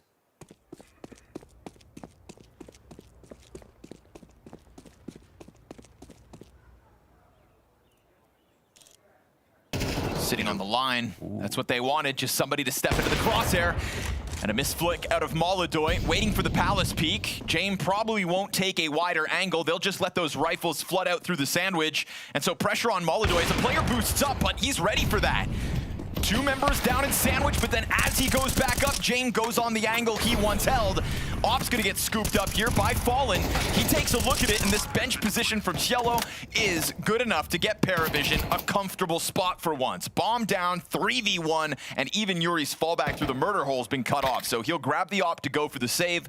PARIVISION stack up inside of that A ramp, and I like the way James didn't give Moldoy the duel Moldoy wanted until they threw the riflers at it, and then James slipped right on, ready for the young Opper's repeak. It'll be another fire and ice matchup in that regard, and Moldoy, it's, you know, his style is repeaking, and he said he's actually, you know, he feels like he's actually been repeaking too much. And, you know, I think to a certain degree he's got to keep that in his personality, because he knows how to do it. He's got a lot of confidence. But there's a moment where James specifically preys on it. He took a shot from top stairs. James posted up thereafter. Let his rifle die first, which is fine because he has the best post-plant position and the most important gun. And then the round's done.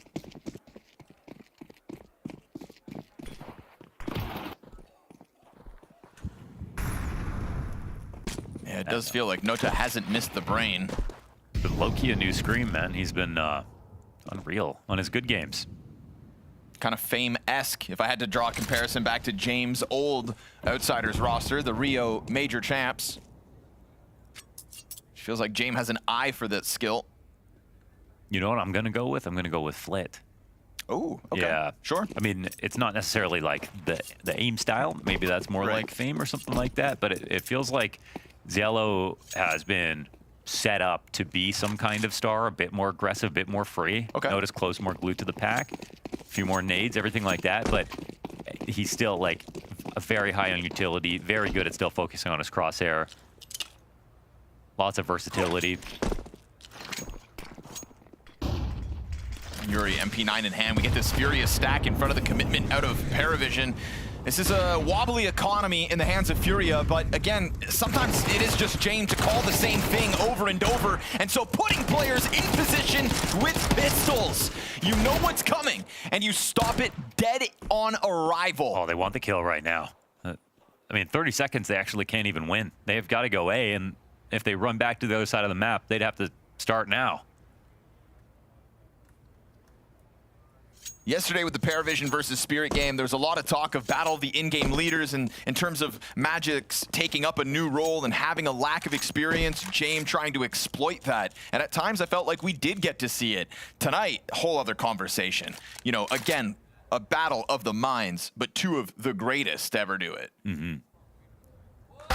in terms of leaving a mark. You know, you feel James. You could say maybe he doesn't have the most accolades as a career or whatever not, but everybody remembers James' teams because of what he does with them. Just comes down if you're a ball knower or not, essentially. If you don't define that as great, I don't know what is. The impact he's had on... And funnily enough, like James was, you know, he won Rio on Avangard back in 2018, but he's really known for shaping the style of the game in 2020 and after that, slowing everything down. A lot of that could be attributed to him. That's when people started min-maxing money, started prioritizing saving, started using the op as much as they could. That's where Shiro comes out of. Yeah, it feels like what Astralis did for utility, James did for the economy. Whether that's your cup of tea or not, I think you gotta respect it.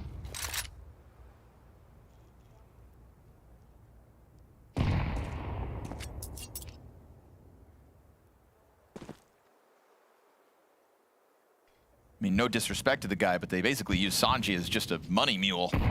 Yeah, I had one of those in Diablo. Right? What teams have had a player that's just used as economy? Carrying items for me. Flashbangs off connector to interrupt this mid walk up. PARIVISION have gotten away with that a few times. We've seen James try to get that connector peak, and now they're just gonna mow down Fallen on the edge of that smoke, but good on Fallen to get the first one to begin with. Quesarado into the corner, regains vision from the flash as the footwork here from Belchanok was clean. Slips down into it, wins his duel, gets traded, yes, but Molodoy's there to make the difference. Backside, Zwei empty-handed, and we've got a James clutch, 40 seconds, no bomb possession. First shot's clean. Come on, second, just as nice. And you know where Molodoy's at. Tagged up, even health, swap out to the AK, James 1v3, right there for the taking. Molodoy finds the headshot, and Furia goes 6-1. They tried to bait him into the jump out, didn't get into the window. Molodoy went wide on him and gave himself a chance, but that's Molodoy playing it aggressive, James trying to play it crafty as he normally would. And Molodoy winning out this time.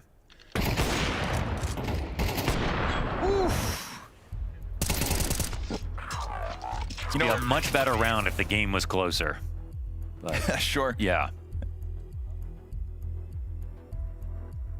I brought up that comparison. That's, I believe it was m0NESY calling him Gandalf with 4 hobbits, but in that kind of a moment, sometimes he also just looks like Sauron's eye. You know, his vision for the battlefield. He knows where the next peak comes in from.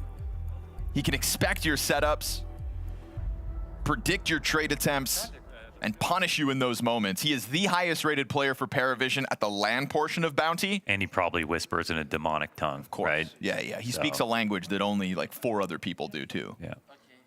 Tim, Doston, Sanji, Yakindar, you know. That's okay. I already forgot what the first thing was, so.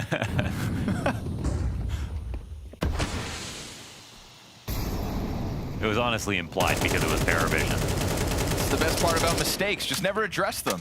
Funny thing is that I would have assumed that they wouldn't have been on the lower end because they have been playing on average a bit faster than when, you know, they were in Virtus Pro jerseys or back in CSGO. You definitely get some above minute executes from PARIVISION. Right. And to be honest, at like Budapest, there was lots of them. I would even have described their playstyle as pretty aggressive. Okay. Like they were calling double rushes. So. Well, right now they're down to a flash and a frag grenade, Mohan. PARIVISION gunning for only a second round on the T side despite some close looks. Fallen gonna make the most of that flashbang, goes in, confirms the presence, gets a kill for his efforts, and now obviously util here for Furia. There's a rotate ahead of it. This is just gonna cool off PARIVISION as we hit the minute mark. And they kind of know this is a B play. They have an overfill player here and a flash push, going 1 for 1, and then being able to know that if they rush B, you're still good. You have 2. Just shows that Furia are very confident that they were going to find something. Oh, that's a step. I'm not crazy, right? The way he swung, I think so, but Yuri handles the heat. We go 4v3. Cat challenge. A second too late to find Yakindar. He reacts to the head and confirms they're now walking up. That's 3 bodies spotted. Ooh, but not ready for Belchanok's route through the front of that bomb site. We get evened out for a second. Queserado's got to give up his angle. That creates a question mark as to whether PARIVISION have gotten off of the bomb sites and locked into these kinds of spots. Queserado's got a flash here. They know it as E-Box, and this is the most important part of this retake. Sat into the corner. Belchenok ready to respond. There's that flash. They'll just come through, get it easy. Belchenok, no trade on that one. Confirms the catwalk play is a part of this retake. And that op's still waiting backside for a peek. Does Belchenok give it? Oh, he does! He gives it and then some. Molodoy's head ripped clean off. Queserado's time limited and 14 health on Zwei makes the difference for this one. Hard squeeze off a man disadvantage, but it's 2 rounds PARIVISION secured. What a swing out of Belchenok. That was excellently done. A couple of good kills from him lately. His name means Baby Squirrel, and he won the, what was it? It was a baby chicken. That's true, yeah, I hadn't put that together. Mike Bonanza. Is that a 1/1 squirrel token, or? Yeah, he can be food if you're hungry.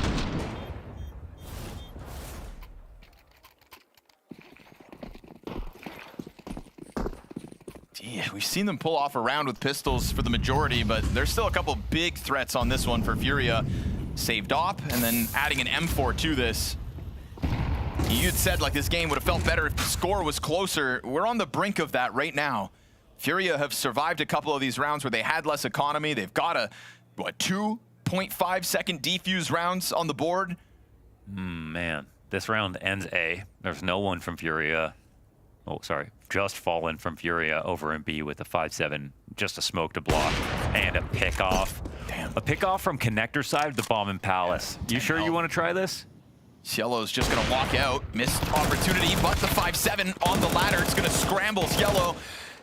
And now Belchenok trying to get Yuri out of here, but even a frag grenade well placed, it's not going to do enough. There's nobody to really flush off the frag with that movement from Yuri. My goodness, look at the space. He's so close to that wood wall. But that low HP op in Molodoy sitting on the bottom of the stairs, pistol tucked into connector as well. You've given James space. What does he do with this? He wants the team to tether off of him, but good on Fallen knowing to take something in the meantime, goes deeper into apartments. You know, he can offer up a way to hit B, but he needs his teammates in B-apps to get the first frag. He can't turn this corner earlier. Oh, Fallen ready. 5-7 spams good. Zwei can't get it, and so 75 health for Belchenok and Jame up catwalk. 4 versus 2 advantage FURIA. Yeah, he Still can slip in. limitations here for Yakindar. If he dies to Jame, then all of a sudden, James got a little more to work with. Bomb would be planted for him, but Jame seems to want to just hang on to the arches instead. You're going to cut off that one player from catwalk for the time being. It lets Jame focus towards back market in the meantime. Or you'd think, but he also considers the flank. Belchenok gets both towards market and a missed off shot out of Molodoy, plus the cat players smoked off. It is perfection at the end of this with a damn near Belchenok ace. Yeah, maybe it even comes to him, actually. There's a Kinder with the 5-7 as they're running away from this. They're worried about the round win. That is expertly done. And that confirms it. Belchenok having a fantastic half.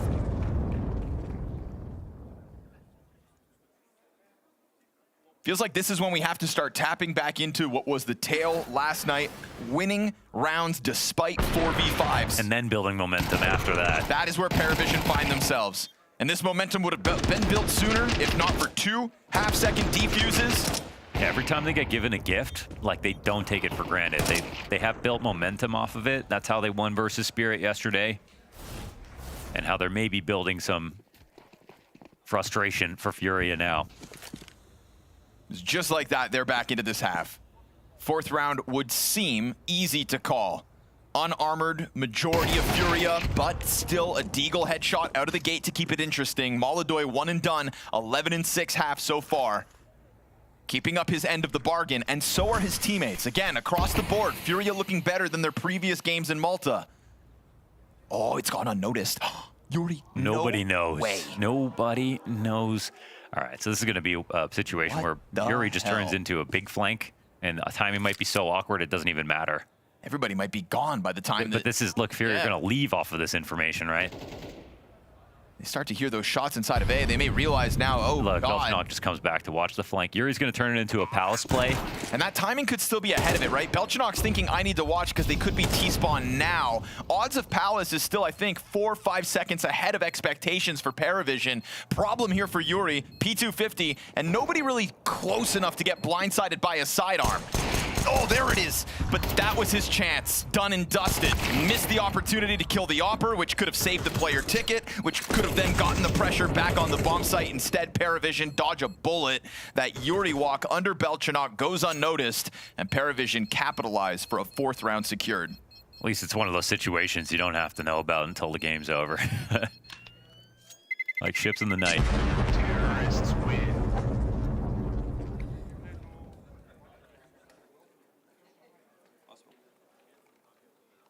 That one technically starts 4v5. Maldoy hits the first shot, but they instantly trade it and they don't get scared.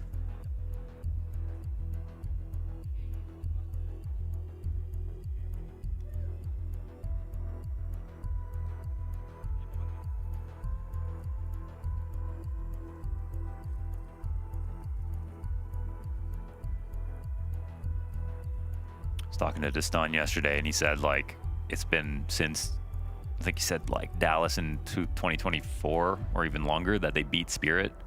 And that's a game no one remembers because it didn't result in anything. But he said he was so emotional after they won because it was such a big victory. And he said for PARIVISION now, this is their best win. Yes. Taking it down Spirit. Oh, yeah. And Jame referencing, well, we've got to play another legendary team tomorrow. Yep. They understand that they're the underdogs always. They simultaneously understand that, and they also hold the view that they can beat anybody, and that's what allows for these upsets. Yeah, it felt like they had to fight for the opportunity to get the second opportunity, and that is what they earned at the major. They just didn't get those S-tier teams in Budapest. James said that last night. This is the first S-tier team we've ever beat. Well, you are now beating up another with a triple headshot entry into the B bomb site. This round, anti-eco. This is done in 20 seconds. This was guns. A minute 25, bomb's about to get planted. They don't just play slow. And that's the cool thing about Jame, right? To say this is the same Jame that we knew in the past with CSGO is just not accurate. No, it's not the same formula. You know, it's the same in the sense that it boggles your mind sometimes, the rounds he pulls off and how the calls can be good, or just his, like, his undying element that he can always find a way back to the top of Counter-Strike. That is the Jame you know and love. But round by round and just the pace of some of these, totally different formula with the 2026 PARIVISION. Yeah, if you don't think he's got, like, he has a personality to his calling, but it's always tailored to the players. I mean, remember when Yukinder was on this team? Like, he was on a fishing line. He would be so far out from where Jame was that sometimes some of the rounds look terrible because of that. But then conversely, he gave Yukinder tons of space. Right. If you think he has these guys on a whip, like, maybe they listen to him, but he also makes sure the team is an amalgamation of the players' personalities, and it's always slightly different. He doesn't try to build everything into the system. I think in a structured way that you might look at some other IGLs, how they're known. Like, if you say like a snappy system, I think that's something that persists, and you replace players into those spots. And yeah, it's a fast round. Just, that's it. That's how quickly it is over. You know, actually, now that you bring up that Yukinder on a fishing line thing, I do think there's this funny parallel between Yukinder sometimes giving so many 4v5s over, yet we know that team also was able to win. Mm-hmm. Lo and behold, here we are again. Guess some things don't change. This one's going underneath his scope. Won't see it. Oh, saw the little bit of vision. Yep, Sway didn't take the same path, and so all of a sudden, Yuri was that much more on notice. Fama's headshot for Zway to have to handle as well. Oof, but James got the cover from Chair. So we go 3v2 off that one. Quesarado trying to get this Famas into the play. His teammate nowhere to be found. 2 bottles pop in front of him, and he tried to stick on that angle for an extra second. That's half his health gone. This is a total recovery. Scary as well, because again, the first 2 players took the perfect path. Zway's slightly higher angle gave wind of what was up. Could have also have been as hidden, but it doesn't seem like it's cost them. Fallen almost catching Jame as he pushes dangerously through that jungle smoke. Quesarado could have damn well still been on the other side. Instead, now Jame's gonna have your back as you try to come through with the defuse, scrambling this post plant from the ramp with the tap on the bomb. Everybody starts to mag dump except for Jame. He plays it cool, looks to come up from connector, but the coverage is fantastic. The spray is off the mark. Down to 3 seconds. This time there is no time. Fallen can't manage to steal it a second one. 6-round half for PARIVISION. Another instance where they claw back into a slow start of a half.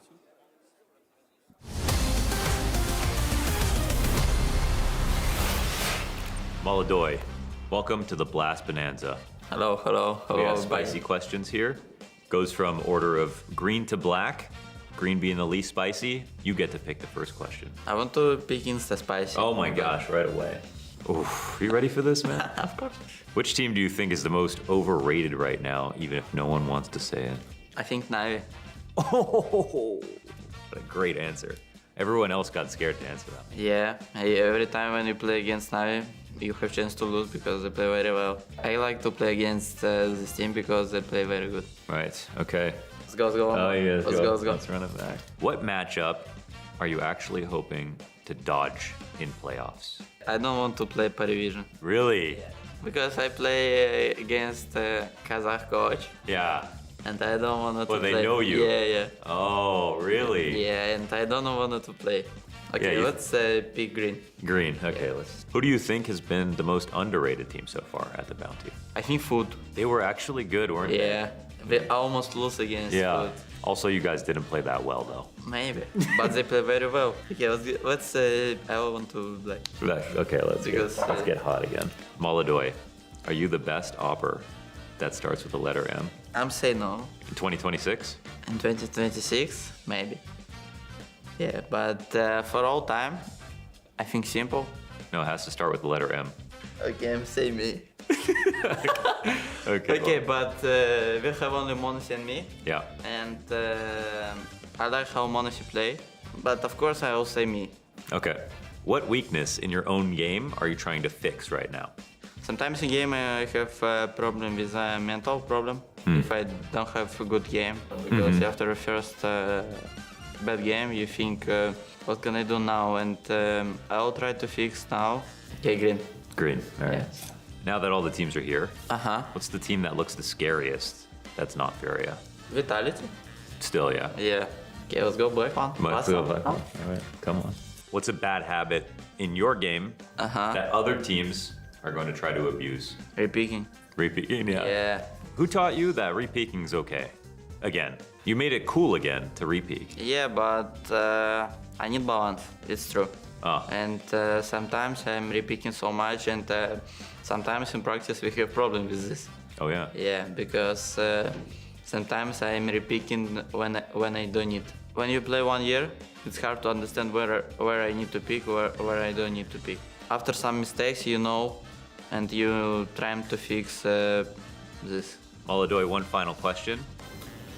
Who was the best dressed at the HLTV award show? Come on, man, it was you. It was you. Thank you for the interview. Thank you.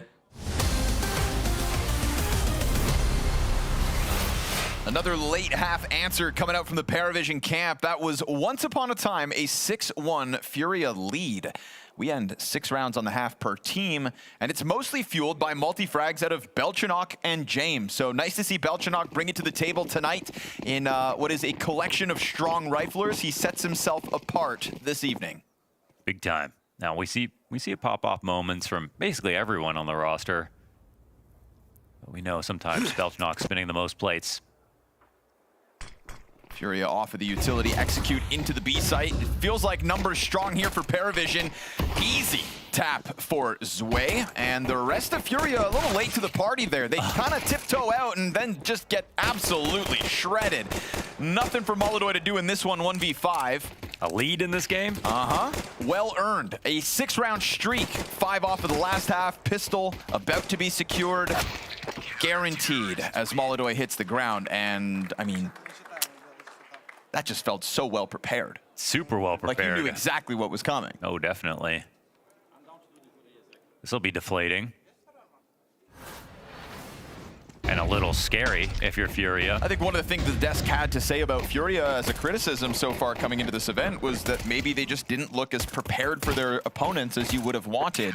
I think particularly, you know, going up versus, fuck, oops, excuse me. It's foot, not fuck. I thought it was foot.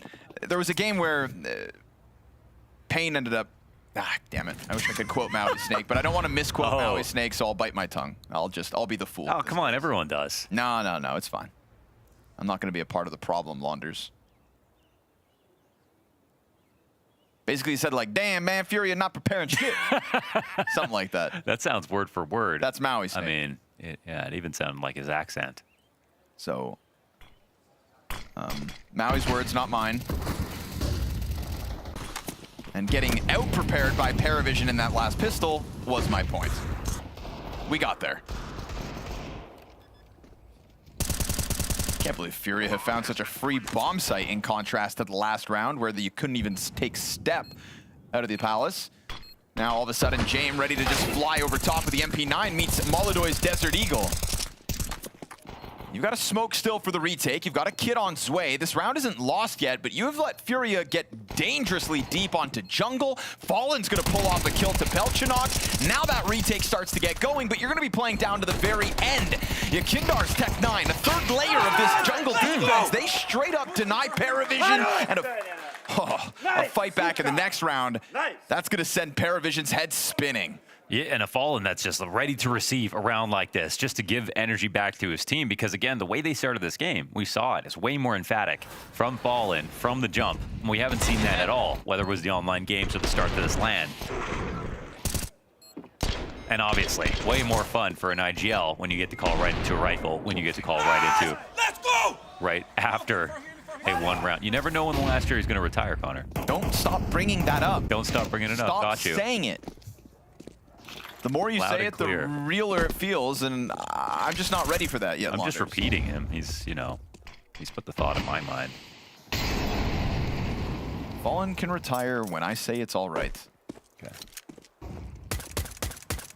I really don't think you have the money to make that decision for him. That's true.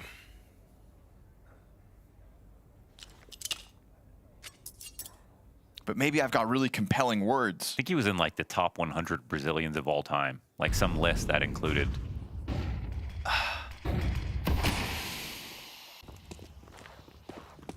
Every athlete. I think he was like 27 or something crazy. Yeah, if anything, I think he can retire whenever the hell he wants. He could also probably get me to retire. I wonder if Anderson Silva was ahead of him. The spider.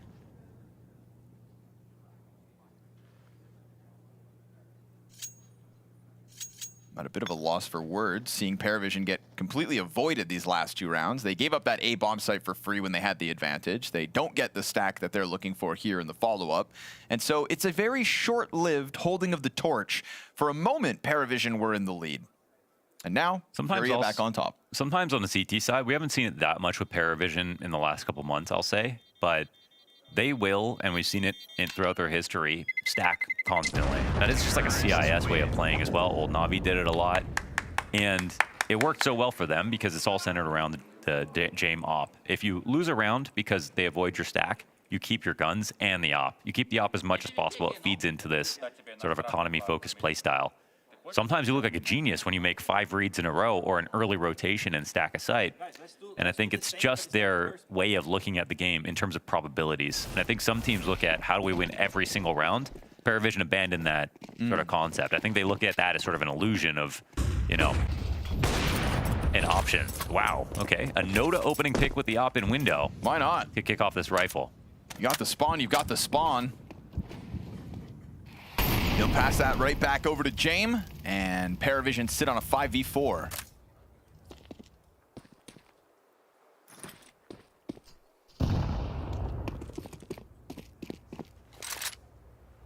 Furia don't want the smoke that's towards that B bomb site, though. They're going to just head back into the T spawn, collect themselves, and presumably hit an A site that they've already found understaffed so far this half. We are early days, but it is the right way to head if you're looking for the path of least resistance.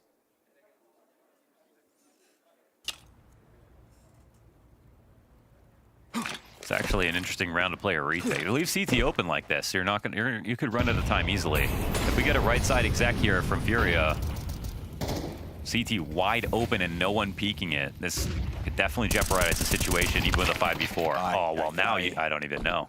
Nota falling to the smoke spam of Fallen, who's then just going to go back for the bomb plant. You've got damage significantly on half of Furia's post-plant players. Frag goes deep, and Molotov, I think he could get caught off by the proximity of the garbage players. Zwei is up close and personal. Cielo looking to pounce off that distraction. Perfectly timed. Fallen, remember, low HP from that duel earlier. Yuri's then going to get popped, and it's all about Fallen finding timing. Goes wide, gets another kill. No kit on that retake, so they really had to get it going. As you said, kind of gap towards CT. Could have cost them in the timing department, but no, all's good. And we go tied game again. To be fair to PARIVISION, even though they weren't in CT to start, they got there quickly, and it was while the exec was coming in. But that's the only way they could have lost this round. No kit, playing retake on A, going for, like, not a stack, but a lean in a spot where they already have a material advantage. And FURIA gave them a couple of timings. If they had just full watched the flank, if they had really thought that someone could have crept up in a CT and gave that some thought, could have certainly made that worse, so... Game's 8-8. Boost assembled top mid. James not taking a look at connector. Sometimes it's hard to get a read on PARIVISION because they'll just so quickly stack things differently, right? They'll come out with so many different CT setups. Ooh. Float a lot, play tons of off angles, yeah. But that'll happen. Yakindar finds a headshot from bottom middle. Nota not allowed to be a part of this one.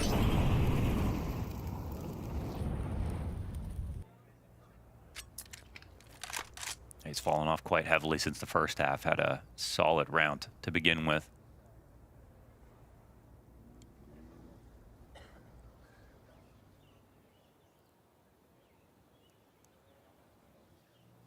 But again, they'll pull the goalie. They'll go for the lean, and that's the scary part. FURIA know they're willing to. Ops already getting lodged into A.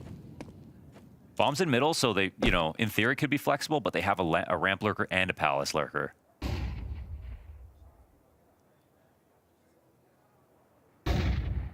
Ooh, Flash got him off it. Molotov now sitting on the angle instead. James not really taking a look at it, but it's going to call on Cielo. Yeah, they knows exactly. James will weaponize one of his teammates instead. Oh, he goes for the deep connector. Clear. There we go. Triple kill. Cielo coming out with impact after having a more solemn start to this game. We get bomb possession at his feet as well. So just James seeing wind of what was going on through connector was enough to activate your ladder player, risk the other side of that setup, and it pays off in spades. And they also, again, they're like mentally, they're thinking, we're hoping with every bone in our body this is going to end on A site, because otherwise we're not retaking. If it's a full B exec, everyone's walking B apps, there's not much Zella can do from ladder room. But he gets pulled into the play perfectly here. It's like one of the best moments when you're playing in Cat and there's an op coming to clear connector. Yep. You get that scope because you know no one's looking at you. They're definitely totally unprepared. Yeah. And you can milk it. I'd say made even better by that teammate's Molotov at the top of connector, because what are the rifles doing when you know they want A? Sitting in the corner, waiting for the fire to burn itself out. As far as Cielo sees it, it is just sitting ducks.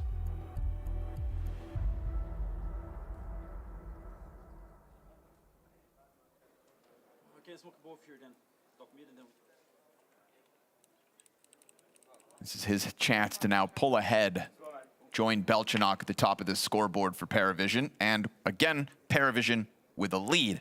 Last time they held it for one round. We'll see if they can hold on to it any longer. You'd think with the buy here that FURIA bring to the table, they'd have a better chance.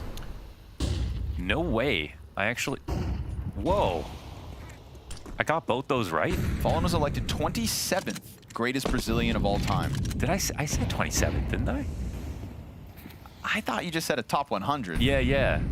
But I was like, is he better than Anderson Silva? He was. That part's crazy. I think he got 27th. I mean, no, might need the B-Trams. No 27. B-Trams could confirm what I said. You said no 27. That'd be crazy. B-Trams, what'd I say? Go back into the history. I can't believe we got the Anderson Silva part. Well, we'll see what kind of drop kick Furia have to offer us for the B hit, because it's a sudden burst into the defense, and James finds one. Oh, Yuri at least able to recover something, but he's the only one in the middle of this setup to get anything whatsoever. PARIVISION off to the double digits instantly on that attack. Poor Furia slam their head against the brick wall that is PARIVISION's B defense. Yeah, real scary moment. They got tested so hard. And it's this in-between timing, right around a minute here for Furia. Full B, James off cat with the op. They're like, what the heck?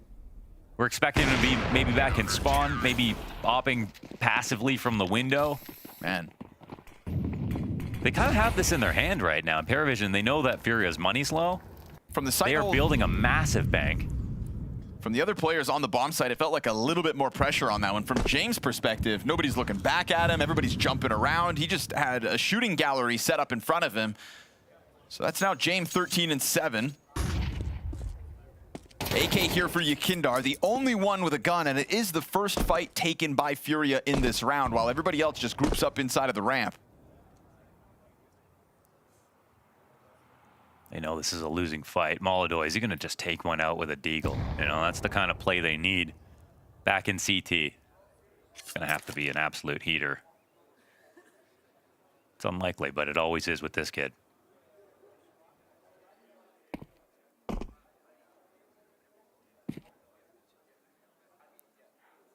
Molodoy had to go superhuman to get Furia through their last game.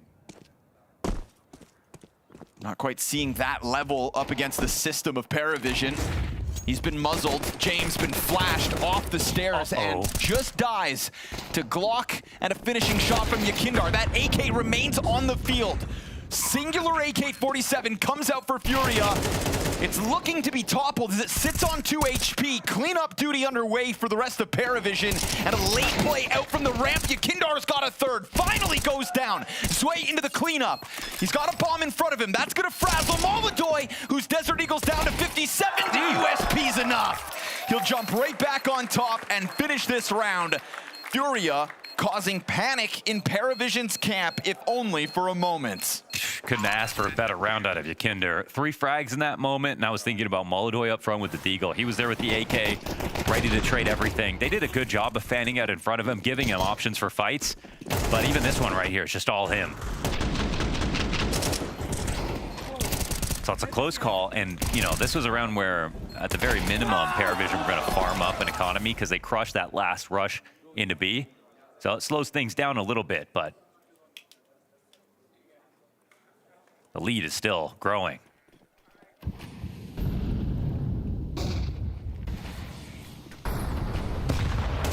Furia back with rifles, right back to a fight. Don't know if you can afford that right now. Cello has found his groove when it comes to playing catwalk so far this CT side. Switching of the sides has boded so well for his score, his confidence, and his impact in this game. A shoulder spotted on Molodoy dropped him down to 40. Nade with his name on it as Cello's here in an instant. So ready to just dogpile whatever Furia have to offer PARIVISION. That bomb has been cut off from the pack. And a 5v2 looks like a very comfortable way to secure that much coveted, much needed 12th round. Never thought a 16 damage op wall bang would actually matter. And there's the nade that lands in the perfect spot to capitalize, to make this impossible.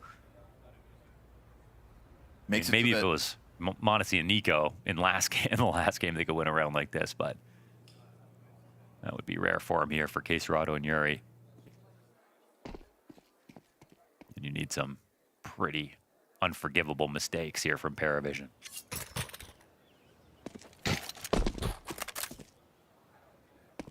Just gonna min-max the chances that Furia get away with anything whatsoever. To hell with winning the round. If you even just wanted to scoop up that op, it's been denied. This is 12 rounds, PARIVISION, strong economy, tons of cash in case they do happen to lose one. They're not just gonna fall back on pistols and let Furia back into this game.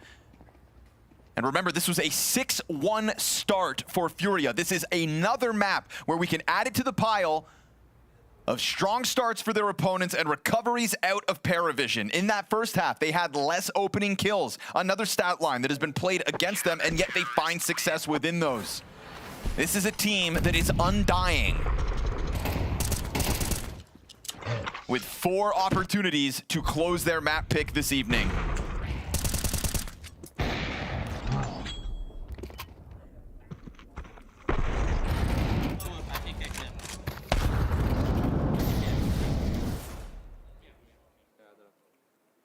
No luck involved.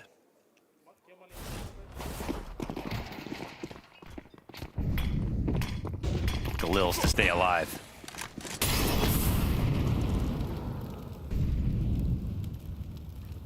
No op to go against James.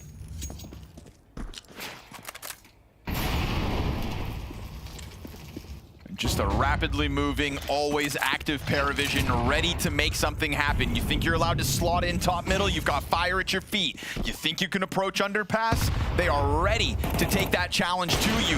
And sure enough, just let James snip Fury off the play. More pressure off of Catwalk. cello has owned this portion of the map, and PARIVISION have owned this CT side. The force buy in the second made you think FURIA had a fight in the second set of rounds. And while Yakindar may have found footing here inside of the A site, you've got bomb towards top middle. They're all hiding from this. Oh, barely missing these moments. Yakindar, he wants a little more than just one kill. So he's gonna walk this forward, but the smoke's soon gonna fade. Maybe Serato has to take the fight instead. No, Yakindar pulls the trigger. Pressure back on towards jungle, but you're gonna have to get that bomb. And Yakindar's gonna have to do all of this on his own. PARIVISION were hunting down S-tier competition. Well, now you've got it sitting in front of you with 4 rounds to put them away, but Yakindar, last man up, is halfway through this clutch. Oh, he wishes he had a few more seconds. Then he can make some crazy rotation. But getting this bomb back, what's he going to be able to do with it? Spending an extra few, missing it here.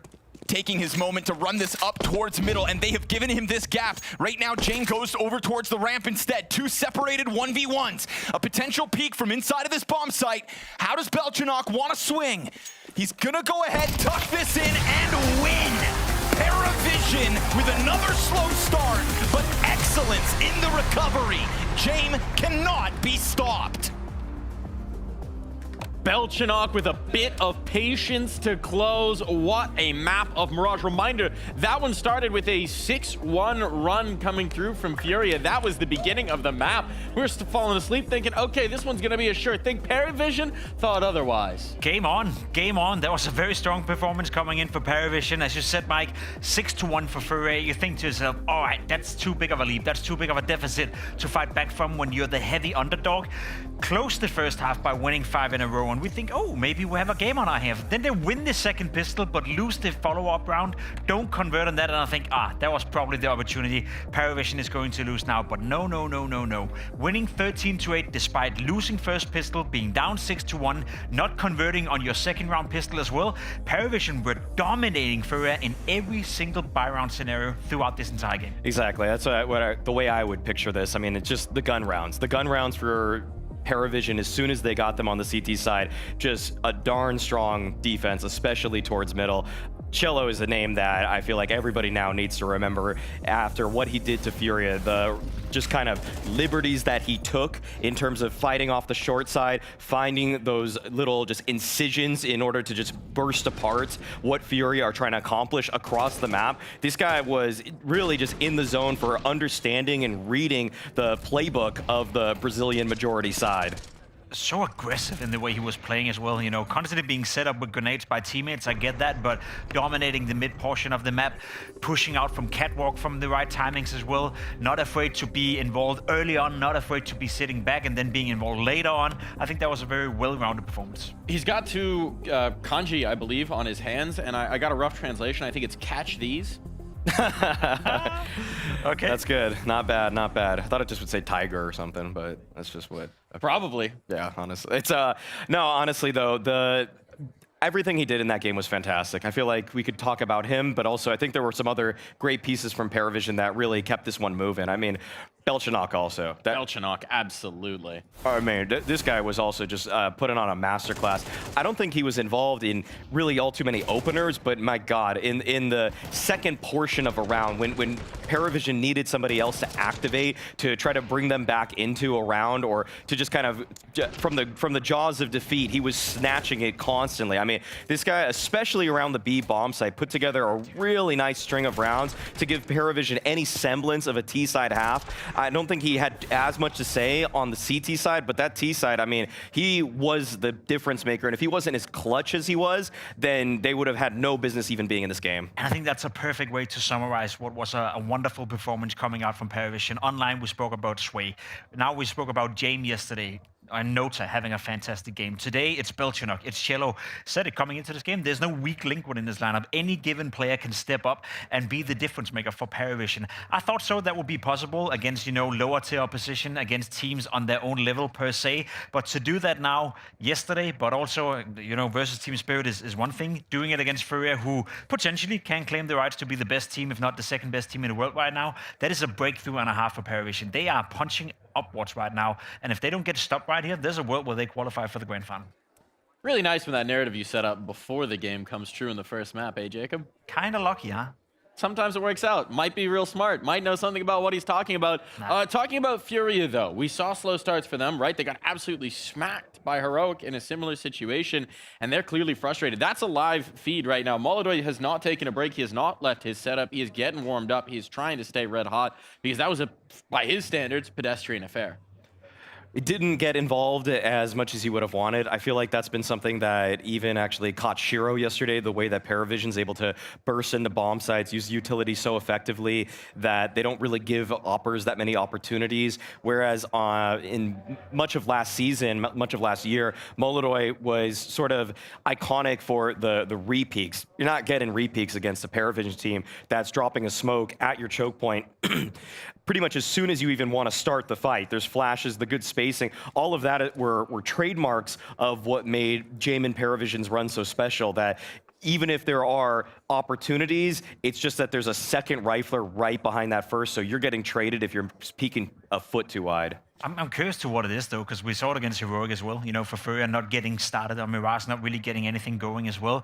It's 2 maps in a row now. You lose a map to Heroic playing with a stand-in. You now get owned by PARIVISION as well. I know the scoreline was 13-8 right here, but in reality, without the pistol, without the conversion, FURIA were nowhere to be found right here. So I feel like we've now seen twice that FURIA are struggling on Mirage. So that's something to keep an eye out for, whether or not they make the grand final. But if anything, then heading into Krakow. And you can't just write this one out as that slow start in the map itself, right? Coming in cold, because you had the 6-1 lead. You had the hot start. You had the rounds. You have Fallen pulling off a clutch. You have Fallen chirping at the opposition. When does that happen? He was very fired up, reading his body language and paying attention to what he was saying throughout that game. Normally, I feel like Fallen is a very composed, very controlling game leader, and I'm sure he is, but he was yelling a lot in this game. I was actually curious to hear what he was yelling, so why not? Let's give it a listen.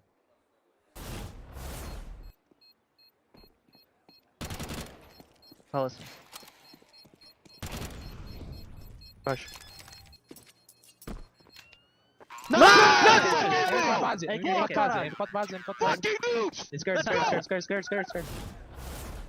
Fiery words! The ghost of Cadian is alive at the Blast Bounty. When Cadian said that, he got flamed forever by the Mongolian fans.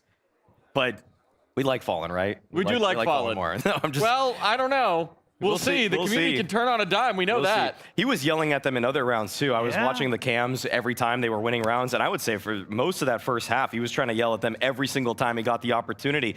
That just also shows, even though he's saying something like that, he doesn't take James lightly. I mean, we heard the praise that he heaped upon James prior to the series starting. He knows that he is also a fellow major winner as an in-game leader, as even an MVP in James. So he's not, even though he gets so fired up, I think that's why it's almost sometimes even more impressive that James rallied the troops back to, even though they were in the hole down 6-1, that they were able to make the adjustment in the first half to start changing up the game plan. Because honestly, I think PARIVISION were getting red in this game a lot. There were a lot of A stacks at the very beginning, and then they finally realized, okay, we need to switch up this plan. They started hitting B, and that's when FURIA lost complete control of this game. Yeah, I echo that sentiment. Overall, summarize it, PARIVISION, what a fantastic start to this best of 3. But that's the thing, Mike. It's a best of 3. It's just map 1. And we've seen it before. We've seen it from FURIA. We'll see if they can do it again as we head into a break. Inferno on the other side.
Does this feel like a team that is beatable to you?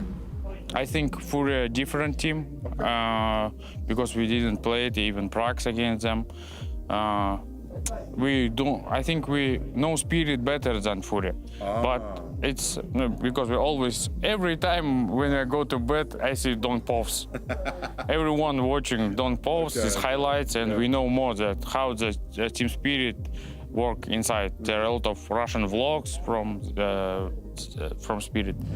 About FURIA, it's less information, but after we also watched the games and how they think, how the Kinder helping to Fallen, Molodoi is superstar, and today is also pressure on FURIA.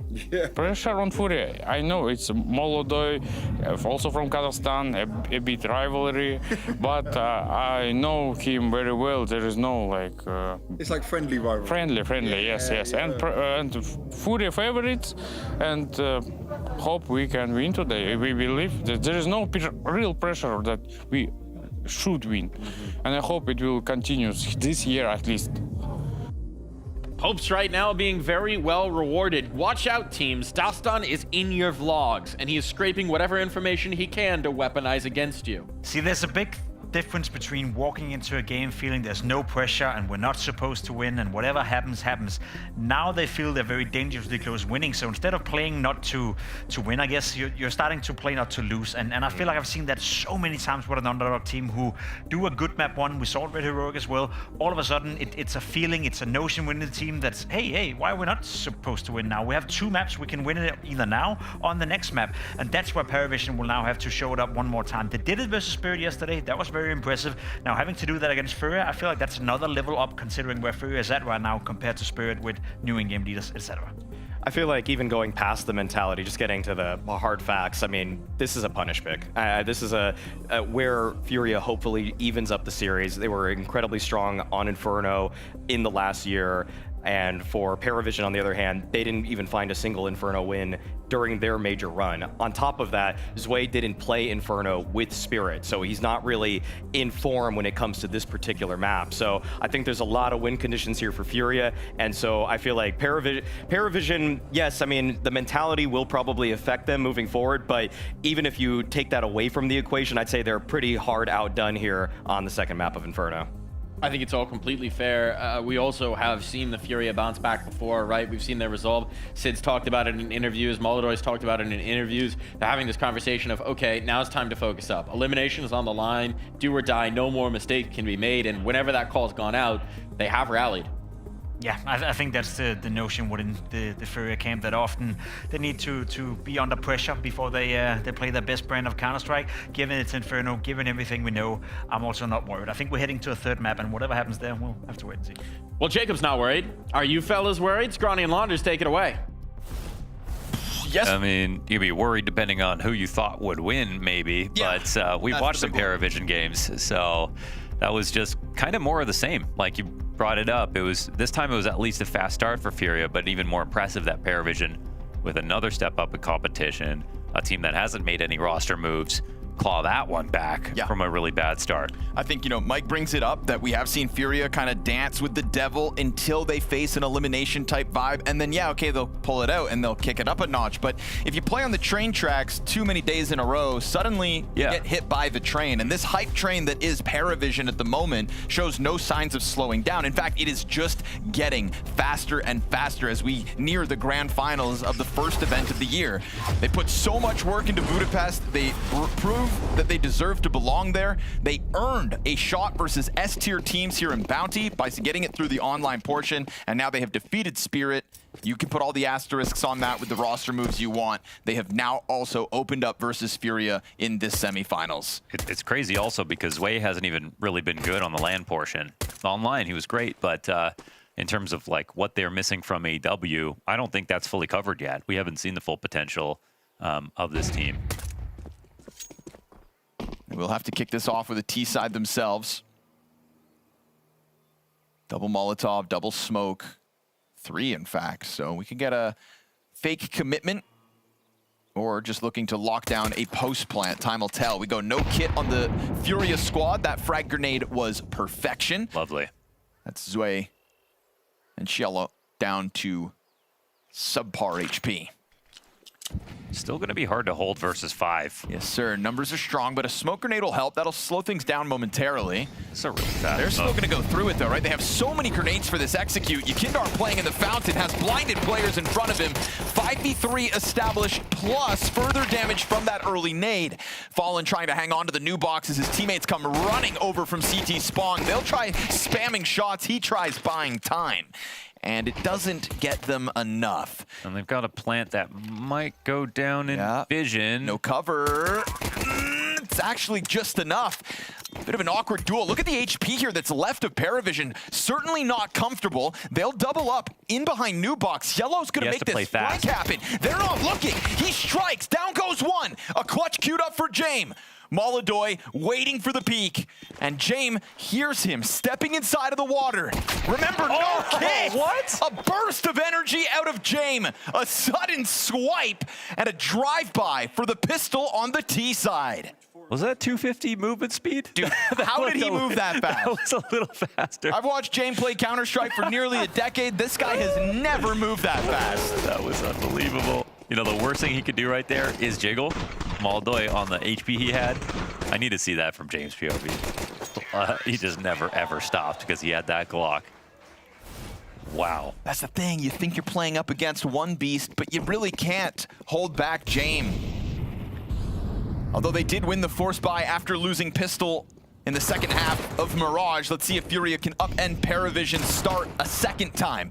Quesarado floating inside of middle, will be caught on the fallback. It's a 5v3 for PARIVISION, made easy. This investment out mid is going to get run down by flying SMGs. That's that jump kill Shello wanted over on Mirage. Oh, yeah. And this one's a clean sweep. Tell me PARIVISION don't feel this opportunity is theirs for the taking. Yeah, closer this game gets. I mean, they know that, and I'm sure in the conversations that FURIA will activate at some point. They'll play in a fantastic half.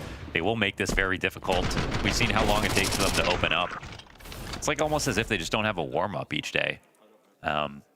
And it's, you know, first game of the year, first LAN of the year, first week of the year. There are a number of excuses you could use. We see these upsets. We always get to cast like the first games of the season. Sure. And that's where we've just seen the most ridiculous stuff.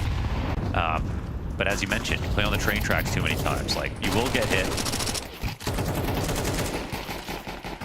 Again, when you are one of the best teams that we have, you will also recover some of those situations. You'll get away with it. What? And they have. Belchanok just going wild with that Galil mag. Spinning like a top. That was pretty incredible. And they stave off the FURIA aggression. But is tonight the night that you played the dangerous game one too many times? It's actually going to be an ace. Take it, my friend. All 5. Okay. I mean, best eco ace of the year. Come on. That's Bright Transfer. It's got to be that one. Yeah. Yeah, I guess so. Yeah. That's also like, what, the 3rd ace of the day? Yeah, and he almost got another one earlier. This kill here. Yeah. I mean. What? Which of those bullets hits that headshot? 19. Oh, number 19, of course. Lucky number 19, you win! This Bonanza thing has been amazing with Mike. He was born for this. He's born for this. They didn't just hire Darth Mike, they made him his own segment. And shout out Ryan one time for bringing the prizes on stage. Yeah. First gun round out of FURIA. Let's see what it looks like. Get a bit of a test into Banana with the utility down deep onto Nota. That's going to drop him to 14 health. Not ideal. Smoke in front of them. They'll fall back out of this. And Yakindart, sees that as an invite to spam, but it's actually the sound of Nota and the bullets gobbled up by Zwei. Oh, he'll get Nota too. Hit him with a fadeaway. And that's something we'll definitely see more of with Yakinder. He's going to go for this spam very consistently. He's got the timings locked down.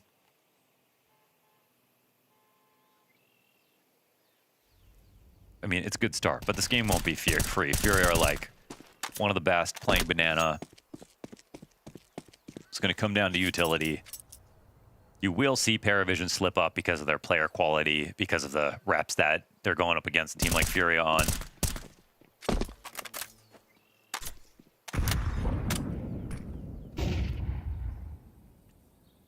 And, you know, if you're not warmed up, maybe you think Inferno's like not one of the easiest maps per se, but like it has so much to do with utility. I think it is. You know, I think a lot of kills you get on Inferno are actually quite easy. If you're not having to op, and even then, like, your job is pretty simple. All the fallback positions are the same for basically every single opper. Playing Banana is one before you even see anybody, really. It's about getting bottom B control. It's about timing your HEs with your teammates from safety. You're just playing Battleship the whole time and going for spams like this, so.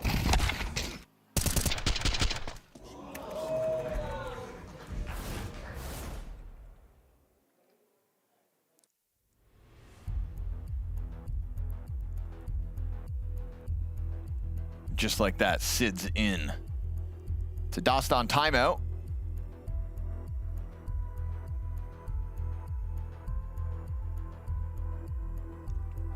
I think for FURIA, they kind of know what to do. They have like just a, you know, very deep playbook that they can call from. It's really just about, I know the only question on their mind is form. Who's going to save us? How many good starts we're going to get on a Banana? How many strats are PARIVISION going to pull out that we didn't know they had? It's PARIVISION who I think who really have to think a lot. I'm picking mid, wait, I will go short. Дроп, мне нужна флешка. Я на хае белочь.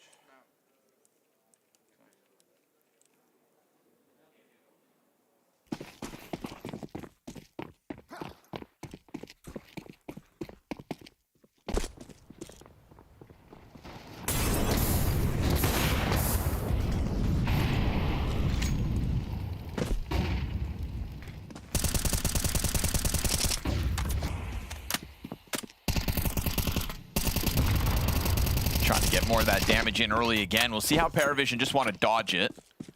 Again, I think, you know, don't count PARIVISION out of this banana control. Just let FURIA kind of waste their gas out of the first 20 seconds. That's kind of what we got here with the util and the spam. Any sign of it, and PARIVISION just tuck right back into the ramp. Make sure to play it as safe as possible. Losing 2 players who never even had a chance to fight back last round, that's pretty easy to avoid. It's just making sure you still do enough with what's left of the round once that banana pressure fizzles out. That remains to be seen. Right now, PARIVISION, they're going for the brackets play instead. And we get FURIA pulling a third player over towards B temporarily. This double up inside of the CT spawn, bringing Yakindar back. Maladoy's in the bomb site, eats the flashbang, misses his chance to strike one down. Yuri's gonna pounce into the apartments. That's gonna give them control of the other side of this site. Oh, man. And Yuri's the only one of the 3 that actually come up with a kill. Quesarado strikes before they're ready, and it's bombed down by Zwei in the middle of all this carnage. Plan comes down quick, but can they get off the site? Yeah, they can. Looks like lane's open. There's a moment here where Zwei can really take this round into his hands, but Fallen will cut him off of the pass. Yeah, tries to make his move. James, hands on the off, gets shot in the back of the head. Yuri knows he can now test the waters on Bout. Great shot. And there's Fallen right back on top of it to get both of the kills in the retake. Zwei missing an opportunity to strike anybody down, secure that short control, which would have then inevitably cut off Yuri. That was really, I feel like, the post plant in Zwei's hands. Ends up being a retake successful for FURIA's second win. Obviously, we love the moment here from Yuri because, you know, you could have like a flash retake of Pulse, but actually, like, that's not recommended. You throw a flash, sometimes one guy's playing anti, you swing in, you see the blind guy, the other guy kills you. In this spot, Yuri just plays off his own audible. If he pushes into a guy holding nades, that's a guaranteed kill. And the risk, obviously, for PARIVISION was that that guy was solo. So once you're up there, the exec definitely doesn't have as much oomph to it, so PARIVISION 1 round lead. I think FURIA are feeling a lot better already.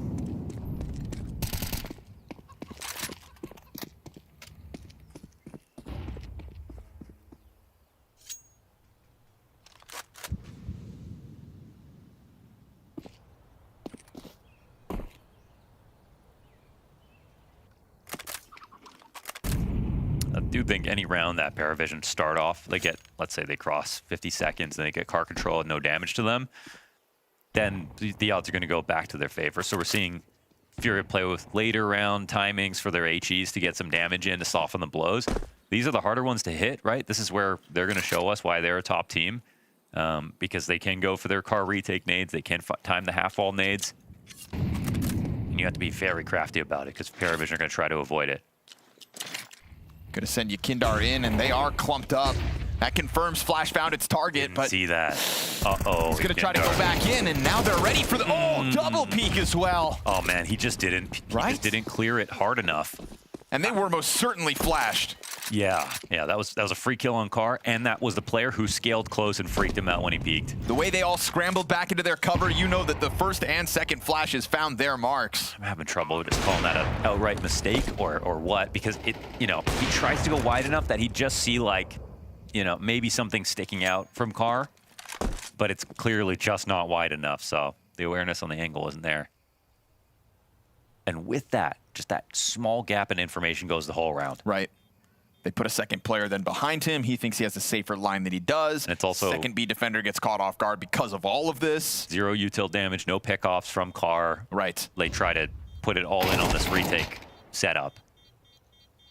That'll always be the enduring difficulty of a good CT side on Banana, is that like Ts are gonna go to so many times in the half because the value is immense of getting car control with no damage or getting a kill early, where Inferno can feel really long if you don't get the early Banana kill. But then conversely on CT side, even though you've got plenty of great ideas, you got to keep coming up with new ones. he even ate the second flash too. I saw it. Just what really kind of played around with the timing. Yeah. And it's Cielo in the background to even get that first kill. And Zello only pushes through because he has a teammate in front of the smoke. That wouldn't have done that otherwise. So FURIA have won one round at this B site with the convincing double spam down the smoke. Right? There was no world where PARIVISION got back into that one because of the early damage, but this is a different look. Fallen wants really in on this because PARIVISION will just tuck into their corners, give away a bit of control, and in sitting those corners, guess what? Get predicted by the frag grenade. Cielo may be 6-3, but he's down to 52 health on this one, and Molodoy gets added to the B defense. Fallen's gonna drop utility out. They should know about his close proximity now, right? Why? The grenade, I thought he threw. Just bouncing off the wall like that would have had to come from this corner. Nope, get out of there. Hopefully. He will. Escapes. And in that timing, because of all the presence shown towards the ops B, rotating. Yeah, PARIVISION are down to just get into this A site, but Molodoy's given an angle, this crossing Nota move before the smoke pops. Flash finds their targets to perfection yet again. We go one round prior, Yakindar's not able to jump on those kills. He kind of let it slip. This time, once again, PARIVISION full blind, and that just brings it all to a grinding halt. They both sort of rush it, but also take it too slow at the same time. Like they know that they heard Molodoy's off shot on B, so they said, maybe this is a 3B setup. Let's just go up A. If we smoke out Arch, it might look like you're running into Molodoy, but if they smoke everything off, it's actually fine because you know he's not going to be able to get to Library in time. They just had to wait one more second for their CT smoke, and then maybe that would have been different. But the flash tactic is beautiful. K-Serado's 2K is excellent. Or sorry, Yakindar's 2K on Arch. I thought it was K-Serado too. It's usually him right there playing off the flashes, but Yakindar getting in on the action.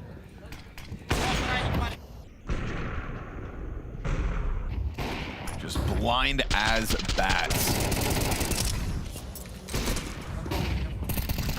Look at that, no chance. Great catch from the POV.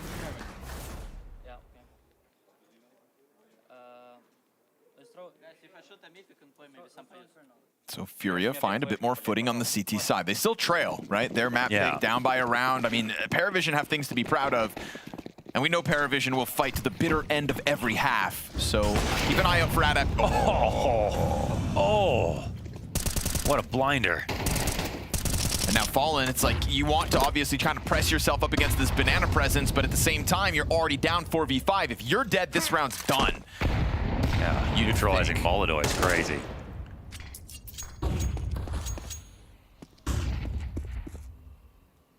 Molodoy getting blasted out of this round was not on my bingo card. And you've really got full permission to like hang out. It's the CT rotations that are so punishing. They're the ones who are going to have to stack, and they're not playing from a position of power right now. And James using that against them. Kindar even having second thoughts. I like him just going to beat, you know what I mean? Like,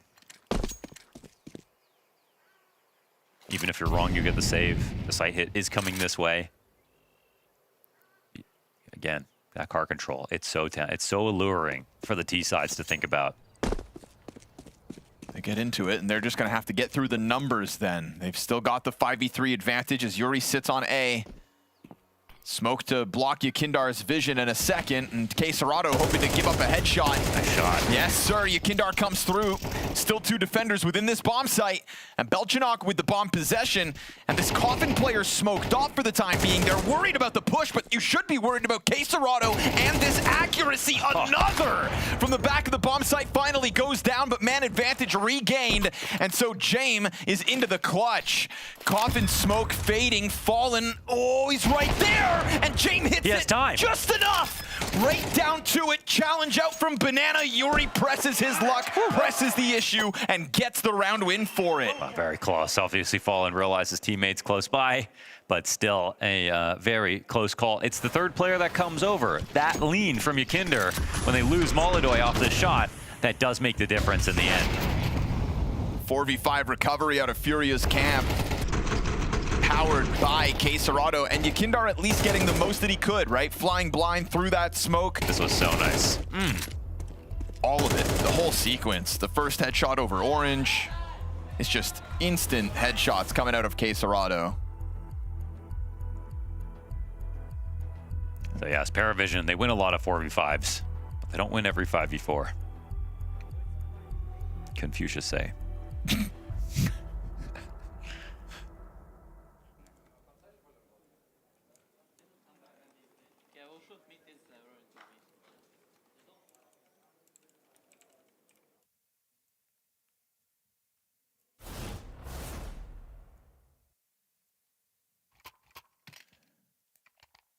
.04 rating on CT side and Inferno in the FURIA jersey. There's a lot of worse games so far this week for our top players. Yeah. Great stats. Call me a sick man, but I like it. After watching Cielo come through with that headshot last round, I can see why his rating's so low. Poor guy getting blasted off the mid-peak. And I only like it because of the contenders. You know, it's crazy for dishing out these losses. For an event where if Molodoi didn't exist, FURIA would have been eliminated 5 days ago. Yeah. It's wild that we go into this game, we pick Inferno, and it's his second worst half in all of the maps that they play. So everybody else better be picking it up. And at the moment, K-Serrado does that in the last round. Yakindar's had his moments. But you put yourself in a tough spot. Nota? Yeah, gonna get blasted away by the aggression. Sway's still here to try to keep you locked in, and remember that one AK, it goes down with nothing. Belchinok, nothing to show for it, as he's trying to tap back into the potential we saw over on Mirage. 8-4 is his half thus far, but FURIA pull into the lead off of this one. Hard fought with all of the effort, but that 3-0 start to the PARIVISION once had, it's been quite some time since. They had like 3 camera angles on that bottom B attack. Oh, looked really aggressive, but they just have this covered from everything.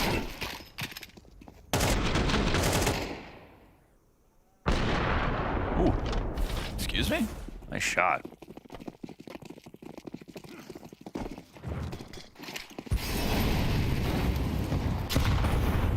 James pick up the Tech 9 while his rifler's rifle. I think we counted like 4 rounds like versus Spirit where PARIVISION won on a force down, not full guns. Yep. Across the series. It's a damning part of the Spirit loss, to be honest. Which means if FURIA are able to prevent it, all the more respect to them.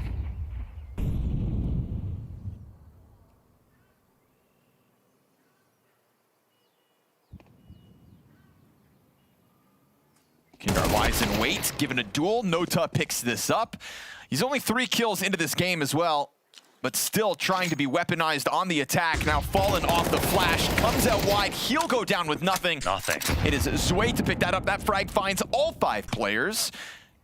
K-Serrado he's got to alley-oop himself here. He's been so good. Nobody's coming to stop anybody else. It is all K-Serrado all day. Triple kill and so much damage done. His frag grenade softened up all 5. I love him taking a hard angle on his own line. Trusting that nade. Realizing if he doesn't make a hero play, it's over. That HG just goes a bit too far. It's for the plants, not the pit. They're playing this one together. There's no smoke here for CT. 2 more flashes to get themselves into it, but they have such a huge health advantage. Are they going to nade quad? Is that what they're going to do? Or emo? Yeah. Emo deep sight. That's going to find nobody home. It's this double up inside of Banana that PARIVISION want to weaponize. Just play time now. They can. James flashbang, Shello flashbang. You can just let them go out there, but James playing this open angle. He's past the line already. Right? This is beautiful. He's going to be watching the wrong side. That's going to flutter the defuse off of it. You can jump back on if you want it. James got this clutch in the bag. Wow. Man, two playing off CT was the perfect call. There was no big wraparound retake there from Banana. They read it right, maximized their low HP. K-Serrado desperately tried to save the day, but when you lose 2 on Banana first, that should have been already done. This was great. Yeah, and the fact is, he killed some of the higher HP players. I mean, 2 guys left over. Had almost nothing left. But James, brother, the timing, getting past that off angle already. Crazy. If he had set in like so many other passive, low health, scared players would, that op finds him, and maybe Cielo doesn't have what it takes to come out from that corner with the close. But it's James he is different. Played to perfection. Time to tie up. 2 rounds left to play, and Molodoy strikes first blood here in the 11th round of play. Totally ignores that flashbang. Yes, sir. And that op wants a little bit more. Zway's still stuck into this corner as all of his teammates have left him. And they're already trying to seize control of Arch side. Met by fire and what will be this 3-player stack inside of the bomb site. You're already scrambling Molodoy back over. Remember, Zway never left Banana. Yeah, he never left. Okay, that's a push from Fallen. Unprepared was Jame, and you don't say that every day. Yeah. Bombus just decides to get off of the bomb site. Belchanok is also in apartments, but a little bit later. The weird part is that Zway's lurking into top Banana. Ziello's in a spot where he doesn't need teammates to hide. And the bomb is coming back to Zway. Okay. And, yeah. I think Ziello just stays alive. You hope the kills come. If Zway smokes off CT, that'd be one thing. Oh, he goes wide, and Yakindar's going to find him. I mean, bomb's got to go back now. Yeah. No way Belchanok can afford going in on his own. If, they're still obviously worried about this smoke, so I feel like now they're not going to get scrambled because of B success from Paravision. Fallen versus Belchanok, bottom middle. That's the bomb spotted. Ziello's been found out, and again, they never let their guards down about that threat. And it feels like Belchanok realizes there's nothing left in this one for him. FURIA will have 6 rounds of a CT side at the very least. Yeah, credit for them, credit to FURIA for just keeping everything covered. Just keeping all options open in their mind, making sure to bring one back to Banana, even though they left that gap early on. And Molodoy, another opening is a welcome sight, obviously. Not the best start here on Inferno.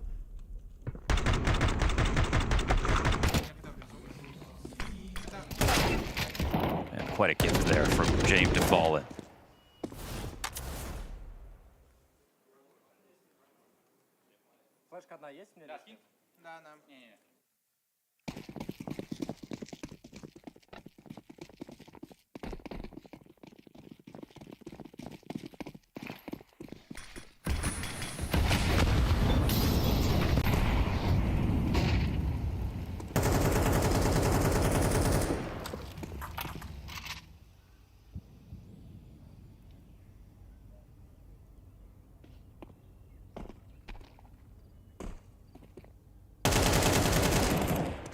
Not quite.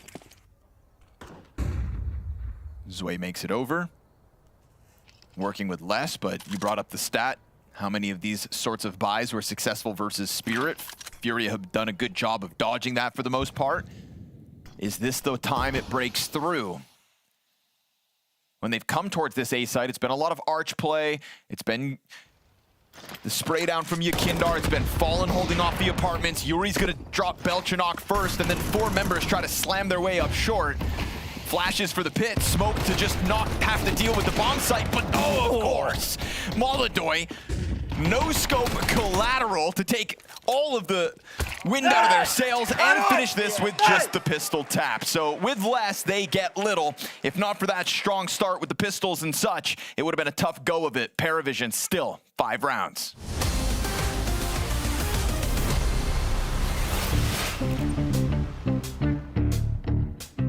Welcome, gentlemen, to the Blast Carnival. We've got Magix, we've got Donk. I can see it in your eyes already. You guys are so stoked to play some carnival games with us today. We've got both competition and rewards. What is reward? You'll see. Magix, you want to beat Donk? He's not beating me. At any of the 3? I don't know. Confident the whole time? No, I'm not sure now. Oh, now it disappeared so quickly. Listen, gents, our 3 games are BB shooting, darts, and axe throwing. We'll start off on the targets, let you guys get some rounds downrange.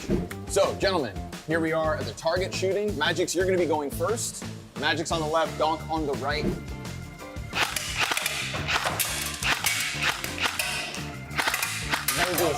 Distribution.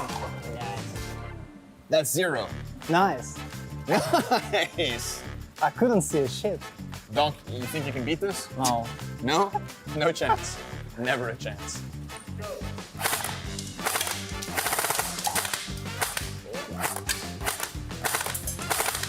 Stop.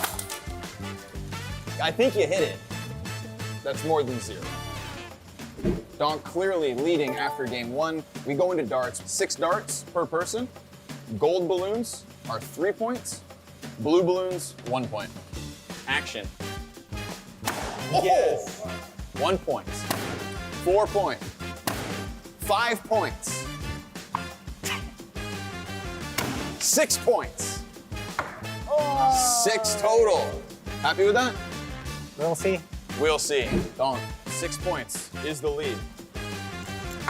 That's 1. 2.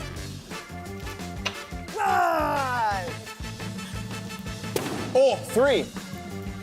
Oh, 3 points shy. Boris wins. So the pressure's on. Final game, tied 1 each. When it comes to axe throwing, it's whoever has the closest axe to the center. Magic's started off. And now Dong. Oh.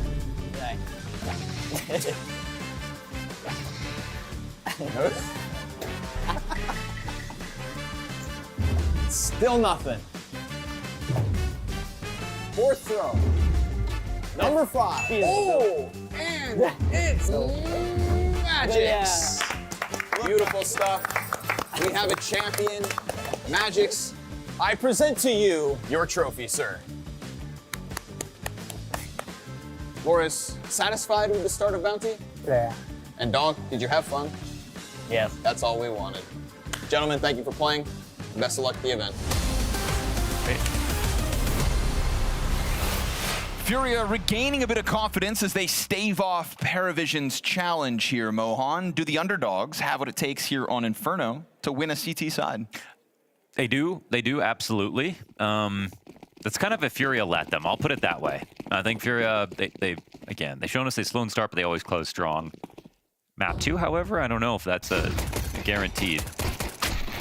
Zalo dies, peeking out of halls. Yeah, had flashbangs to support that, but doesn't get the jump on it. 5v4, FURIA. These dual Berettas just hidden behind the sandbags. Want somebody to come and challenge this. We wonder to see if like Nota's willing to go for the threat. And if he were to die, yeah, exactly. It's gonna kind of elicit the play. Ooh. It's gonna bring them to him. And even if he dies, okay, now with the Molotov, things get unraveled. Now the element of surprise is gone. And Nota's still able to get a second kill. I think he goes for the chase. Down, actually. Yeah, you know they're invested. You know they've pushed deep. Molodoy sticks around for exactly this reason, but he's got to come up with kills, and he'll at least get that one. Jame, 30 health, 1v2.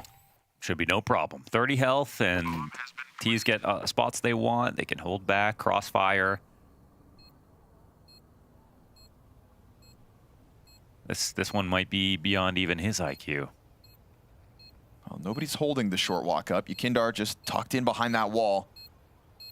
So Jame will be given a bit of time to come for this fight, but remember, no kit on this one.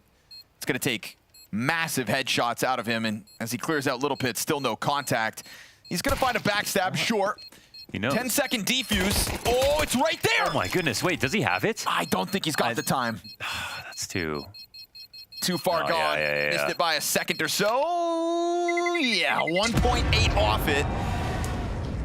But they don't give him a fight. They let that. Find that? So he actually, so the way they routed, he was holding from pit for the side of default right when you walk into the site, then the crossfire. Jame reads it from the beginning. Walks around, tight around the barrel, make sure not to get in that line of sight, doesn't ever threaten the site at all, and knows the site guy won't peek first. If he had a kit, he wins, actually, off of his IQ. I thought they were doing a very good job of selling that kind of tantalizing push into Banana for FURIA. Felt like they had almost got what they wanted, which is everybody to run into the Berettas, even with the Molotov down that kind of unraveled that setup. PARIVISION were fighting off the 4v5 the entire time and made that pistol competitive, but this is the last timeout for PARIVISION on this map. Lots of deliberation here between Jame and Destan. Looks like Jame gets the last word. Animated.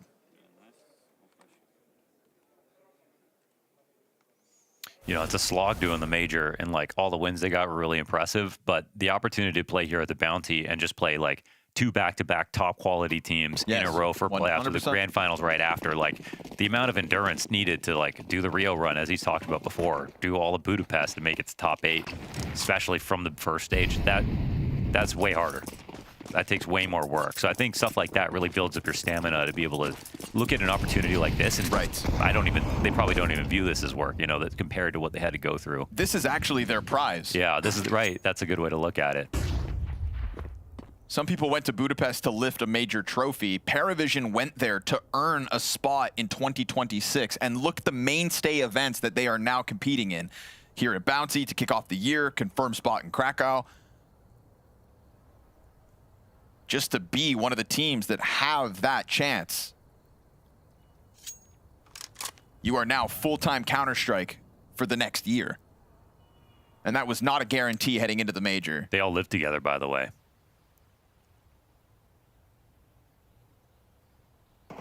They were asked at Budapest, you're doing a boot camp. They said we've been boot camping for a year. James got us locked in his basement 12 months a year. I've always said that to believe in James' system and to make it work, you've got to believe in his cult. And it is cult-like in that way. Yeah. I mean, cults work if you buy in, right? That's true, but you have to believe. The moment you don't, it all comes unraveled. Mac-10 goes charging through. James USP finds one. More chip damage being done here to Yuri. James, the fact that he gets away with 2 USP kills. They're so scared of that peek, it just never peaked. So a good amount of damage done by PARIVISION, all things considered. And maybe one more for the road if Yuri's not careful, but he's going to sit on top of that bomb like Mother Hen. And that's going to be FURIA pulling ahead on their map pick. 9-5 the lead on T side. You'd be a fool to write off PARIVISION before you see what their rifles have to offer.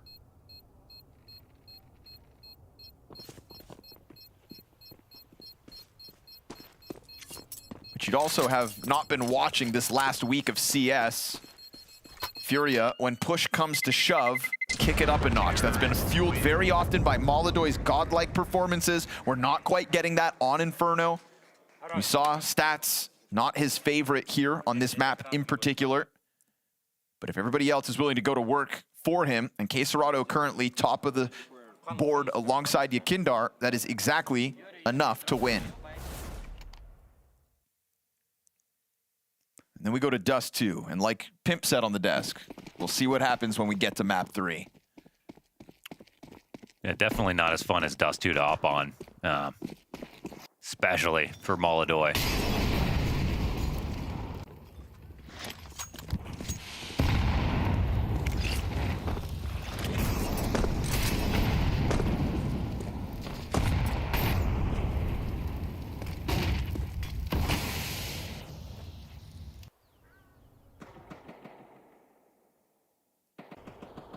Just going to take a look out the balcony, but you've got plenty of bodies here for PARIVISION. Oh, the cover comes out from Zwei at the perfect moment. Looked like his player in sight was about to get blindsided, but James still alive. They didn't put any pressure on mid. Maybe they thought this was going to be a bracket setup, but I feel like they already got into a really scary spot. And the CTs aren't in a position to like reclaim Banana, and they had taken it already. So now they give a kill back. They go walk back to Banana. I think it's a bit of a gift here for PARIVISION, who, you know, they've got an op, but it's just not a extremely opulent buy. And James on the perfect line. They've got a smoke. Are they going to just do Moto? Well, surely they do Arch as well, and James will have to rotate around, but yeah. But you see PARIVISION are already pushed down Banana. Like, they didn't even re-smoke it or anything. Not to set off any alarm bells. Rotations are here, man. PARIVISION have done everything they should to win this round. They know it's A, and they're right. Just have to keep FURIA off the bomb site itself. We'll see if any heroic shots come out from the FURIA squad. Zwei gets repositioned, he'll hold his own, and the short side gets absolutely smashed. MP9, all that's needed, time is going to expire before there was ever any really chance. FURIA trying to break down the walls, but those walls built too high in this one. Absolutely smothered in this round. First gun round for PARIVISION, dare I say it, couldn't have gone any better. Yeah, it was beautiful. I really think it's FURIA who just, I mean, it could have been fine. A super confidence call, almost take both sites. You know, really embarrass PARIVISION here to kick off a first rifle, but instead giving a kill back this quick when they were they had inroads on Carr. They were really close to thinking about an exec there. They even walked the bomb back in the 4v5. But when time ticked down, there wasn't enough pressure on anywhere on the map to really push PARIVISION back. When we saw PARIVISION switch over with Inferno, with Mirage, we saw a kick up in some of the individual levels. Cielo really brought it to the table. If the clock's going to expire, now you're given a round versus majority pistols. This is a chance for somebody on PARIVISION to kind of find their slot, get the groove on. They're coming for it. Another pop out. Balcony's going to be well held by Zway. Belchanok, easy. Shooting gallery as they try to go to a similar approach, and yet again, it's not convincing. That gap gets cut down to only 2 rounds the difference. We've got a save coming in for FURIA now, and so PARIVISION, it feels like they're about to make a break on the CT side. It definitely feels that way, and it feels that way on NT Ecos because they made so much money. Like, you don't see the effects of that right away. It's not a rifle and proof in that sense, but the fact is they've got like so much padding now, and the fact that FURIA lost the time, that stat there, you know, I don't know how long that included, but at this event, when FURIA have been playing badly, that's the first sign.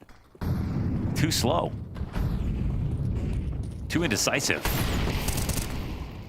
Trying to test the waters, but the water is fire, so forced to stay back for a second, and then it gets replaced by its smoke. Not going to be able to jump on that timing, as this is a round with 1 Desert Eagle for Molodoy.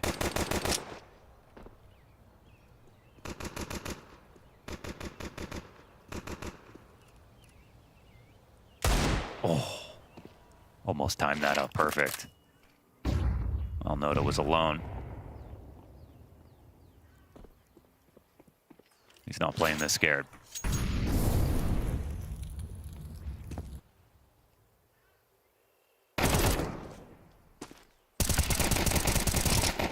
Not scared at all. Nah, why should they be?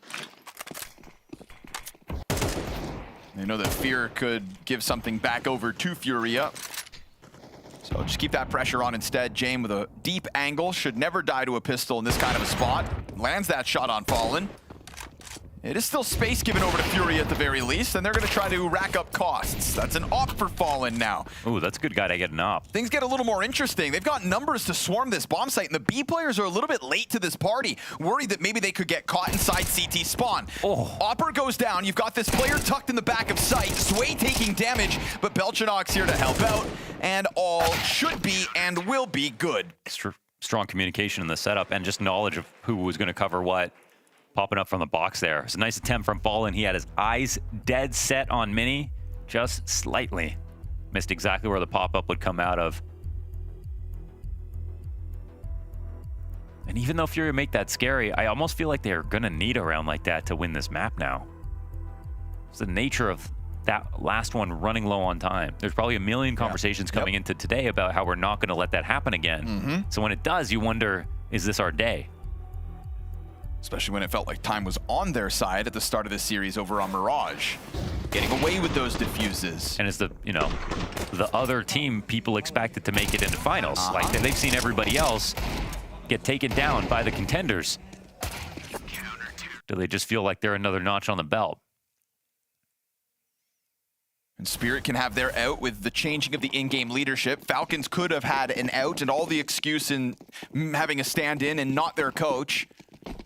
FURIA are not a part of this conversation in terms of being held back by some kind of exterior factor. This is the same FURIA that impressed all of us last year, and now it's the same FURIA that's getting melted by Zway, whether he's inside of that pit or clearly pressing up in all these different looks. He's gone from balcony to the side of the apps, to inside of the site, and now to press down into the bracket side of it all. Fallen, this would have to be the 1v5.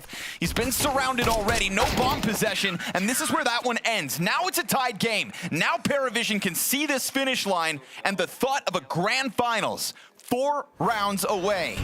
Breaking new ground already, taking their, what they called their biggest win so far, even with the major behind them and that much success. Taking down Spirit, they found that one to be the most special.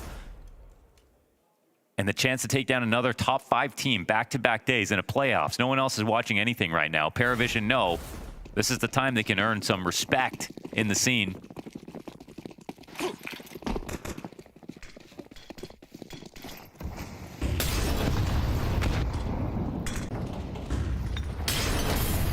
looking for the banana duel. It'll come their way. Maladoy's boost nets him a frag. And speaking of frags, that nade to perfection. James willing to go back on this. 3v5 bounce back. He barely survived that, and there's a player here on logs. He could die at any second. He doesn't know about it either. Oh, now he does. Queserado's also shot, so yeah, it's gonna be right there for the taking. Player jumps over. That molly's gonna spread to James' feet. He has to give back the angle, but he's gonna try to cheat it. Just stick around for a second. Wants to make this painful for FURIA. Despite their 5v3 kickoff, James is coming back in. Does he react to that? Doesn't see it. Hyper-focused. Yakindar with the headshot, and one for FURIA that should be their double digits secured. Yeah, Belchnok's going to make his way over. They're going to hear the fast footsteps. Belchnok's got a full kit of utility. I wonder if it's Molly first, or he's just blowing this open to play it somewhat passive. But the Molly does cut him off. Rotation's not coming in. It's the climb up and over orange. I mean, surely it is over, but he finds safety. They've got that second wave of nades. They'll smoke it all off, make sure he can't get into this. Such a wealth of money built up by PARIVISION so far because of how convincing this was. For certain, they are going to try to rack up the costs here for FURIA. You can afford to lose a round at a 9-9 game and still smash your opponents economically. They could risk it all here. Fallen's gonna get popped. That's a second death added to the tally.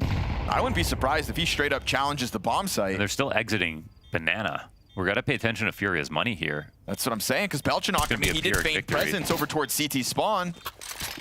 But they're gonna go test that instead, and that's where they'll find their safety. So majority alive for FURIA, 2 players for PARIVISION to make the cost ever so slightly easier, but they've got money for days. Bit of a mishap here on B, but Maladoy pays in life to be given that chance. He's standing in their Molotov. It's a position where PARIVISION, you think you could trust fire, obviously. It's there ticking away, and he does take almost over half of his HP, but it was worth the price. Every day of the week. Netting FURIA an opening kill, winning Banana that easily.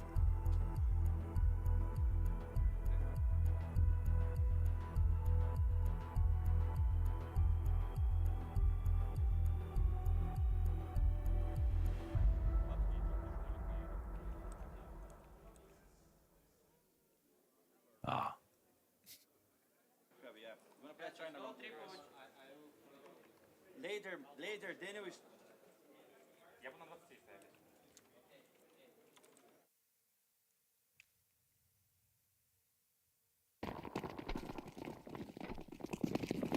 These plucky underdogs have put the pressure on again tonight.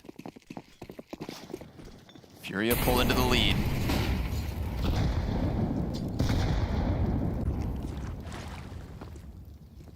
But they've got to be concerned about the cash. That has no weight on PARIVISION's psyche at the moment. They have, again, buys for days. Yeah, seriously.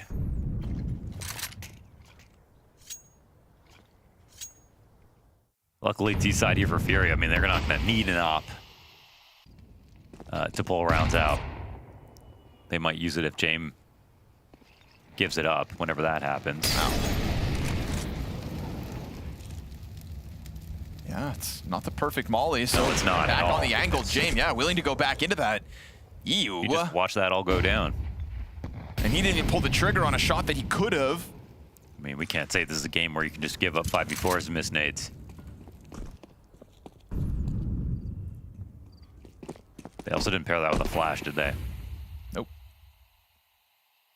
Thinking that Molotov would have done enough to get him off his angle, but right now oh, that frag grenade. CT nade timing. Considering this is the lesser of the weighted bomb sites, but don't get caught with nades out. We've got the trade back from Cielo. He's got more coming his way. Oh, and he keeps it clean. A double kill and a bit more damage for Yuri to have to stomach. It's man advantage for PARIVISION. It's a bomb down for FURIA. It's Maladoy and Yuri versus 3. Let's call it a must-win post-plant. Yeah, they have a lead, but we've seen the rounds they've lost. And we know that their money is not unlimited. Frag grenade could have been much worse for Yuri had it actually gotten into the deep corners of dark. James is going to take his time. Banana's getting cleared. They're doubling up in the right spot. Maladoy's going to have an open fight. He's got to take one out clean. And he won't. And now Yuri's going to have to go massive as an anchor from the back site. Tries to track it, and he can't get both those those rifles. Zway's onto the retake with the kit.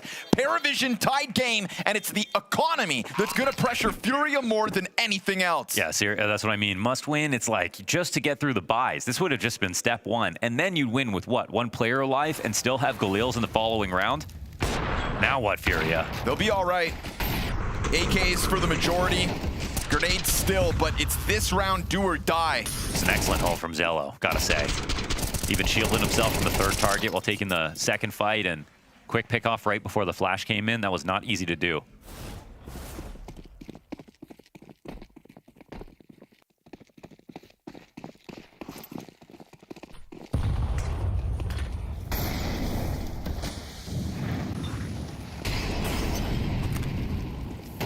Nota's gonna get clipped on timing. Another player to die as their opponents peek over top of Flames. Belchanok's gonna try to scramble over. They put a smoke in the front of the site. Cache of grenades to try to stop this. Zello, what can you do again? Player in the little pit. Oh, hit Belchanok from inside of that smoke. He popped it open for his own duel. And within that, it catches them off guard, making mincemeat of the approach of FURIA. Bomb to be planted behind the fountain. But it's man advantage for the retake. All of PARIVISION with their kits and plenty of utility to make this happen. Sway's coming in. Quesarado eats the flashbang. That's a CT to announce themselves, and Quesarado wins the duel. 70 health still for him. Belchanok's gonna smoke off Banana. Smoke's bad. There's a frag grenade in the middle. T's chuck one back themselves. That op is stuck on the other side. Bomb at the halfway point. Quesarado to test the edge of this smoke. Goes back into the cover. And then from the little pit, Yakindar strikes. And Quesarado's backstab gets FURIA to 11. It's that early kill at the top of Banana that gives them something. They peek into CT. The shoulder spot is way too wide. He's showing his entire body with the nade out. Early kill. They know they've got it locked up. And this time they actually pilot it to a victory. Zello tries again with actually another fantastic hold between him and Belchanok. And to be fair to FURIA, even in the end, it's 2v3 post plant, but one missed smoke on Banana, and the bad nades go both ways.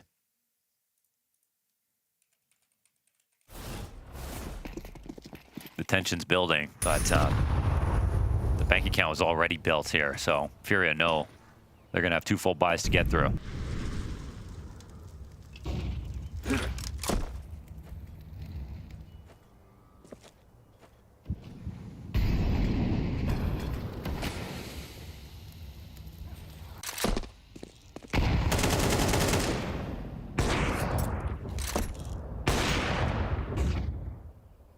Op lets itself feign a bit of presence.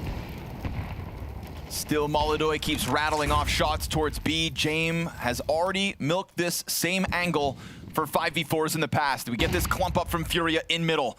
James got Belchanok to his arch side, Zway inside of the pit. Zway, who has been great on this defense, is actually up above. Well, they separated Molodoy from Yakindar here. And oh, dangerous, but James able to just confirm that Yakindar's willing to test these waters. That's a bad CT nade. They're trying to be overtly aggressive, throw off the timings. It's actually worked for a couple of rounds. We get Belchanok added to the bomb site. Arch is suddenly that much more open for the taking. T-Smoke down in front as Nota comes over to just hold through that arch angle. James is looking for this close-range op shot that's going to let Zway still remain in cover, and James missed chance. Zway doesn't pounce. Belchanok's here to help instead, and then there comes the swing. Everybody barring Molodoy's dead. Stuffed on the approach again. Yeah. PARIVISION tie. Entirely. And it's Belchanok with another great map here on Inferno. I have totally shut this down. The early parts of the round look great again for FURIA, even though it wasn't necessarily a kill. That made it look good. That death's after time. Was it after time? Molodoy just got rinsed. Just looking at that. 26 seconds here. Oh my God. $1,300 for the next one. We said the money was already in pressure. Now it's very real. Economy was in the back of FURIA's mind. Now it's in the forefront. This is what you get to stave off 12.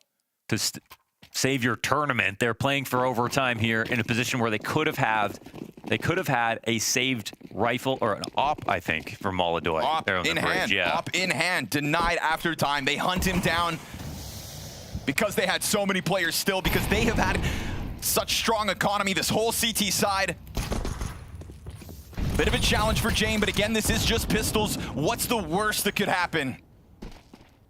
Got him down to 4. Gotta keep your guns out here, guys. This is 5 rounds back and forth, no consecutive round wins. PARIVISION finally gonna break that streak as they just quickly sweep these pistols under the rug and give themselves 1 match point here in regulation. Overtime secured, no early celebrations, locked in. This has already been so special from PARIVISION. The fact that they even have a chance to end this in 2 is absolutely insane. No, FURIA have not pulled out some of the most impressive rounds when it's mattered the most. But the late starts, as we precipitated, are finally starting to catch up.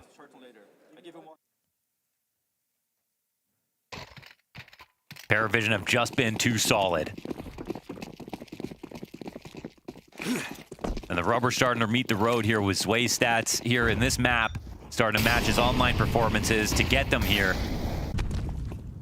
The last thing FURIA need is for him to get comfortable this early.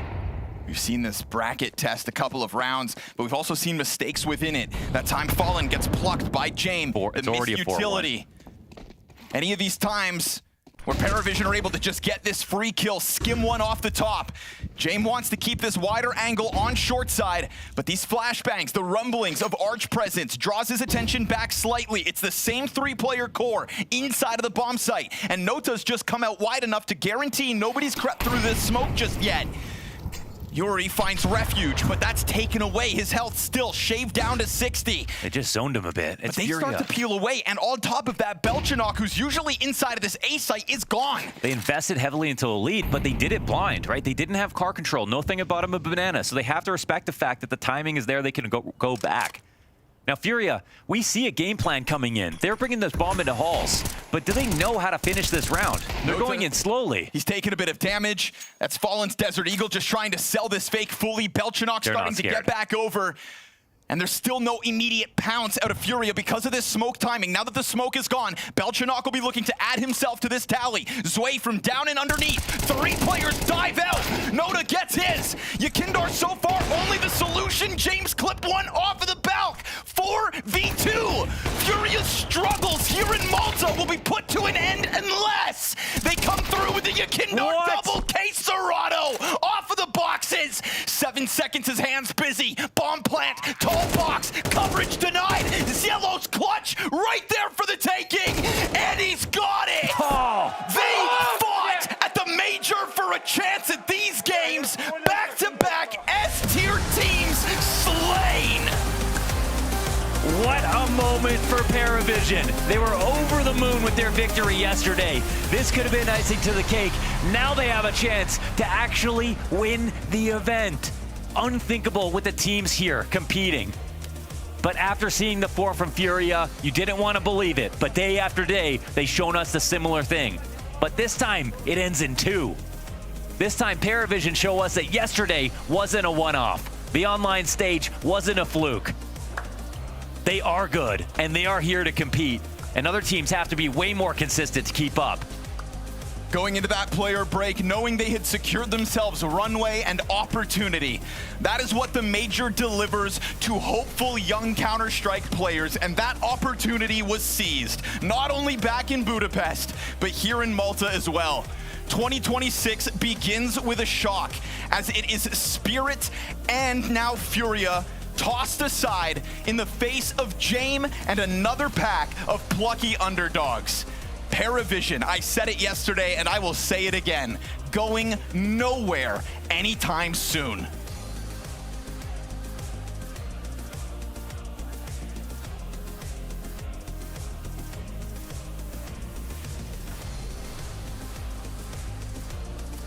This young team, led by Jame, finds themselves in their first S-tier event grand final. Audience, come on, make some noise for PARIVISION for us here.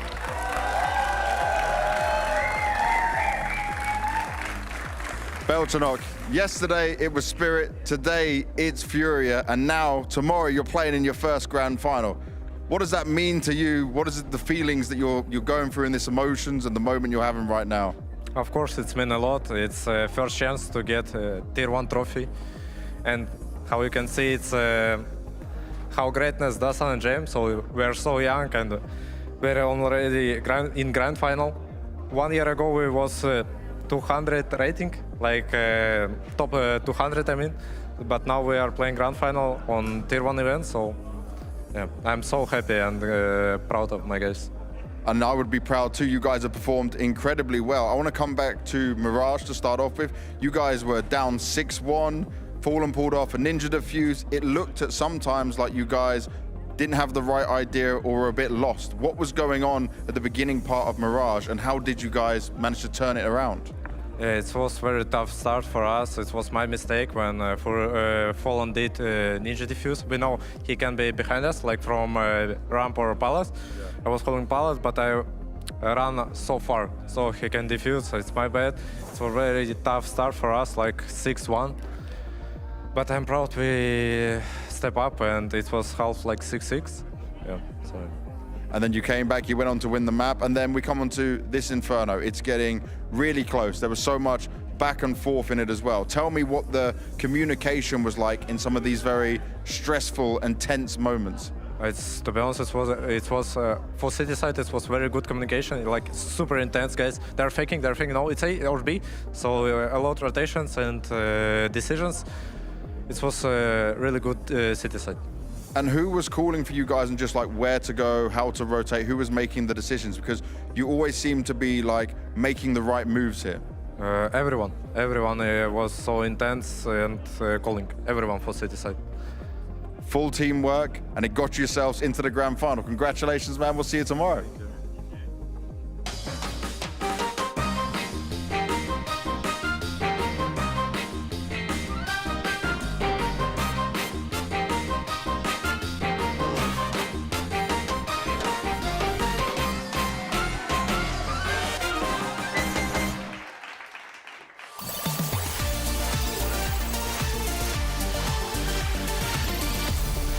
It's time for the Bounty Bonanza, and who else to spin the wheel than James himself. James, you've just secured a spot in grand final, but that's not the only thing you're winning today. What do you think of our Bonanza wheel? Incredible. Incredible indeed. What do we think about James? Pretty incredible, huh? Are you ready for this spin? You ready for this moment? Yes, bro, yes. Let's go. Here we go. Bonanza wheel spinning. Enthusiasm at an all-time high here. What's it gonna be? We're coming to a close. The wheel will stop. Is it gonna be the Bonanza? Is it gonna be? It's the Bonanza! Number one, the Bonanza unlocked. That means it's not one, it's not two, it's 3 prizes coming through. James, you've won a steak dinner for your team and some fancy t-shirts. And for everybody here, we've got a giveaway coming on in. Let's see what we've won. It's the Bounty Bonanza, which includes a set of these Fuck You Apex t-shirts, a beautiful restaurant trip for you and the squad here in Malta, and this, the Nico Smash Table from Full Final 2024, a piece of Counter-Strike history. Take this home in your hand luggage, use it to vent your anger on the table and not on me. That's right, folks. That is the self-same Nico table, the desk that Nico smashed at the fall final. A desk famous, notorious, the world over. That's a giveaway for a fan at home. Type exclamation mark giveaway in chat right now. Everybody in this room getting chat right now. Type for the giveaway. Someone's going to be walking away with the Nico table. And James, you've won dinner for you and all your teammates. Not only are you bringing home the wins, you're bringing home dinner as well. Thank you. Yes, of course. Well, now you can go back and celebrate with those teammates. Thank you so much for joining me. Here, I'll take that. We'll do the fist bumps. We'll move on through. The Nico table is finding a new home. Let's hear it for James.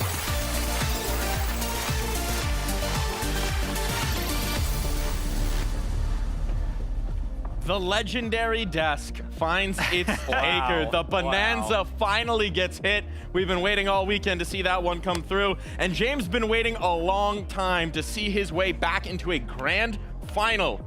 in Counter-Strike. Yeah, that's a massive result, obviously, for James. Massive to win the Bonanza as well, but what a night, what a journey it's been, and what a period it's been for PARIVISION, right? A month and a half ago, I think everyone looked at PARIVISION as one of the few teams heading into the major thinking, how the fuck did you even get in here, right? How did you even qualify through the VIS system?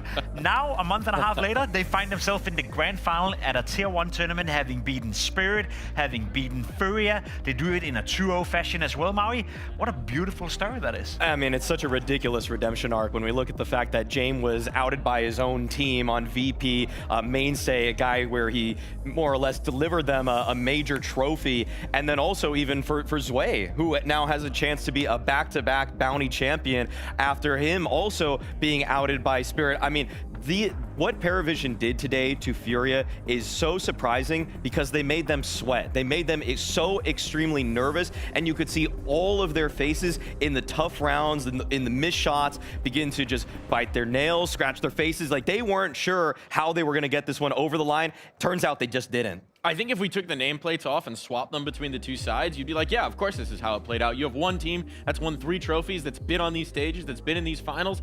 This is practically a studio. The other side, nervous, sweating, but it's the underdogs. It's the inexperienced squad. It's the team that James described as kids off the street last year, now in a grand final here at the Blast Bounty. It's also the fashion they do it in, right? Map number 1, if we just go back, they were down 6-1, and then they dominated FURIA in every single buy round. We're like, okay, you were by far the better team on Mirage. Come into Inferno as well. You're trailing throughout the entirety of the game. Can't really get it going. I feel like, you know what, 18, 19 rounds into the game, I think we're all pretty calm that, oh, this is heading towards a third map. Sure, you're putting up a fight, but you're not going to win. Then they make another comeback within the game. And as you said, Mike, it almost felt like if you were removing the nameplates, it felt like PARIVISION were the ones playing with experience, playing with composure. We saw Fallen and FURIA walk into a couple of stacks, walking into a couple of uncomfortable scenarios where they couldn't get it done. I'm a little bit disappointed in FURIA, but even more so impressed by PARIVISION. The rotations, actually, we got the desk. We got the one delivered by my lovely assistant Ryan here. Desk on the desk. Can't even see me anymore, but that's okay, because this is what you want to see. This is the punch signed by Nico, where he put his fist through this table and marked this desk as entry into the annals of Counter-Strike lore. One fan is going to be taking this away. One viewer in the chat right now is going to be walking away with this piece of Counter-Strike history. I don't know what it's valued at. I'm going to throw out some numbers. Offers were made to Blast to purchase this table. They weren't south of 20,000, I'll tell you that much. Oh, wow. That's ridiculous. I mean, the moment that punch came after, the almost 1v5 clutch that Nico had on Mirage, I mean, it was fitting in a way, because if he had that, it would have just changed everything. And I'm glad that this can effectively change somebody's life. I mean, if they actually, let's just say, I mean, maybe they do just sell it. That is a ridiculous amount of money. That's a ridiculous amount of money. This is a 1-for-1. This is the unique item. You'll never get another one. There will never be another one. Hey, I'm not going to complain if they do. I mean, I'm just saying, man. Hey, I'm keeping it real, man. All I'm hearing right now is Maui's in the market. Hey, a lot of the Twitch viewers are extremely unemployed. Well, how do I segue out of this one? He's not wrong. Any He's not concern wrong. for FURIA that anyone's going to be extremely unemployed after this? Because I mean, this was disastrous, right? Yes. I don't know if we have the final round of the game where we do. They simply capitulated here. Let's see it. They didn't put themselves in a great situation to buy, but the one thing that I had to show on this is, if we can anyway zoom in or show it at all, they double smoke library. When they had two smokes from K-Serato and Yuri, where they double smoked the same position early on. And on top of that, I mean, PARIVISION were so on top of practically all of the plays that FURIA wanted to run. When they wanted to go A, there were 3 guys minimum defending that bomb site. And I was surprised that FURIA called in this fashion, because this one gets so close. And the cello clutch right here is fantastic. Don't get me wrong. Like, this is a great 1v2, holds his nerve, gets the first, goes on top, and then he's able to take down Yekindar, who wasn't ready for the off angle completely. But even just kind of going back in the beginning of that round, they used 2 of their smokes for the exact same position, and in a critical round like that, I'm just kind of shocked that FURIA, and 2 guys, Yuri and K-Serato, were the ones that threw them, that they're not able to coordinate who's supposed to throw what and when. It's the fact that FURIA is being pressured into a scenario with, 25 seconds left of the round. They have to do a horse pop with no flash. Like, that's how much pressure they're under. They had no solution. They had no answer. They had nothing going for them, nowhere to go. The last 4 or 5 rounds in that T side, you could clearly feel they didn't have a clear idea of what they wanted to achieve and how they would get into positions, because they walked out of apps 2 times in those rounds with no flash, no utility, nothing whatsoever. And it was relatively easy, I feel like, for PARIVISION to get it over the finish line. And when we see these mistakes, I mean, they echo the things that we saw earlier in the tournament, right? In the online game against Foot, in the first round matchup here against Heroic, except this time they didn't have the Molodoi carry job to sort of bail them out of it. Molodoi had a pretty mediocre game, but you shouldn't be entirely dependent on a player when you have championship aspirations. I think that's a fair point to raise, but I also do want to revert it back to say, and it's PARIVISION applying that pressure. And yes, you can make the case that FURIA has been under a lot of pressure, you know, when they were winning the 3 trophies, especially in Hong Kong versus Falcons. That was one hell of a game, but it's more so PARIVISION playing the game of Counter-Strike that made them sweat, as you said as well. They were, you know, making them feel uncomfortable on the server.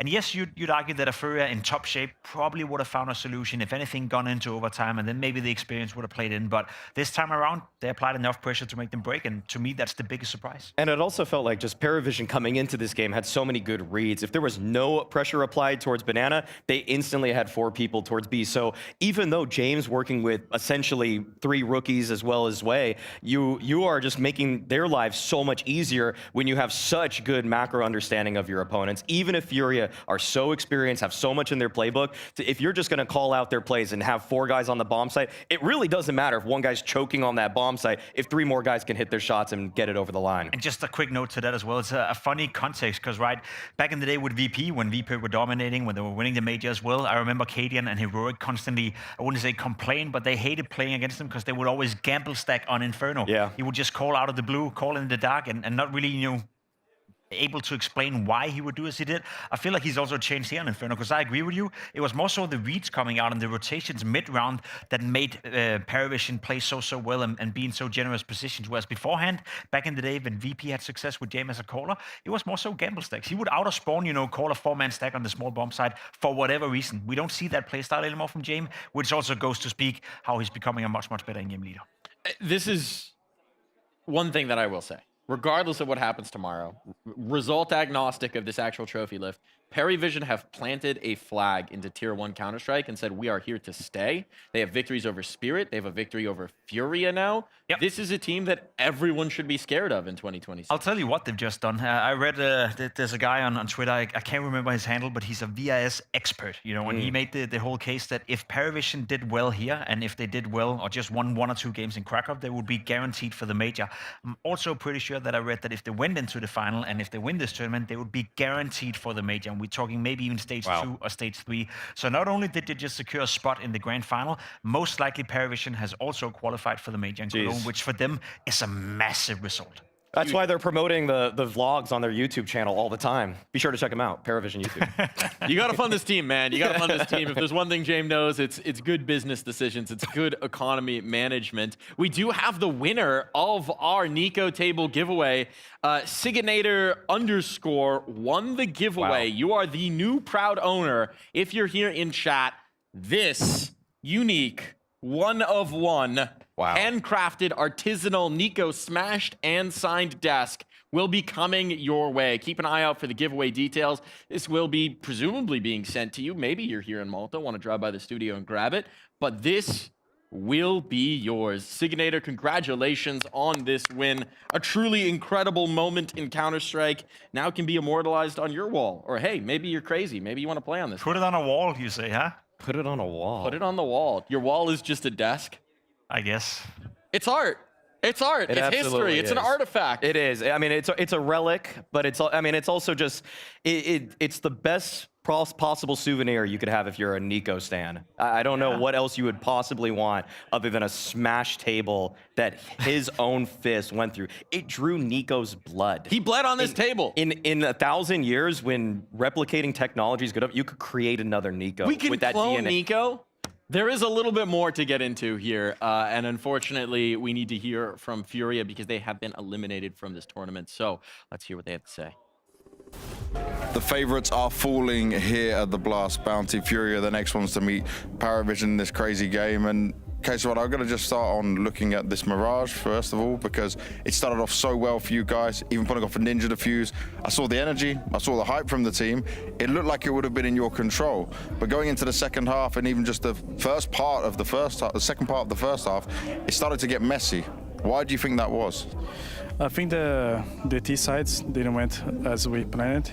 I think they played really well fighting and also holding as A Inferno. So it was, I like it.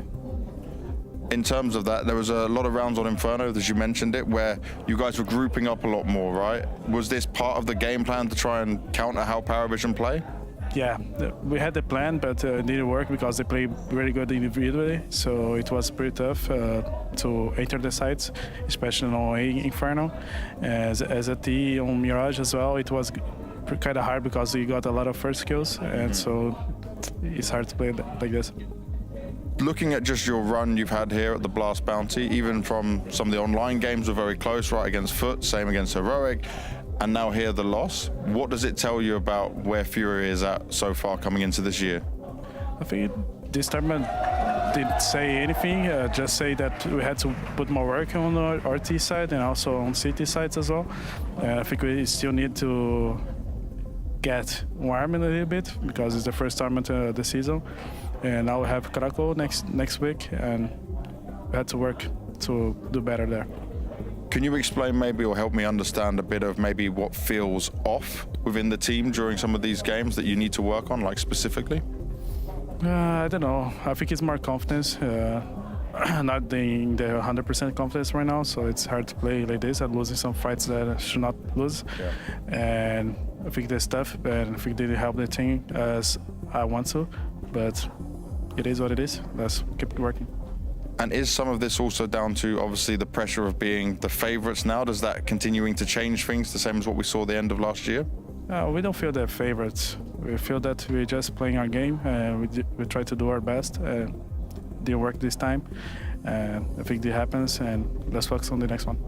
Focus on the next one. I like that. Thank you very much, Kesara. Thank you so much. Honestly surprising to hear them speak about confidence, but you saw it in the server, right? Especially towards the end on Inferno, there were multiple moments where they almost seemed timid to get into the fights, to get into the ping, to get into the timing, and that's just not what we expect from a FURIA team that won trophies last year. It is, but when you're getting read that hard, it's really hard to maintain confidence with some of the calls.